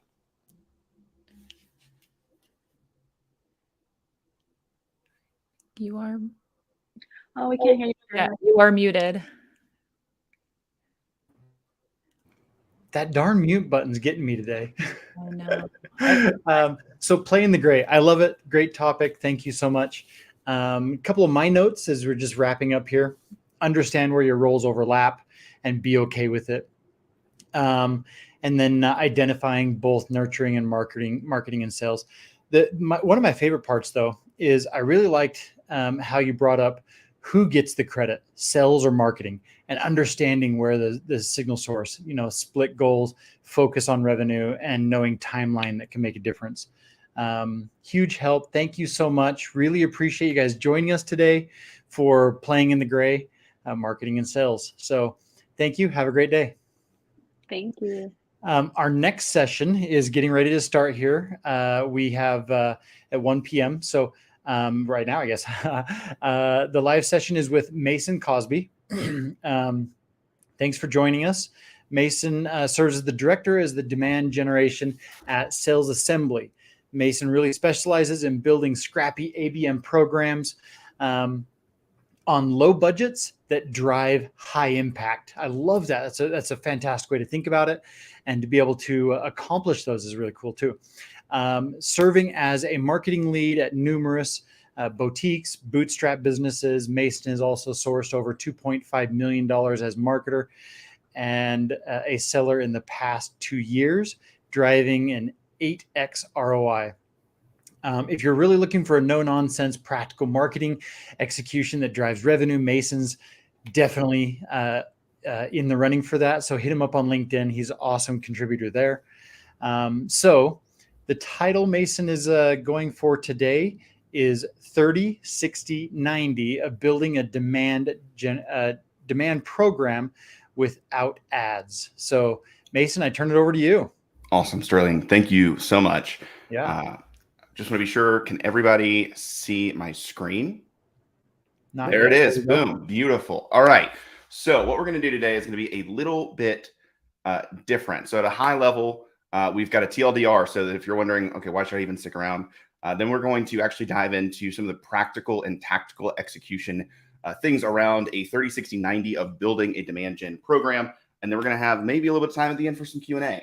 I will go ahead and throw this out. We've got a ton to cover. So if you are interested in anything specifically, I'll pull up a slide and then you can drop in the comments what you want to dive into more specifically. So with that, TLDR, what are we going to talk about today? How you can get to a point where you're building content in a demand engine that is delivering weekly blogs, podcasts, monthly live streams that you can then actually start to create some dark social content across numerous thought leaders really every single day.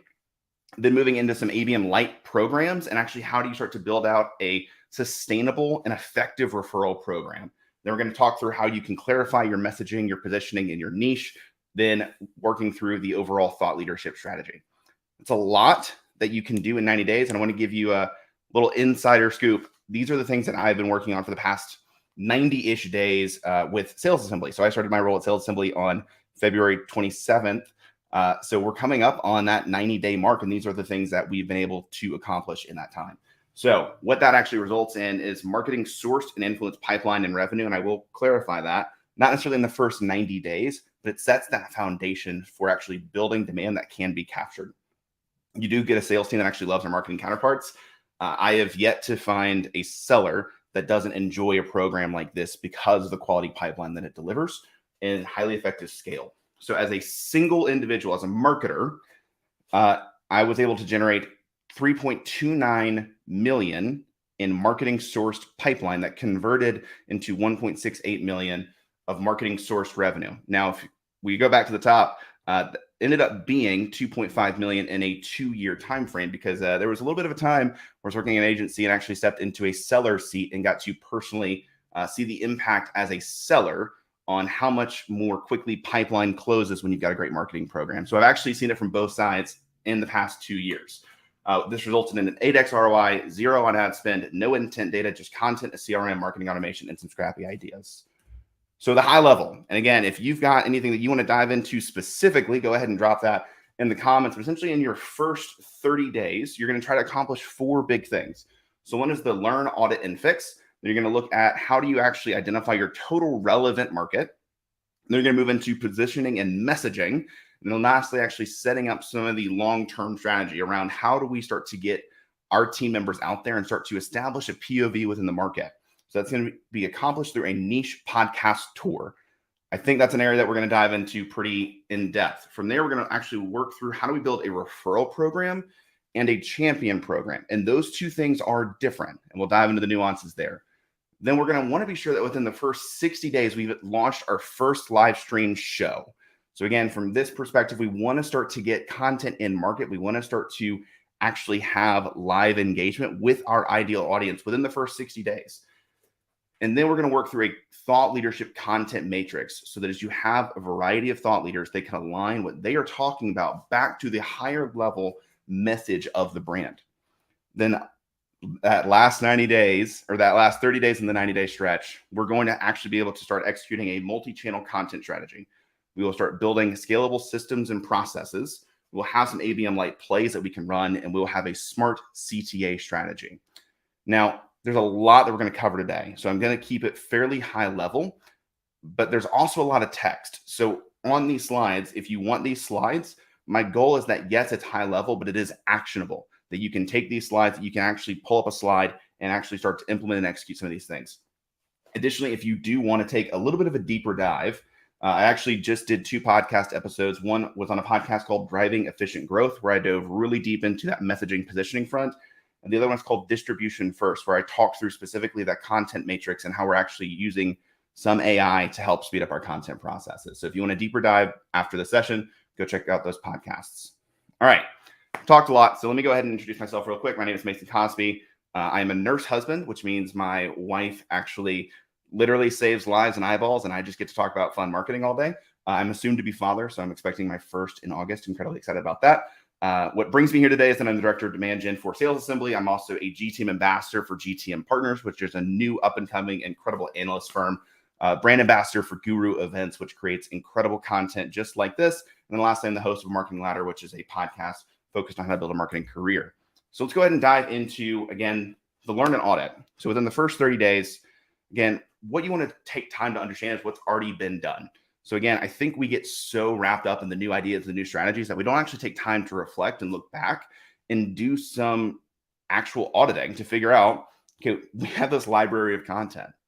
Is any of this content worth saving? Is any of this content worth repurposing? You know, have we run ad campaigns in the past? Were those effective? Like, what's been done so we can then use those insights to inform our strategy moving forward. From there, you also want to look at what's in process. Yes, there may be some things that we need to kill, but honestly, if there's something that's already in process, if there's a better idea, you know, you have to do a cost benefit analysis to say, is it worth the sunk cost of what we've already put into this project to stop it and to not let it come to fruition, to start something new? Or in most cases, what I've found is it is better to get that project finished and then move on to the next thing. So you need to understand what's currently going on.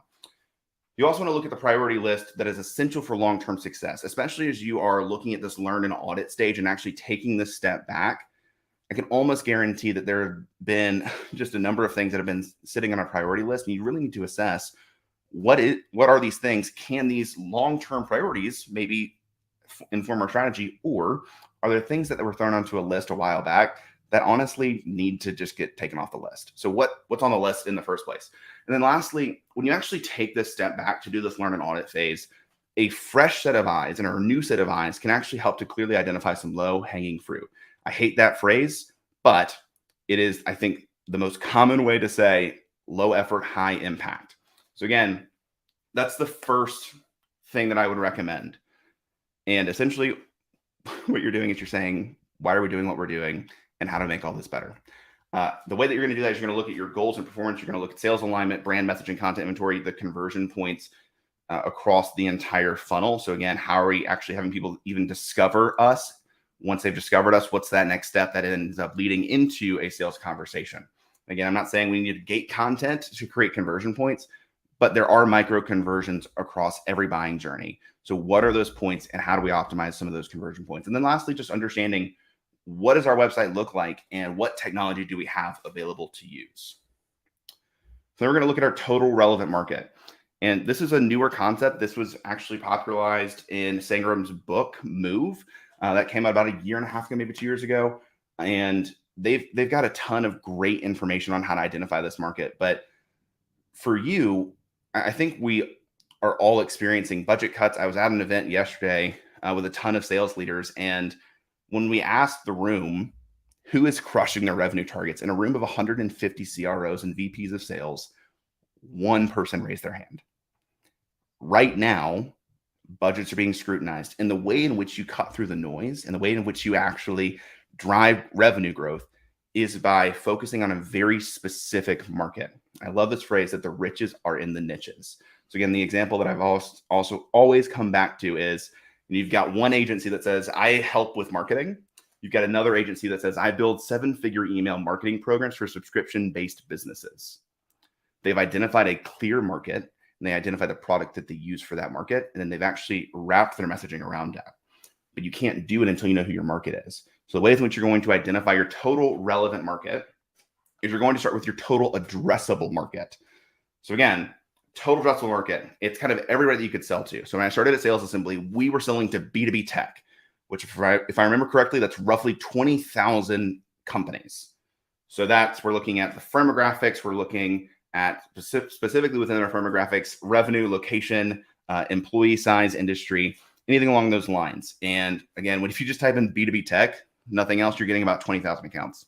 It's way too many for us to be focusing on right now. So we hone that in to say specifically US is going to be kind of our ICP, specific industries that are more honed in than just B2B tech, and then specific employee sizes. From there, we then looked to actually hone in further around that ICP. So looking at the technographics. So again, what technologies are they using around a CRM, marketing automation, data enrichment, maybe payment platforms? Again, I come from primarily selling into B2B tech sales or B2B tech marketing, but those are going to be different across your industries that you're selling into. So for example, healthcare tech, they're probably going to want to understand what is the healthcare administration system that is being used. Is it Epic? Is it, honestly, my wife has primarily used Epic. So that's the first one that comes to my mind. But from that perspective, if you have a technology that only integrates with Epic, you want to be sure that within your ICP, you're calling that out. The next thing is going to be psychographics and just the overall demographics. If you look at your customer base, you're typically seeing consistency across the ways in which they think. So you want to take that into consideration. And then lastly, identifying priority accounts. So if you have intent data, this is where you could use intent data. I have not had intent data in the past, and I've still been able to identify priority accounts through a couple of different ways. One would just be existing relationships. So how are you activating your executives to proactively build relationships within your total relevant market, so that once those relationships start to be established, you can prioritize those accounts to be closed. The next thing would just be any kind of engagement data that you can then use to see these people are engaging with our content. We should activate them. And then lastly, any job changers. And we'll talk more about that in the champion front. I'm going to talk too much here because I want to keep us moving forward, but essentially, for your messaging and your positioning, you want to be sure that you're actually talking about what the customer cares about today. We have had a massive shift in the market in the past 6 months. And I know that everybody's talked about this, but the reality is, if you're talking about we can help you grow, it is now we can help you grow efficiently. Everyone and their mother is talking about that right now, but have you updated your messaging to actually reflect that message? Because if you haven't, your customers don't know that you can help them do that. So again, the way that we ran through this for sales assembly is we identified what's the problem that people are experiencing. So they had to trim headcount. Sorry, event was yesterday. They had to trim headcount, and what they needed to do is then upskill their team members. But when you look at the data, 70% of employees feel they don't have the skills that they need to actually do their jobs. It's a massive problem. So how does that make them feel? It's frustrating when you can't prioritize skill development. And why is it wrong? You should have complete confidence that your team can actually do their jobs. So again, then we showcase how we are the authority that actually helps meet that challenge. This is a story brand messaging framework. So if you're not familiar with story brand, it's essentially how do we take our marketing messaging and convert that into the hero's journeys to where we make our customer the hero and we become the guide. So dive deeper into that. And if you want an example, check out Sales Assembly. Our new homepage reflects this messaging exactly. All right. And my favorite thing in the first 30 days, niche podcast tour. So again, what you're trying to do is actually get people out in the market and identify what does your company stand for and how do we communicate that at scale. I think podcasting is one of the best ways to do it, because the other thing is we all know is that SME involvement is critical for content when it comes to demand gen. And I have yet to ever meet a CRO or a RevOps professional that wants to make a blog, but they're really happy to go on podcasts to talk through the things that they're passionate about. So what you can do is actually use this niche podcast tour to capture the original thought leadership that you can use for repurposing. So that becomes kind of the fuel for blog content. It becomes the fuel for any video clips that you want to create, fuel for social and a newsletter. From there, it also becomes top of funnel awareness, because by identifying niche audiences where your customers are already hanging out, if you can then get your audience there, you can get your thought leaders there in front of your audience, they then become aware that you exist in the first place. So it's great for top of funnel awareness. And then it also can fuel the initial content for when you eventually launch a podcast yourself. So again, make a list of potential podcasts that you would want your leaders to go on. You can just go on Spotify. And for example, I typed in the word sales enablement. There are 19 podcasts specific to sales enablement. So I just now look at those hosts. I find them on LinkedIn and I send them a message through the connection request that says something to the extent of, hey, recently came across your podcast and was wondering if I could propose a guest, parentheses, whoever you want to propose. For me, it's typically our CRO, Matt Green. Here are the qualifications of why he would be a good guest. Are you looking for any guests? I sent this to 80 podcast hosts. This message, just single message, got 20 appearances booked. So I've got 25% success rate. I know that I need to get to 300 for it to be statistically significant, but I thought that that would be helpful as you're looking at getting started right now. And looky there, we're already 30 days through in building a demand program. So pat yourself on the back, take a breather. And now we're actually going to start looking at the specific ways in which we can generate pipeline pretty quickly. So the first one is a referral program. Can't tell the number of companies since I started at Sales Simply that don't have any form of a referral program. And it's a massive miss because of two reasons. One, you have clear champions in your customers that love you. If you look at who has tagged you in the past 30 days on social, they probably would be happy to give you a referral. If they're talking about you publicly and talking about how incredible it is to work with you and work really to use your technology. Again, from that perspective, you have people that love you. The other thing is anytime, especially right now, anytime there's a renewal, that is a company saying you have delivered on the promises that you have made. And right now, again, budgets are being scrutinized. So if you have a customer renew with you, that means not only were you a good resource when there was plenty of money, but you deliver so effectively right now that in the hard times when there's not money, when money is very expensive, you are essential for our success. And you're not doing anything with it. So you need to do two things. One, for those people that love you, you need to make a list of champions. We're piloting this right now with our sales team, and we've identified a list of 20 people, and we're saying, hey, we want to partner really, really closely with you and elevate you. So we are giving them speaking opportunities. We're inviting them to events, and we're really elevating those people. And on a quarterly basis, we're asking all 20 of them if they will send us a referral. And from that perspective, you may not get 80, but if we got 40 referrals from champions that love us, that talk publicly about us, that are constantly in our content and at our events and are a trusted resource for your community and for your audience. If we got 40, I'm pretty confident that those will close at least at a 25% rate, which means we've got 10 new deals just for asking 20 people on a quarterly basis. Could be a game changer right now. The only note is you want to ensure that the opportunities that you give them to elevate them outweigh the number of asks. So again, you want to build reciprocity and you want to always give more than you ask. So from that perspective, if you're going to ask for 4, you want to make sure that you're creating an environment in which you're giving that person 5 to 8 really high value opportunities. Then on the renewal front, you should be asking every customer that renews, unless there's a clear reason not to, like they've got a terrible relationship with you and they're renewing because for any number of reasons, but you should be defaulting to asking your customers for something after they've renewed. That can look like a case study. That can look like a referral. And that could look like a review. And just a sample message is, we have loved working with you. We are so glad to know that our product solves this problem for you. We're looking to continue to serve more organizations like yours. Do you know anyone else that is struggling with the challenges that we are helping you solve? With this, I actually ran a poll. A lot of people said that they would just like a gift card, but in all reality, when I looked at those that were the actual people that could offer referrals, they wanted thought leadership opportunities. They wanted the opportunity to promote their company, to accelerate their career. So again, the most high value customers that you have opportunities to elevate them. And I will just say this, if all else fails, offer cash. I've had a number of people come to me recently in the past month and invite me into their referral programs, and they're offering me 5% of the initial contract value. And I'm not just going out and seeking referrals, but admittedly, when I have conversations now and somebody brings up a challenge and I know one of these companies solves, I am far more likely, because it's in the back of my mind. I've got a baby coming in August. It'd be great to get a surprise extra $2,000 to help cover the costs of a baby coming. So again, I know people are like, cash is so kitschy. At the end of the day, I get to use it how I actually need to use it for my family and my current life situation. So if all else fails, just offer some cash. All right, champion program. Your customers are also changing jobs super frequently. The average CRO makes a job transition every 18 to 22 months. So you are probably missing this. You're probably missing a customer that makes a transition.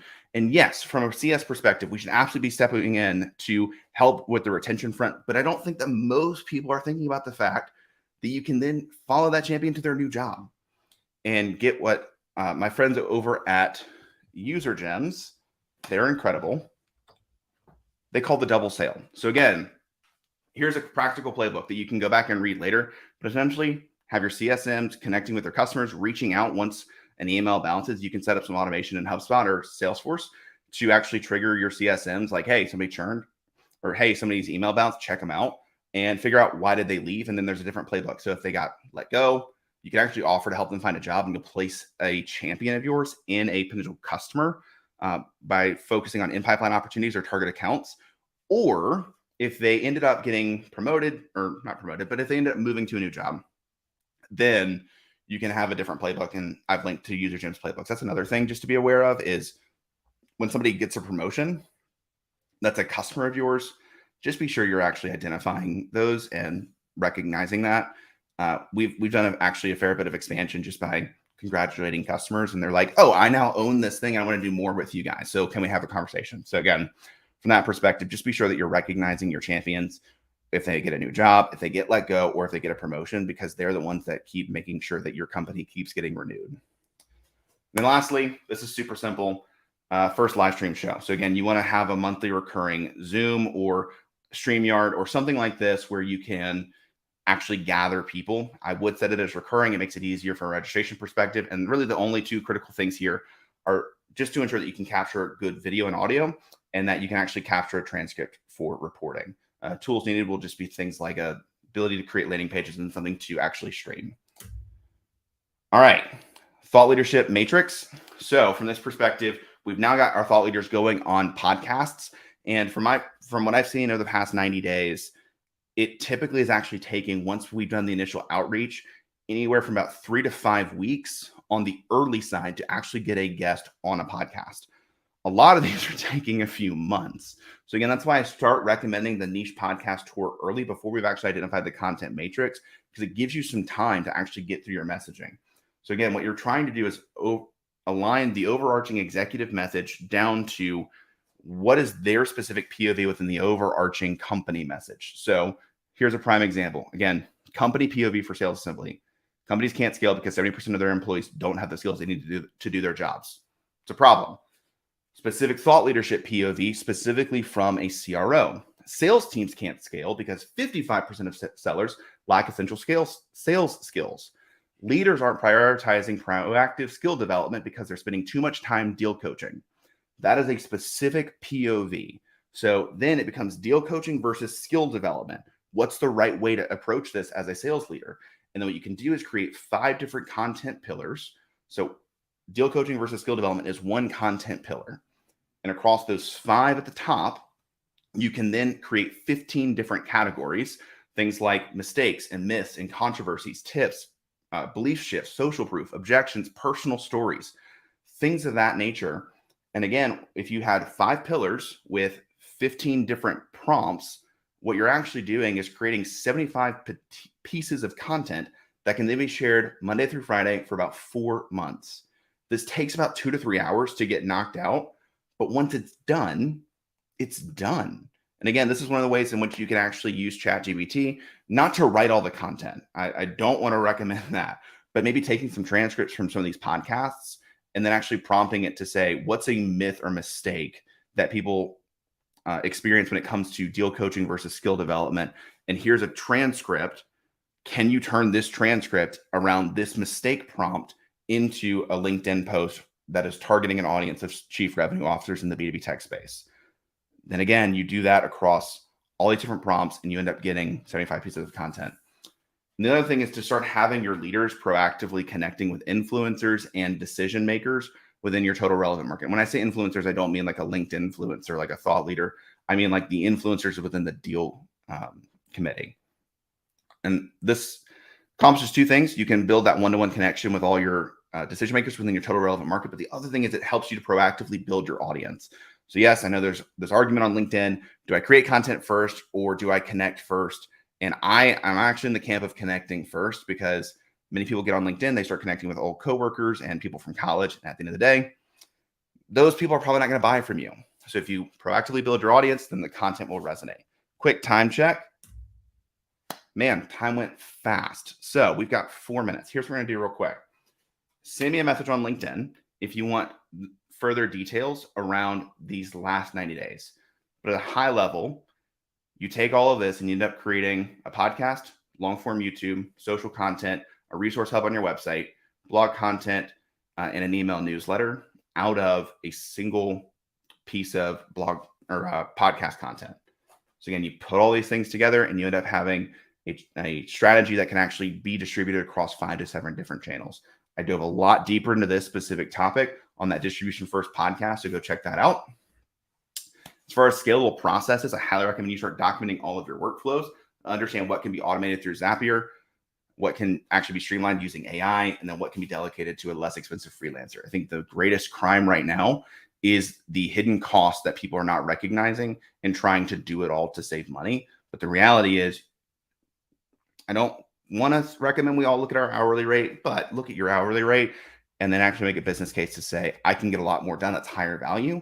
This freelancer is going to cost $20 an hour. My time is worth $50 an hour, $70 an hour, $100 an hour, whatever that looks like. You make a business case from that perspective. Then templatize your content. These are ways in which you can do some templates, and then create a Google Drive hierarchy. This is really tactical, but what you want to do is have it to where your thought leaders can just favorite or bookmark their Google Drive. They'll upload their video into that. And then based on a Google Drive upload, you can actually trigger Zaps to potentially upload that content into a thing like Descript that then helps with all your video editing. And lastly, building out a lead scoring model within your total relevant market based on content engagement. And this is not lead scoring for the purpose of driving MQL, so you can deliver 2,000 MQLs on a monthly basis. I'm actually looking at lead scoring with the idea that we would deliver 40 on a monthly basis to our sales team, so that they have highly engaged, highly qualified people. And I'm looking at somebody that has been actively engaged every single week for 3 months before I send it to our sales team, because I want to be sure that if we're doing outbound, that we're doing outbound to the right people. ABM Light Plays. So again, connecting with your target accounts on LinkedIn, doing invites onto the podcast that you've now built as a way to have one-to-one conversations, doing any kind of hyper-personalized content. So if you can run an audit or a report. When I worked in an agency, the best program that we ran was called Fix Your Site from Search to Sale, where we did live website reviews, and then I would actually send personalized audits and reports. It took me 40 hours. I did one every single hour, and we would typically convert 8 websites out of sending 40. It had a great conversion rate because it was highly personalized one-to-one content, and our website program was actually a land and expand approach. So the other thing is around targeting would just be closed lost opportunities, job changers like we talked about, doing some expansion plays. So actually looking at what are our customers needing right now. It's easier to get money out of those that are already paying you than to go get net new. Looking at in-pipeline opportunities to maybe do some acceleration plays. And then lastly, doing prospecting based off of engagement. So an example play could be if you wanted to do a direct send, you can send a popcorn tin to any of your closed, lost, or dark or delayed deals, and include a note that just says something to the extent of just popping in to see how this year is treating you. Would love to chat. Simple, sweet, fun. Smart CTA strategy at a highest level. And just to be sure, we are right at time. So perfect. You've now created content that goes through the entire funnel. And a smart CTA is a thing that you can do in HubSpot. So if you have HubSpot, I'm offering this for you. If you don't have HubSpot, you can figure it out. But at a highest level, actually mapping the content through the entire funnel. So again, this is what your funnel looks like. And you can have smart CTAs that actually plug all of these things based off of actual interactions. We don't have time for Q&A. So if you have questions, reach out to me on LinkedIn. Thank you.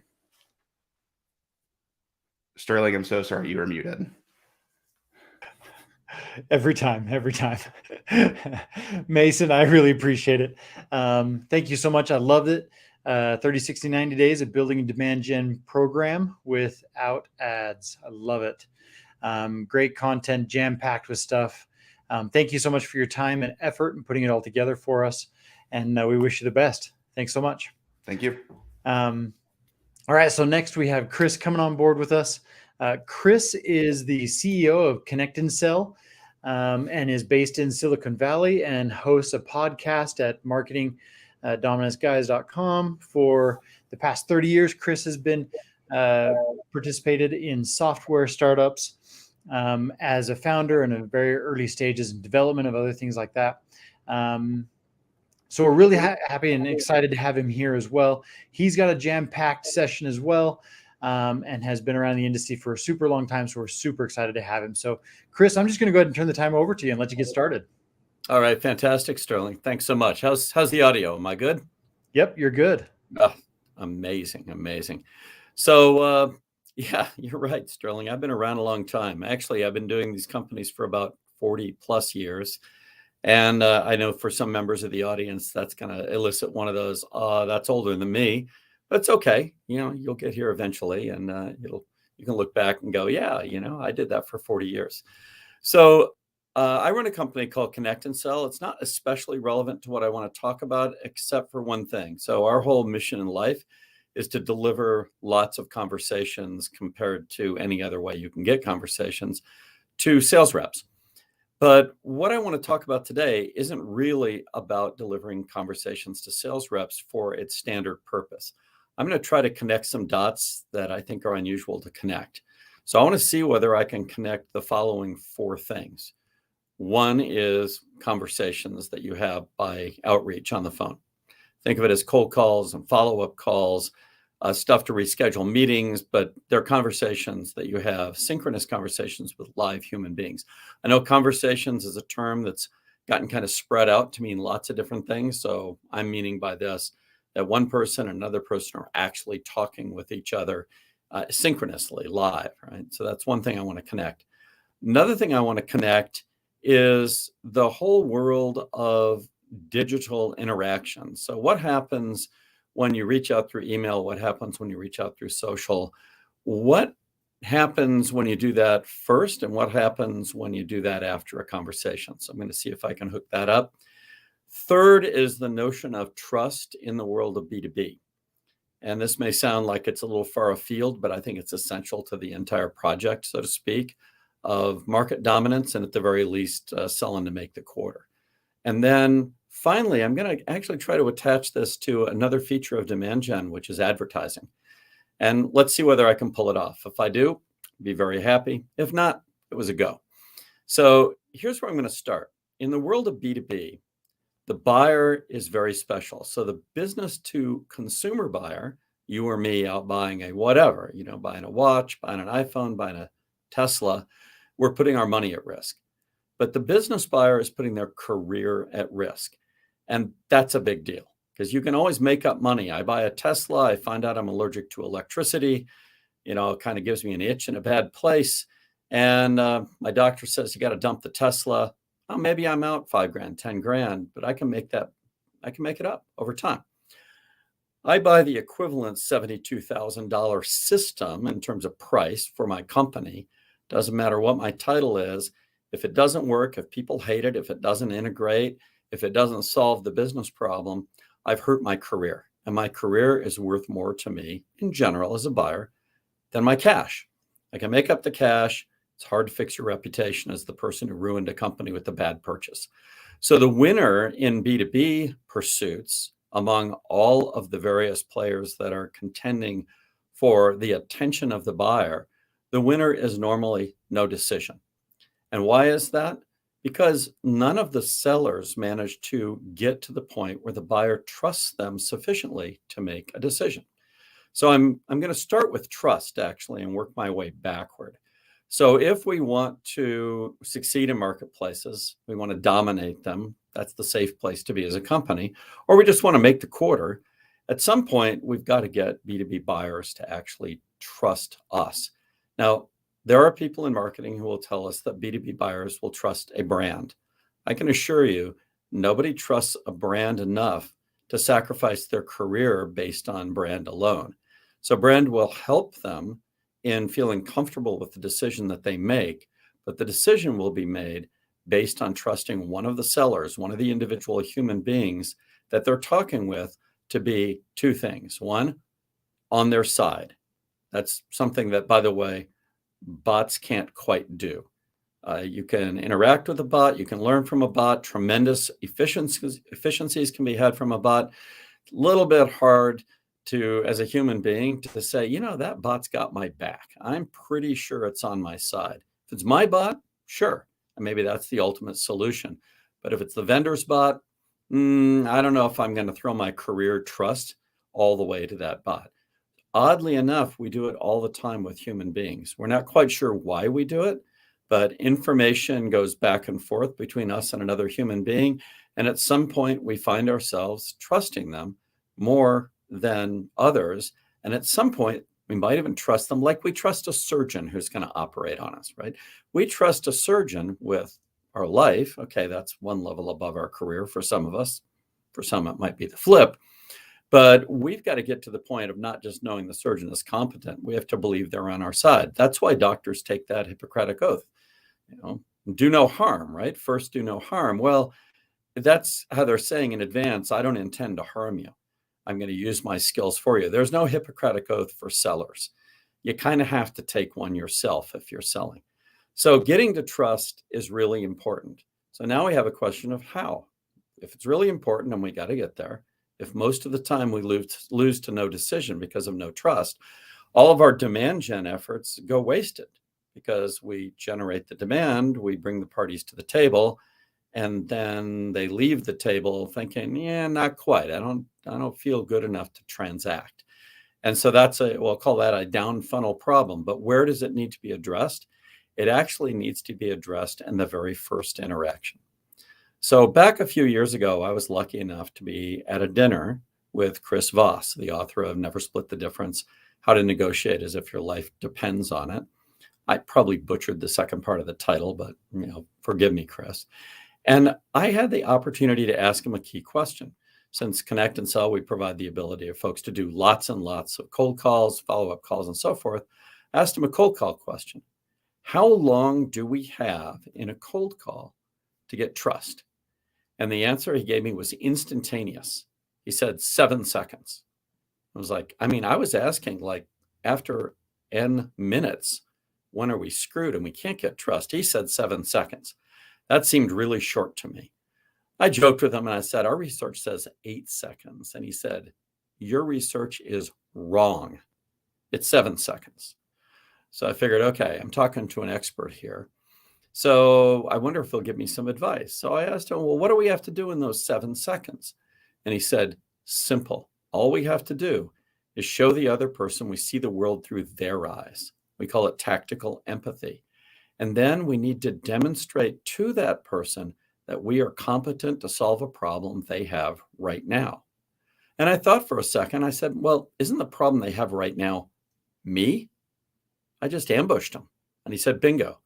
That's why you can never lose in a cold call. You can always get trust because you can solve the problem that is you by offering to go away in exchange for something. What do you want? You want to say something to them. That's a very simple negotiation. You'll come away with trust every time as long as the setup is that you're going to be accountable for being the bad thing. You are the invisible stranger. Invisible strangers are the worst thing in human history and prehistory for that matter. And so you got to be accountable for that. So I said, well, we teach people to say, I know I'm an interruption. Can I have 27 seconds to tell you why I called? And he said, perfect. Because you threw yourself under the bus before they could throw you under the bus. You weren't quiet about it. You were very direct. You were very hard in your voice when you said, I know I'm an interruption. And then you went playful, curious. Your voice went up a couple of times. And it was a come along with me voice, but you offered to solve a problem competently that they have, which is you. They listened to you for 27 seconds and they achieved their goal, which is to get off this call with their self-image intact. Now, how does that relate to trust? Well, you get trust every time. So if you can get trust in 7 seconds, then you have a chance of nurturing that trust over time to get to the point where that buyer or that prospective buyer trusts you more than they trust themselves, because that's the threshold for action in B2B. The call to action is come talk with us. The threshold for action at every stage of the process is for what they're about to give up, which is their time and eventually somebody's money, not theirs. So it's career risk. They got to trust you more than they trust themselves at every stage along the way. So that comes to a third factor. And I got to look at my time here to make sure, we're on a strict clock, right? So here we are on the time. I got a lot more time left. All right. So those 2 dots I think are connected. The dot of trust required for a B2B transaction to take place and the threshold. One buyer trusted more than the seller one seller trusted more than the buyer trusts themselves. And then trust started in 7 seconds in a cold call, a very unlikely place for most people to think trust can be found. Now, in the world of sales, you find a fair number of people who resonate with this, especially people who do lots of cold calling. In the world of marketing, you find pretty much nobody who resonates with this because it just doesn't feel right.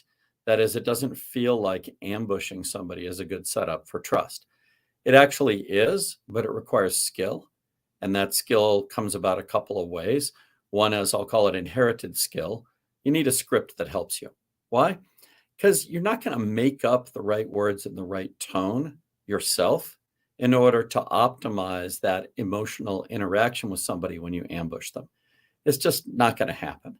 And secondly, you've got to have, so it's got to be kind of a crafted script, and then you've got to practice it and believe in something. And what do you need to believe in? You need to believe in the value of your product. Interestingly enough, in a cold call or a follow-up call before a discovery meeting, the product is the discovery meeting. That's the call to action is, let's have a discussion. Let's have an exploration. Let's find out if it makes sense to go even one step further. So a discovery meeting is an opportunity to discover possibilities. By the way, it's not primarily an opportunity for a salesperson to discover an opportunity to get a commission. That's a side effect of a discovery meeting that might occur. The real purpose is to find out if there's reason to move forward. Well, if you're the expert, and the seller is always the expert, then the idea is to actually put forward to somebody some things about what it is that you are experts on. After all, you are the expert. That will be of value to that person, even if they never move forward with you, even if they never move forward with your company. That's what you're selling. That belief in the value of that meeting for that human being you're speaking with, even if you're never going to do any business with them, that belief is the key to getting the sincerity into your voice to go along with anything that's scripted. So a script's got to be practiced with coaching to the point where it's natural, and it's got to be supported by an underlying belief that allows you to be sincere in your voice. Most of the information that's going into a person who's on the receiving end, in this case, in this part of demand gen, most of that information is going in as emotional information. So here's a comparison, and bear with me, I like numbers. So an email contains, roughly speaking, 5,000 bits of information. That's in the text of the email. Say 10 bits per letter or number. It's really about 8, but let's say 10. And you multiply that out by something on the order of 500 characters, which is about 100 words, and you get yourself about 5,000 bits of information. The human voice carries 20,000 bits of information per second. That's 4 emails every single second. So in those 7 seconds that you have, in order to get somebody to trust you, you're actually putting 28 emails worth of data into their midbrain. And it's their midbrain that counts. Their midbrain is where the emotions are processed that allow a person to make a decision. Am I going to move forward? Am I going to not move forward? Am I going to trust this person or not? These decisions are made, generally speaking, without our conscious awareness. So when we're speaking with somebody, we have a 20,000 bit per second pipeline right into the part of their brain that makes decisions, especially important ones like, do I keep talking with you? So that's pretty amazing and very hard to achieve any other way. You can do it face to face, but how many of your buyers are sitting face to face with you at any given moment? You can do it with the human voice right through the ears into the center of the brain. By the way, most people probably don't know this. There's no reason to know it. When you're anesthetized, if you're put out for a surgery by an anesthesiologist, your ears are still connected to the center of your brain. That is, the anesthetized patient can still hear what's going on. They just aren't aware that they can hear what's going on. So it's still influencing them. Whereas somebody who's reading, well, it's hard to be anesthetized and be reading an email at the same time. That one doesn't work. So the brain paths that support decision-making actually are still open, even when an anesthetic is applied and you are, quote unquote, out. So that's actually why trust can be formed this quickly. So now what? Well, now you've spoken with somebody and maybe you get some trust. It's a long-term affair for a simple reason. When you look at a market, a B2B market consists of folks who have a need for your offering. They will reference each other. If one buys, then it serves as a means for the others to buy with less risk, and therefore you will go through your market, so to speak, with ever increasing speed. You sell more, you get more when you're in a market, and it lowers the risk and it lowers the cost of the next transaction. Not the price, but the cost to the buyer. So, okay, so that's great. You have a market, right? Well, what are you going to do within that market based on what we now know about talking to people and getting trust? Well, one thing we want to do is get meetings. Okay, so that's sales. I would say the standard demand gen path, we say, ends in a meeting, and this is a form of demand gen that's pretty direct. It's, you make a list, you talk to people on the list. At Connect and Sell, we're real fond of letting you talk to 10 times as many people, but you can talk to fewer people. It's just you got to talk to them. But what else happens in that market? And this is what's interesting. So here's something obvious. When you talk to somebody, they're probably going to your website. So you have a list of folks who are targeted, they're in your market, and you speak to one of them, and you're thinking, as a salesperson, it's all about getting the meeting. And if I can't get the meeting now, I need to get it in one of the 11 future quarters in which the company of the person I'm talking to might consider our product. The replacement cycle for B2B products is about 3 years on average. That's 12 quarters. The consideration period for B2B products is about 1 quarter. So when you're talking to somebody who's perfectly in your market, there's only a 1/12th chance, 1 over 12, that they're in your market right now, that they're in market. 11/12ths of the time, they're in the future. So you're going to need to nurture that relationship. So now, can you nurture that relationship with digital content and digital interactions? Absolutely. Is it easier or harder to do that after a conversation?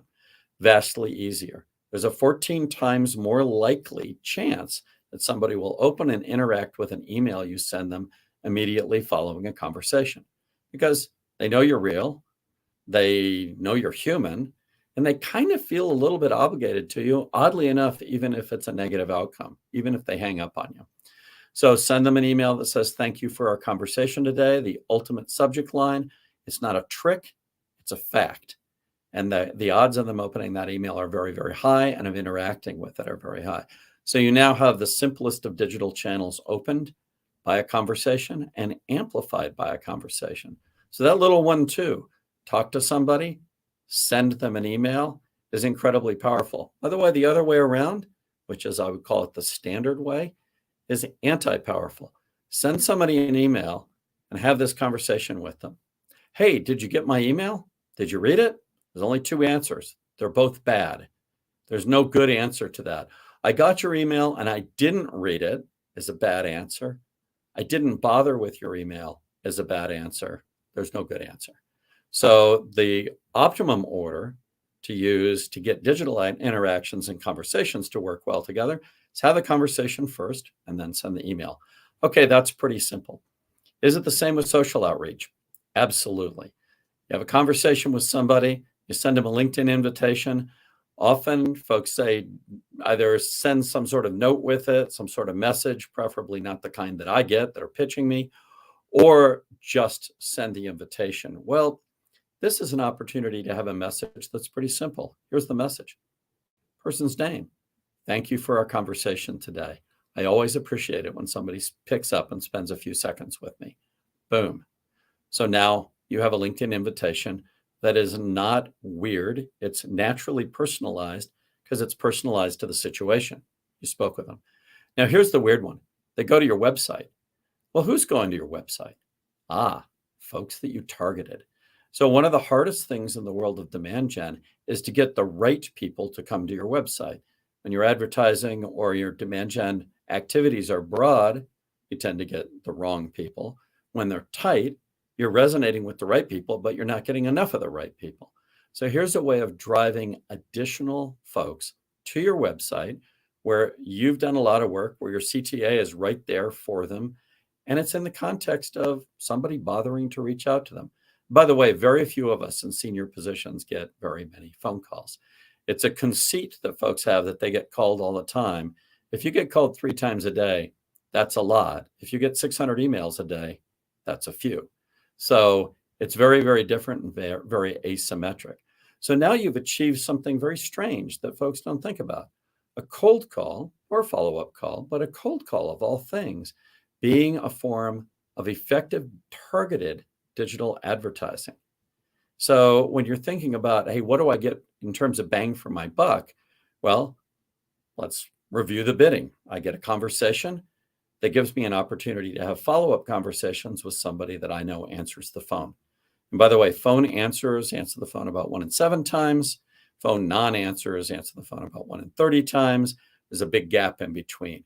Knowing that somebody answers the phone is really good if you're going to be using the human voice in order to engender trust and move down the path toward curiosity and then a meeting, a discovery meeting, and maybe actually transacting together.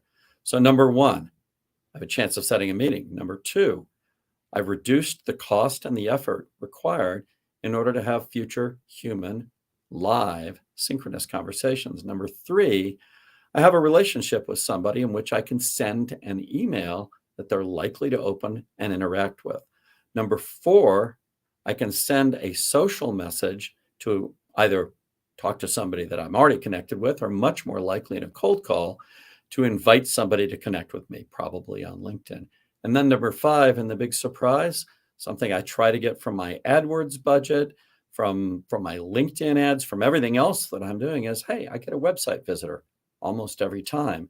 And I know that they're highly targeted because they came from our list. So with that, I'm going to wrap up because everybody always likes it if we can finish a little bit early. And if you have any questions, put them up in the chat. And if you're tired from a long day of listening, well, have a wonderful evening.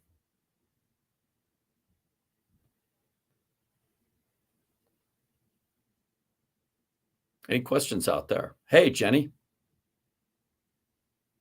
You're muted. Yes, now I'm here.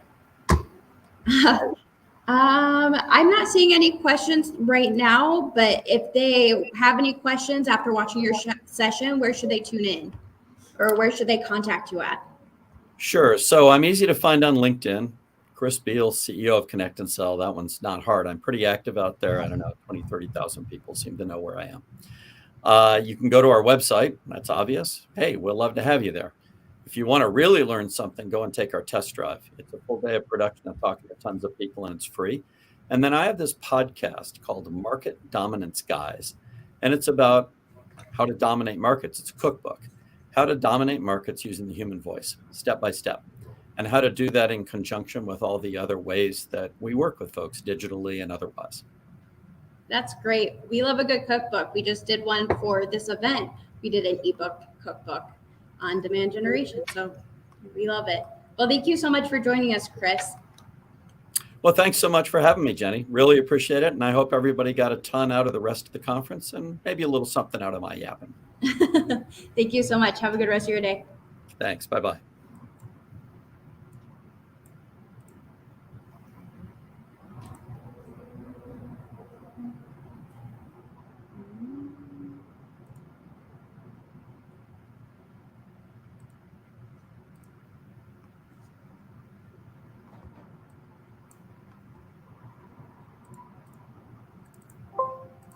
All right, so I'm just getting some closing remarks open. Let's see.